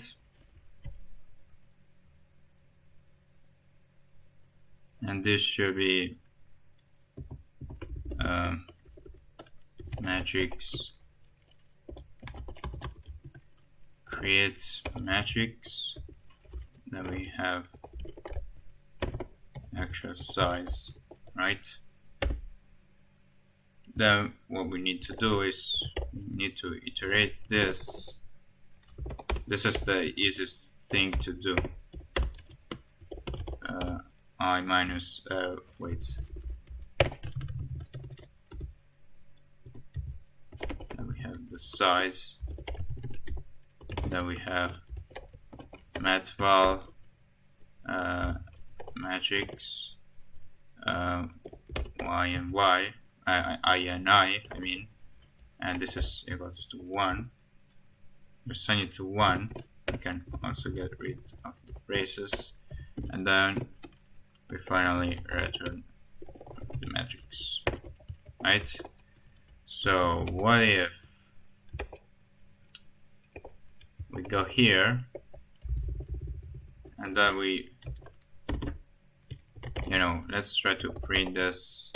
We don't need to deallocate this, we are just testing stuff. It's not nothing, it's not, there isn't anything serious. So if you see that I'm not allocating, I'm not freeing memory, it's just because of this. Like it's not a serious problem for now. So I don't care if I'm not freeing memory. It's just a short execution. So and then we have the identity matrix, and then we create like a 7 by 7 like this. So what if we compile this and look at this? This is an identity matrix. Pretty easy implementation. Yeah. But yeah, that could be useful, So we have identity matrix in R and n by n. So this must be a square matrix. We define the identity matrix. Yeah, that's the definition, right? Okay, containing 1 on the diagonal and 0 everywhere else, like we did here. Now we define matrix multiplication, matrix addition, and the identity matrix. Let us have a look at some properties of matrices. The only thing I still have to understand is how exactly addition works, right? For today, we're gonna learn like this two. Oh god, what the fuck? Where am I?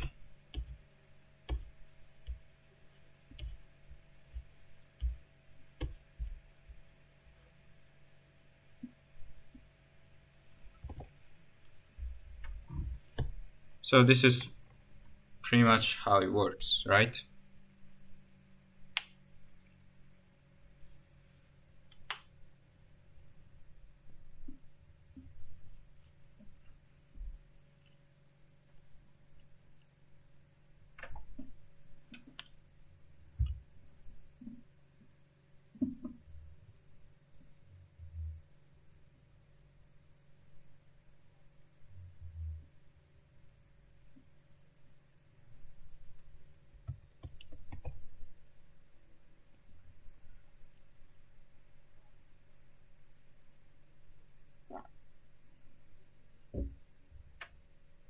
Let's see.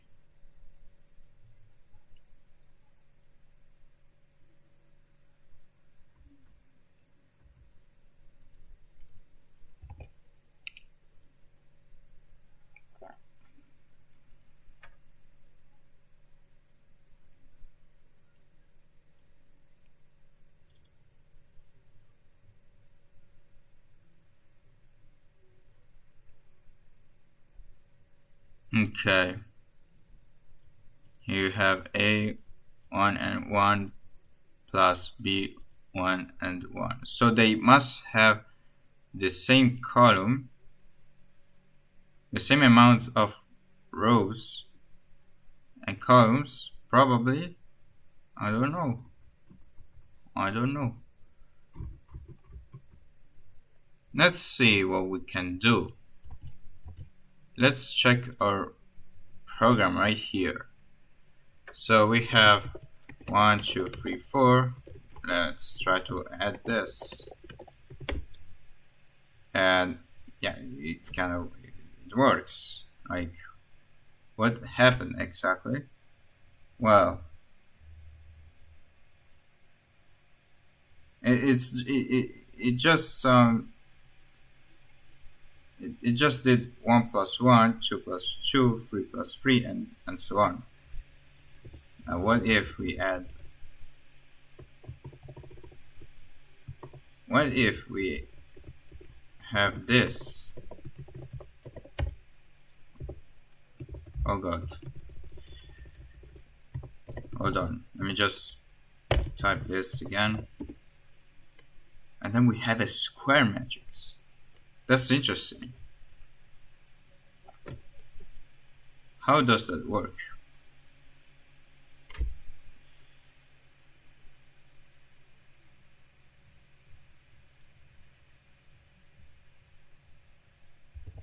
That's interesting.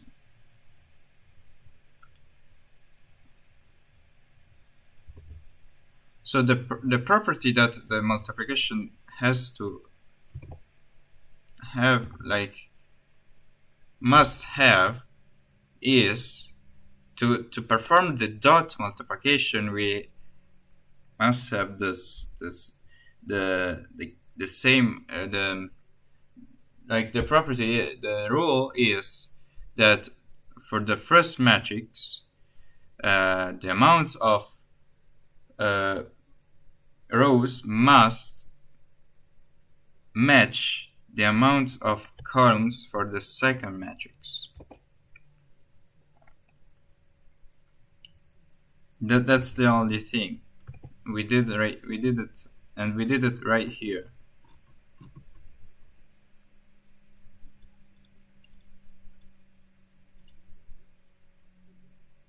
Actually, the columns and the rows, I mean.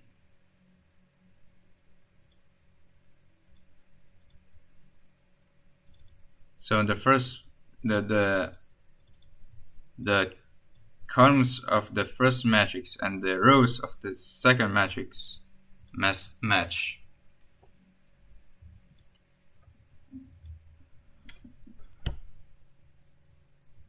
Or else we will create this, and this is an invalid matrix. Like, it doesn't exist, it's an error. It doesn't allocate any memory and it will print error, right?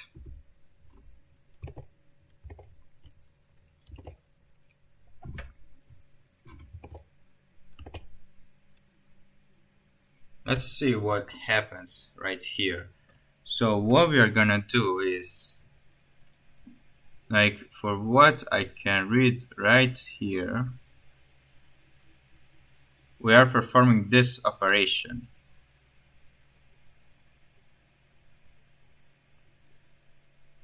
So this must be like the J element, and the J is the rows, right? Oh, wait.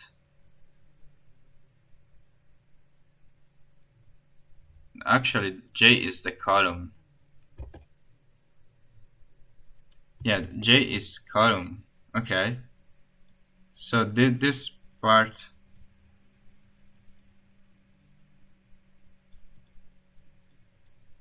this is pretty much how it works.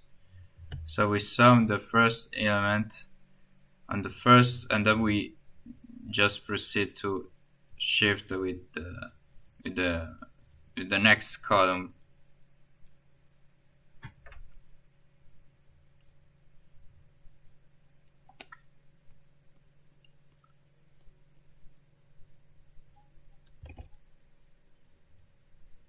Okay.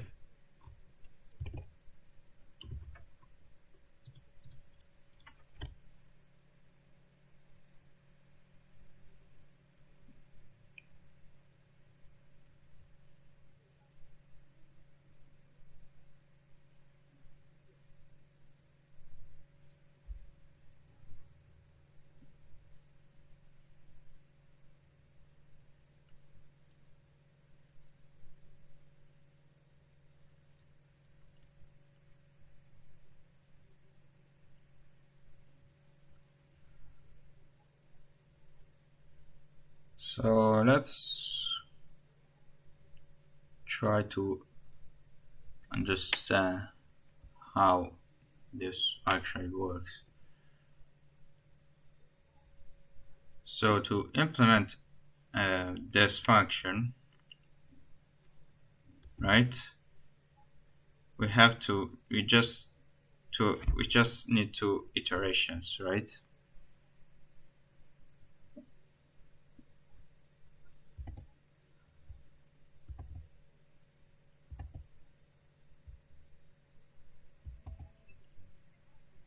Oh my fucking god.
Okay, let's keep going. Okay, so what do we have here? So what if we try to sum elements like that? Yes, we get the same amount of columns and the same amount of rows, right?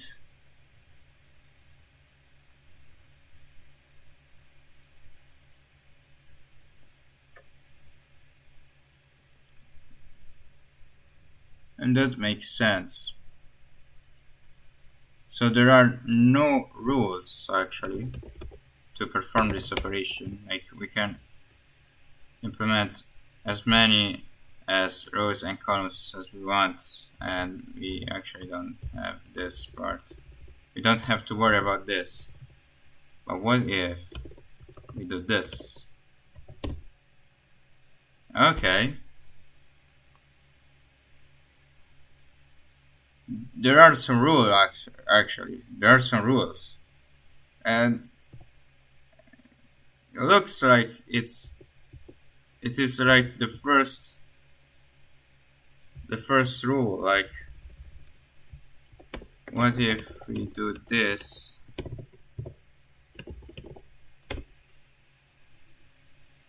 No.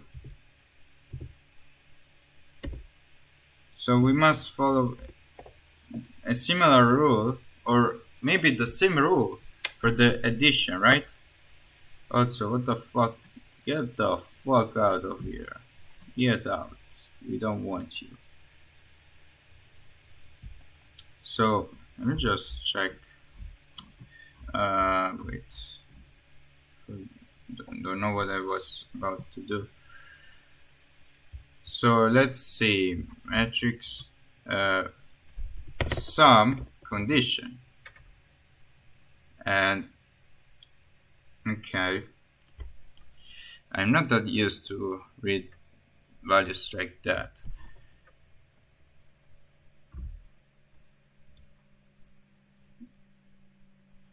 the order of the matrices are equal. But wait, the order of these two matrices are not equal. So what's the actual condition then? Is it written right here? Let's see. The sum of two matrices m by n and m by n is defined as the element-wise sum. So that's pretty much it, but oh wait, okay, for matrices A as element of the set m by n and n by k, the elements of the product, wait,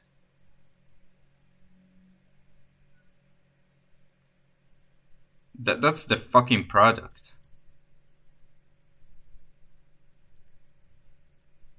And it's a summation. We have a summation here.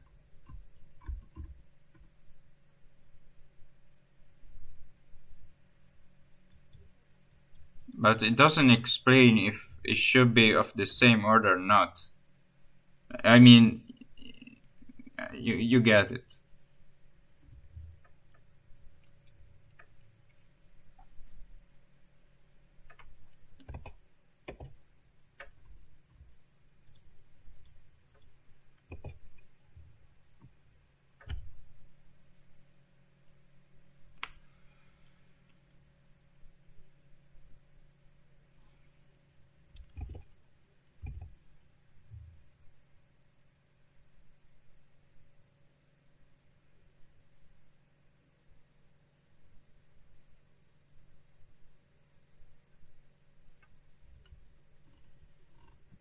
I don't know.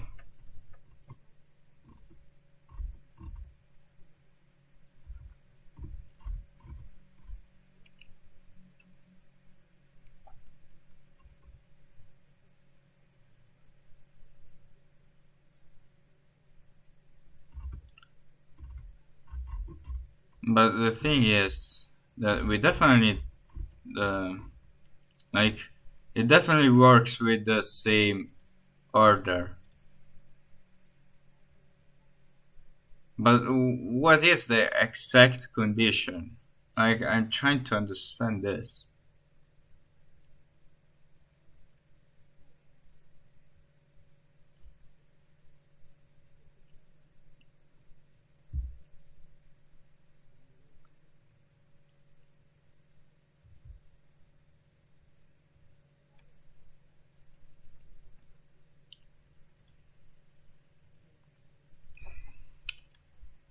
A matrix addition condition. Two matrices can be added if and only if they have the same dimensions, same number of rows and columns. Yeah, I get it. But how does this, like, this doesn't have the same dimensions, but for some reason it still works. I don't know, like, is it a bug then?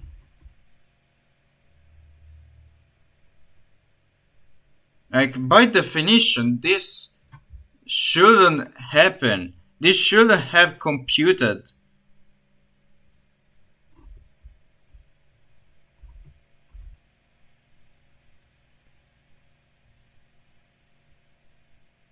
We cannot add them. We can add them. We can add them. Yeah, because they have the same. We have the same. They had the same fucking the fucking dimensions, right? But wait. Now let's try to implement this. Like, let's put that here. Like, we have what do we have? We have 3214. Let's put the exact same values, 3214. Then we edit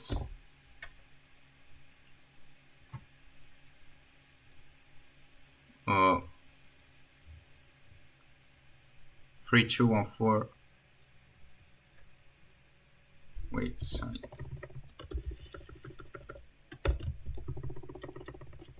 3214, and then we have 53. Yeah, exactly. We cannot do this operation.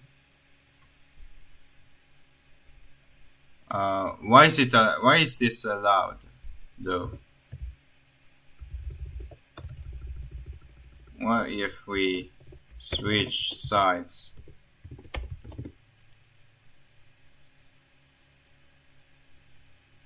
Yeah, we can't. We can't. But we can. Wait.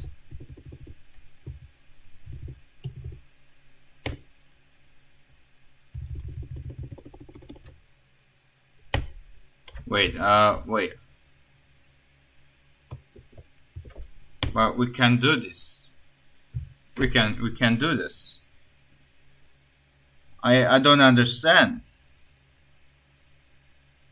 What's the fucking condition then? Is this because it is a sum of vectors? It's just because they are vectors, right? Probably.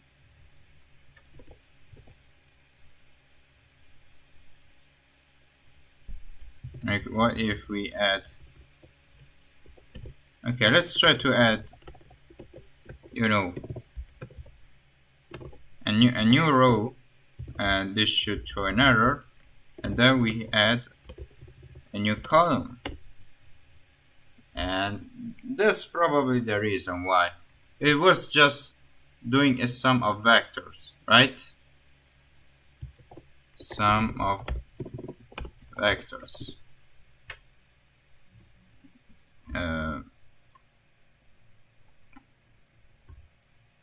I just want... Oh god. So this probably applies to vectors.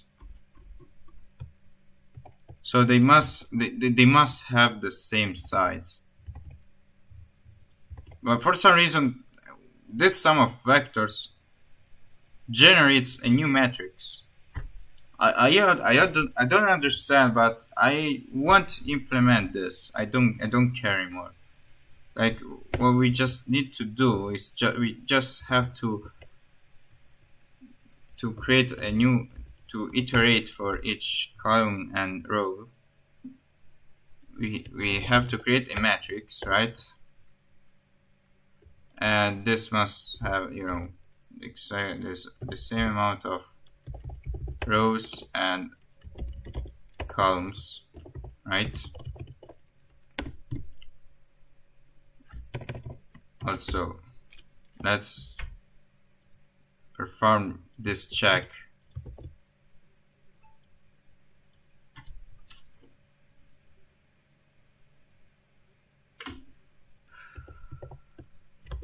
And then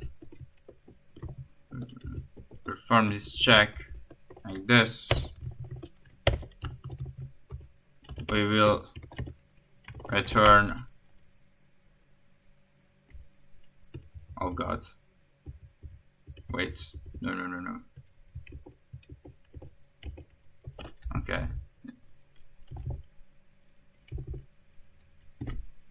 Then what we need to do is we have to iterate this, right? So let's do it. So this should be 1. Then this would be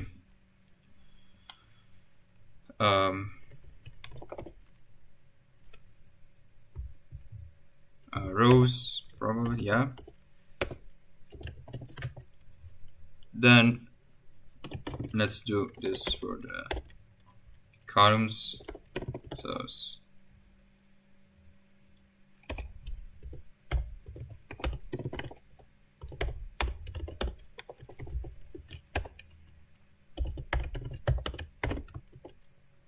right?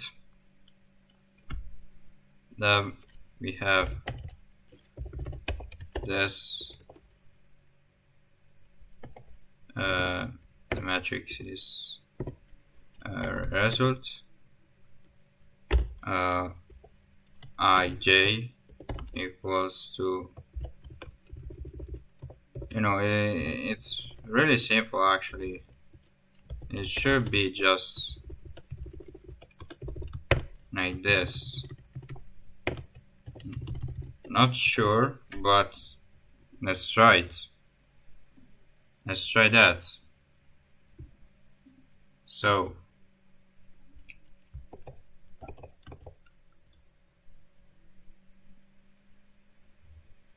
let's try to let's see an example.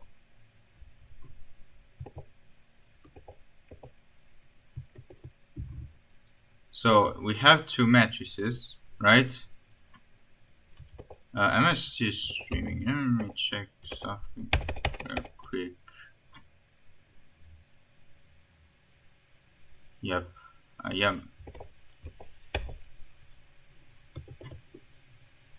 Now let me just. Okay, let's add a new column here. I mean a new row, and this is a 3x4. So let's do the same thing here, and then we just add 1, 2, 3, 4 right here. Easy. Then we print the addition, right? Add matrices and 1 and 2, right? And let's see the results. Wait. Oh.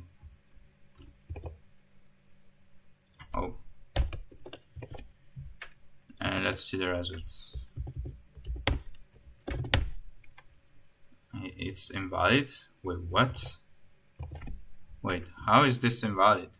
What do you mean? It's a 3x4. How is that invalid?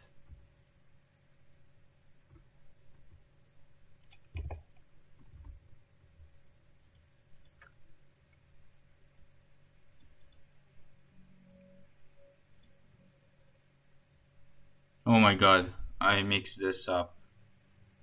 Columns or god. I mixed this. It should be like this. Let's try again. Okay, we cannot perform a multiplication. And for some reason we get the fucking error again. And for some reason we can... Wait.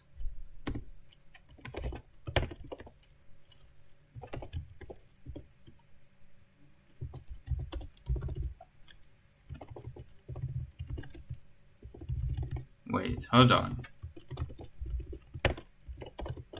Let me just try this.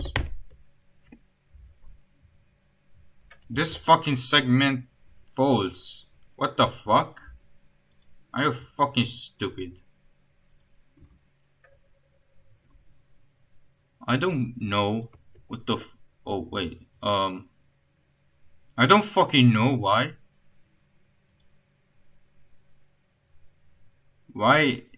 this happens. Like, we have create matrix, right? So this should be like that. So we can perform this action, right? But for some reason we can't. Oh, that's why. Oh my god. Yeah, probably. This is probably the results that we get if we do this calculations, right? Let's try to implement this. So we have this part right here, right? And we must just have to, oh my god, then plus we have this,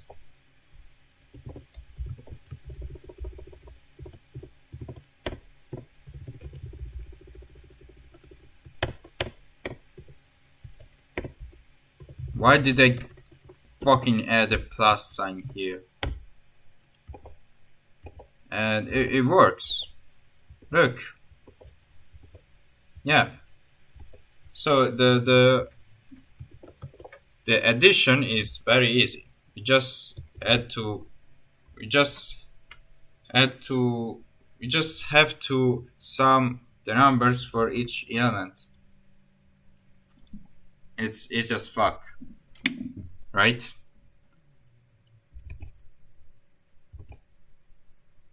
So this is the condition, right? This checks the condition. If this is not if we don't follow this condition, a null matrix will be returned, and null, which means no matrices, like, you know, it's a non-existent matrix, and it will print an error. That's cool. That's good. That's good. So we implemented these two functions, right? And this should work, right? So every time we do this, like, we can print them, and that's good. So we learned pretty much how it works and the conditions to make that work. So we have, for the multiplication, we have for the matrices we have these two properties, right?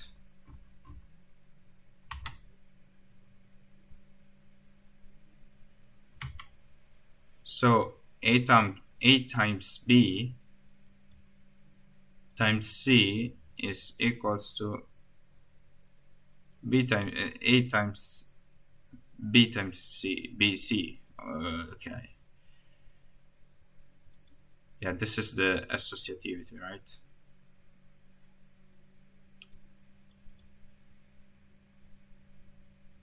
Yeah.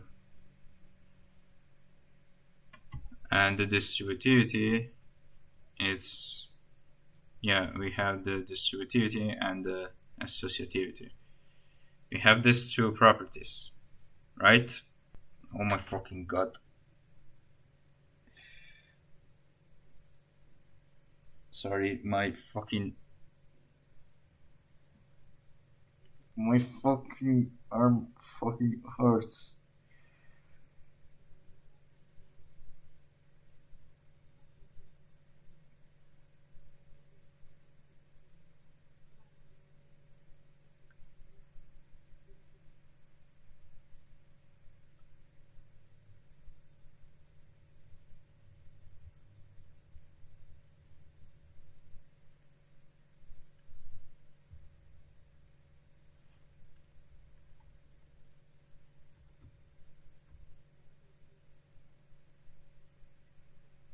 Then we have the inverse, right? You have the inverse, and we have the transpose.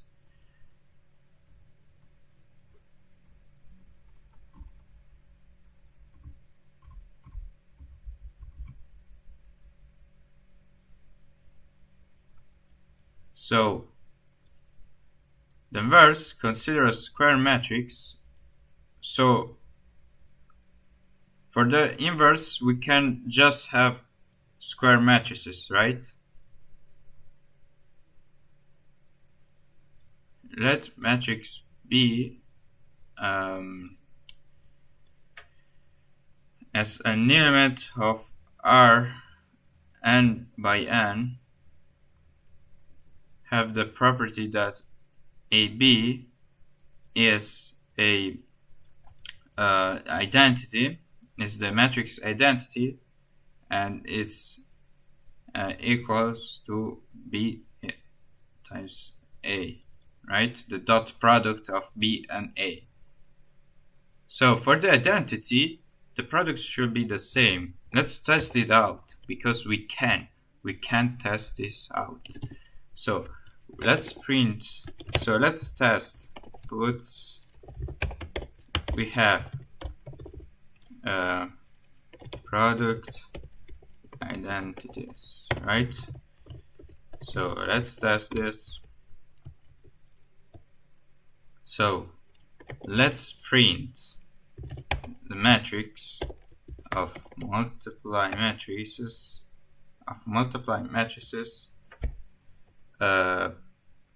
wait, let me just create an example. Like we have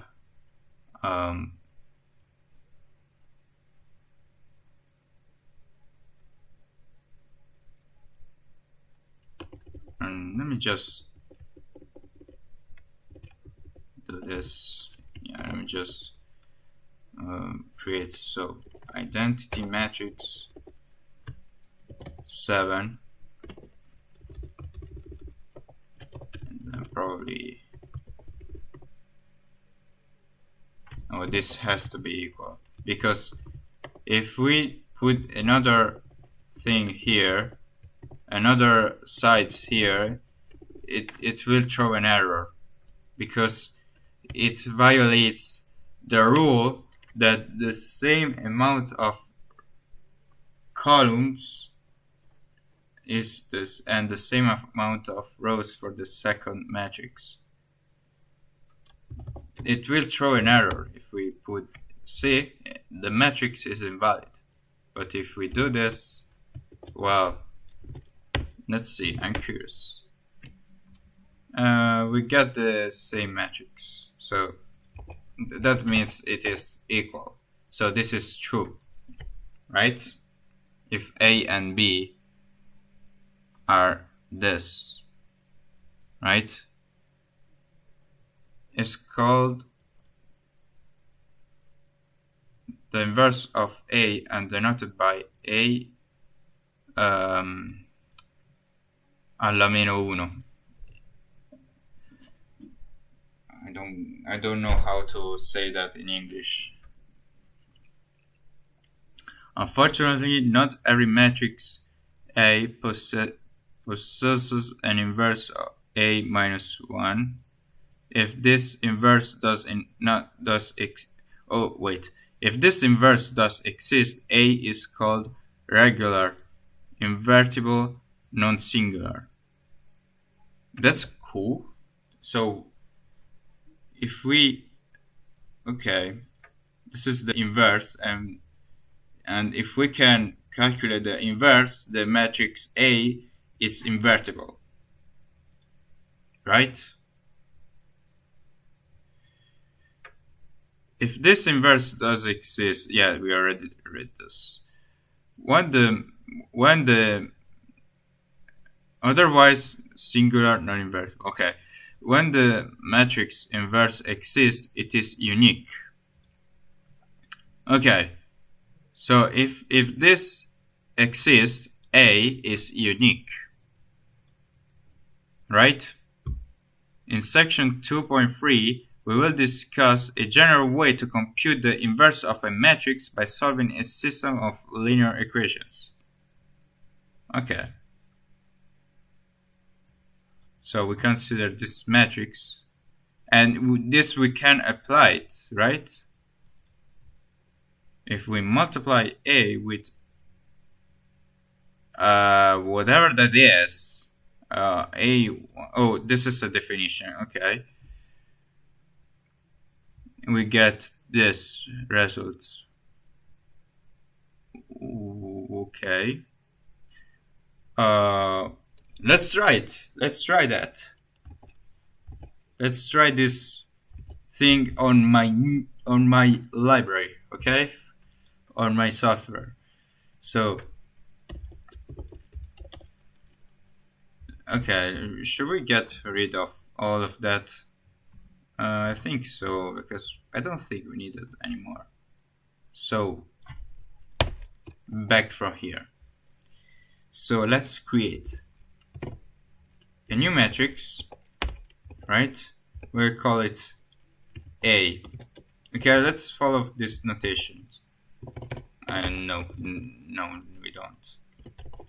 We create a new matrix, and it is 2 by 2, right? The same thing we do with the B. So we have these two matrices, right? Then we have to assign these matrices, right? So we set matrix, and the first one is A, and then we have to pass the values, right? So we have this, and then we pass the values. So let's pretend we have I'm still streaming though. Let me just check if everything is alright. It looks though. Let me just check if I'm still streaming. Okay, just to make sure if everything is okay. So we have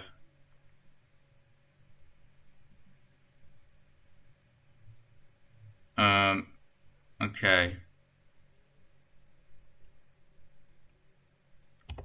We should have the same elements, so let's go with that. The same thing we apply for the B, and this should be like this, right? So what do we actually obtain? So let's print matrix, and then we print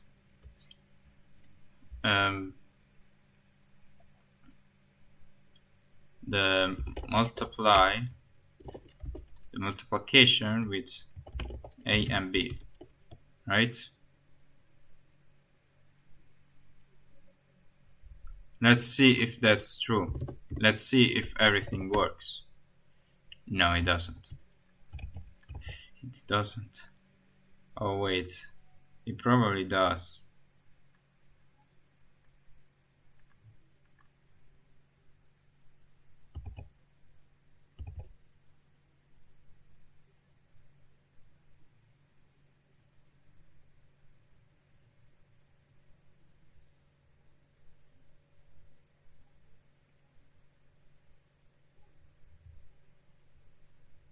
So let's put this 1, 2, 3, and 4.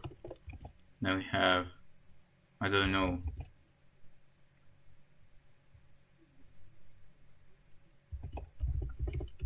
1 minus 2, 3, and 4. Let's try this.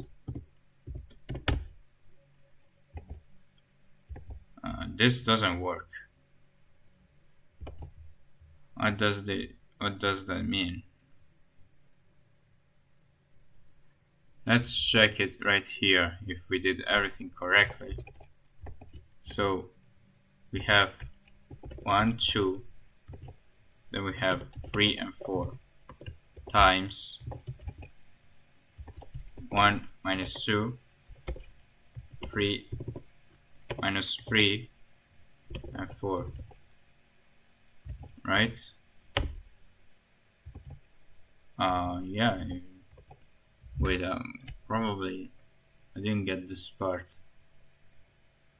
Oh wait, I'm fucking dumb. I didn't read this part. Hold on. Wait, I didn't read. So we have to reverse this part, right? Yeah. Let's try again. Oh, it works. Oh my god. So as we can clearly see here, we actually get the expected result. And that's the actual no fucking way. That's the subtraction of the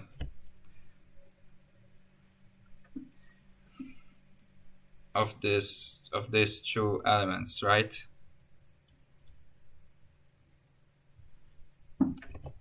So what if like -2, it can be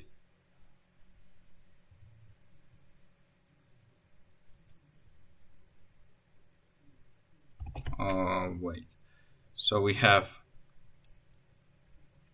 uh,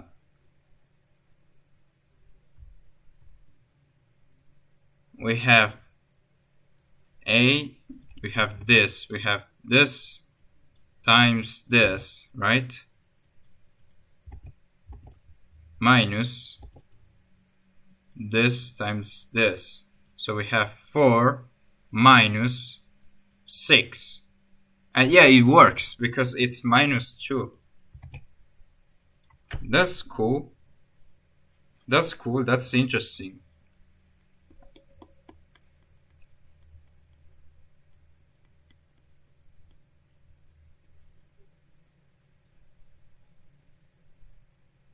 And if we do this calculation, right, we get this part.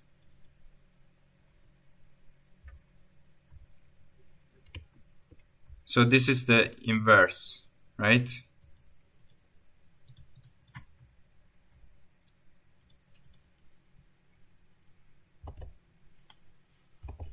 That's interesting.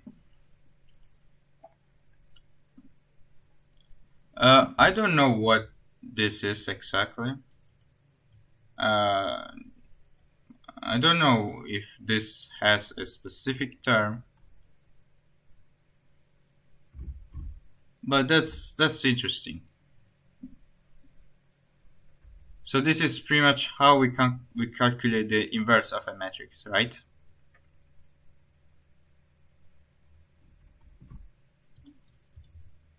I'm trying to slowly go step by step and learn like everything I can to, you know, to have everything. How much am I streaming? Hold on, how long am I streaming? Let's see.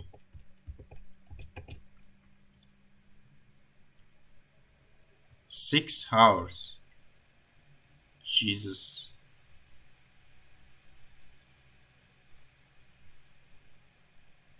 We reached 6 hours. Okay.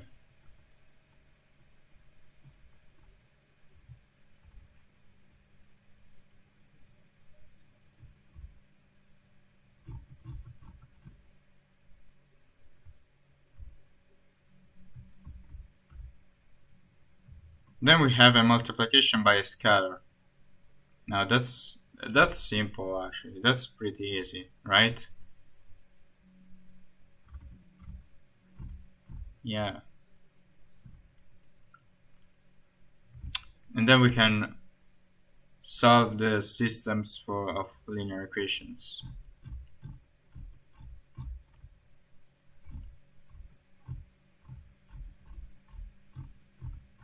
Let me just check what we expect next.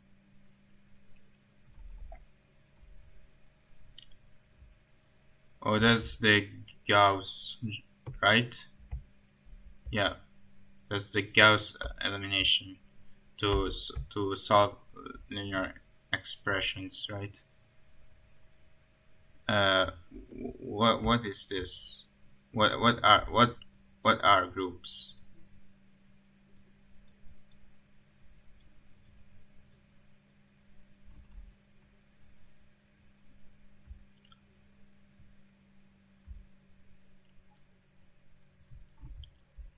Wow.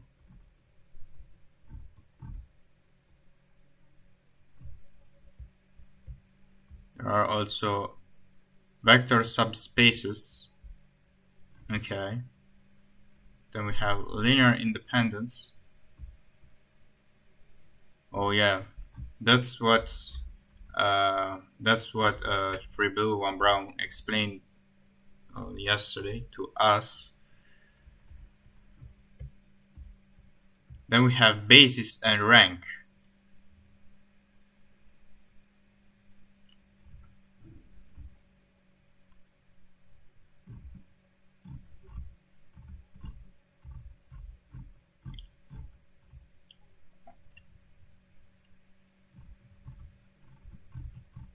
Yeah.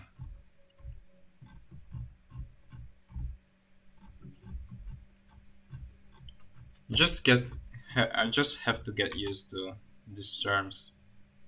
Then we have the exercises.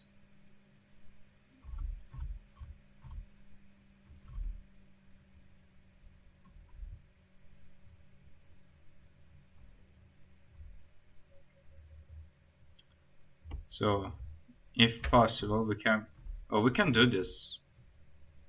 So, this all of these are possible, right? Because the same amount of columns. Wait, this is not possible. This isn't possible. You cannot do this product, right? Because the same amount of columns does not match the same amount of rows for the second matrix. So this is impossible, right? This doesn't have a solution, right? We can already see this, but we can do for the others, right? Because we have the amount of columns matches the amount of rows, right?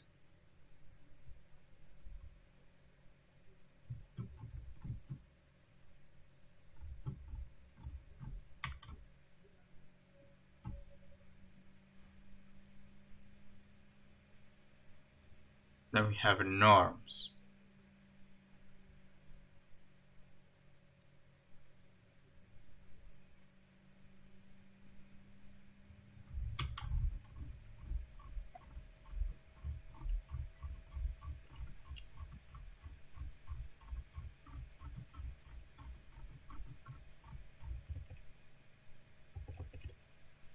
So that's what we did here. And that's interesting. I like the fact that we created a small little library that computes these operations. It's a way to learn, right? This is what I mean. Like now we know how to compute like sum and multiplications. Very like we can also check if it is possible to do it very easily. That's the point of rewriting this, right?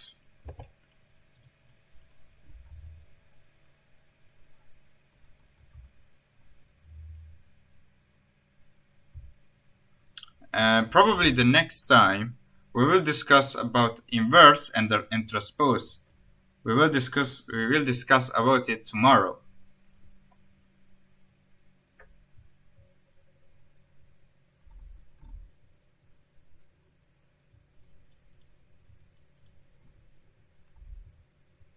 So this is pretty much how it is.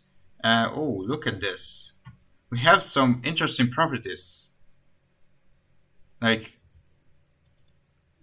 the matrix multiplied by the inverse of the matrix is equals to the identity matrix. That's interesting.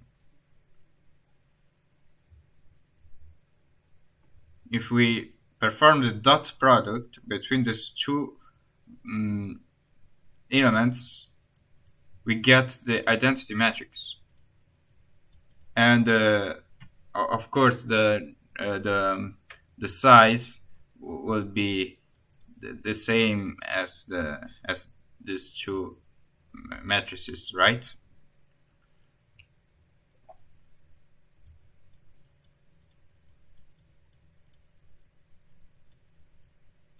Oh, this is not equal.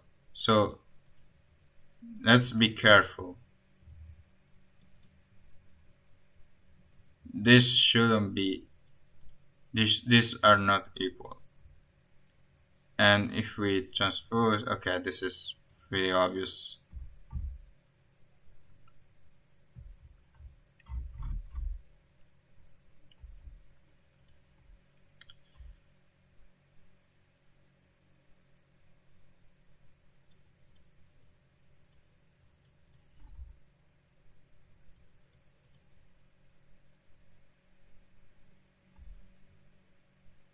Oh, we also found the determinant of the matrix. So we have the determinant of the matrix, right?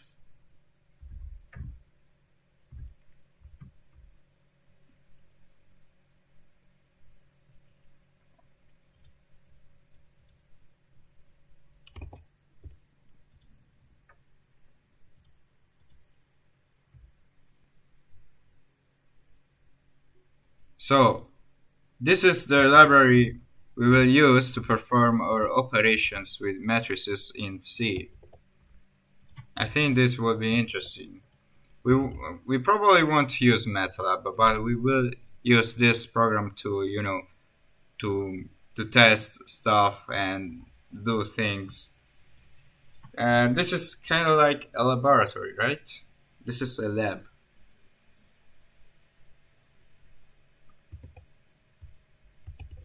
And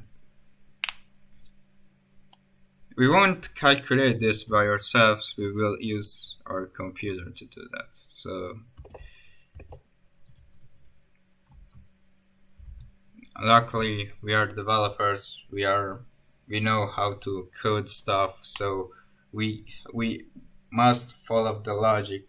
And once we learn the logic, we can also do it by yourself.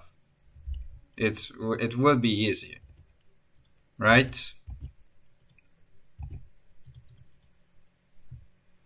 Like we did for the multiplication, for the dot product. I can just, I can just do exercises if I want.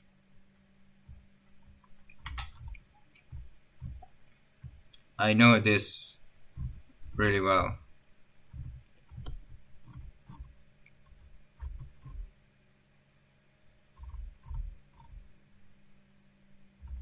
And we can move on and never come back, right?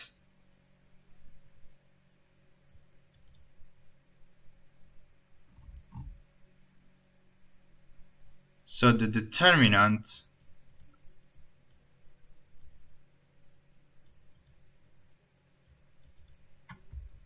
is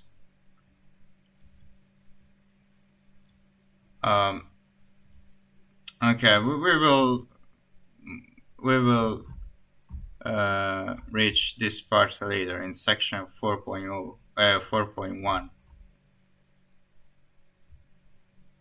But yeah, I really wanna see how to calculate, how to retrieve the determinant, and the kernel of the matrix.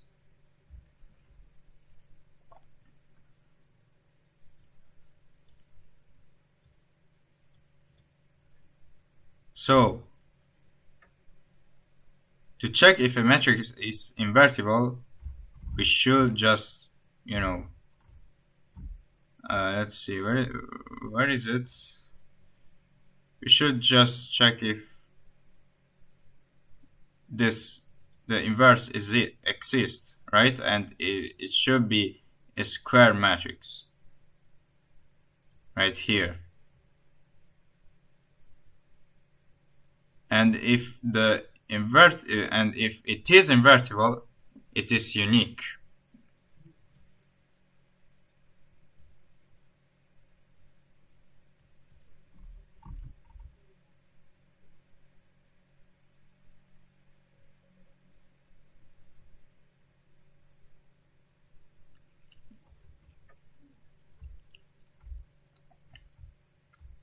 right?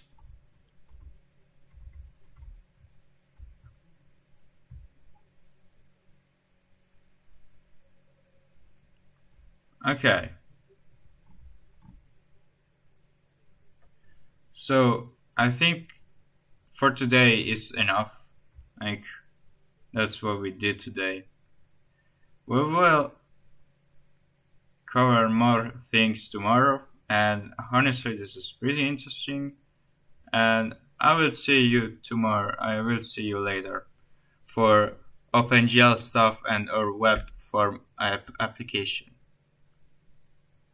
See you later.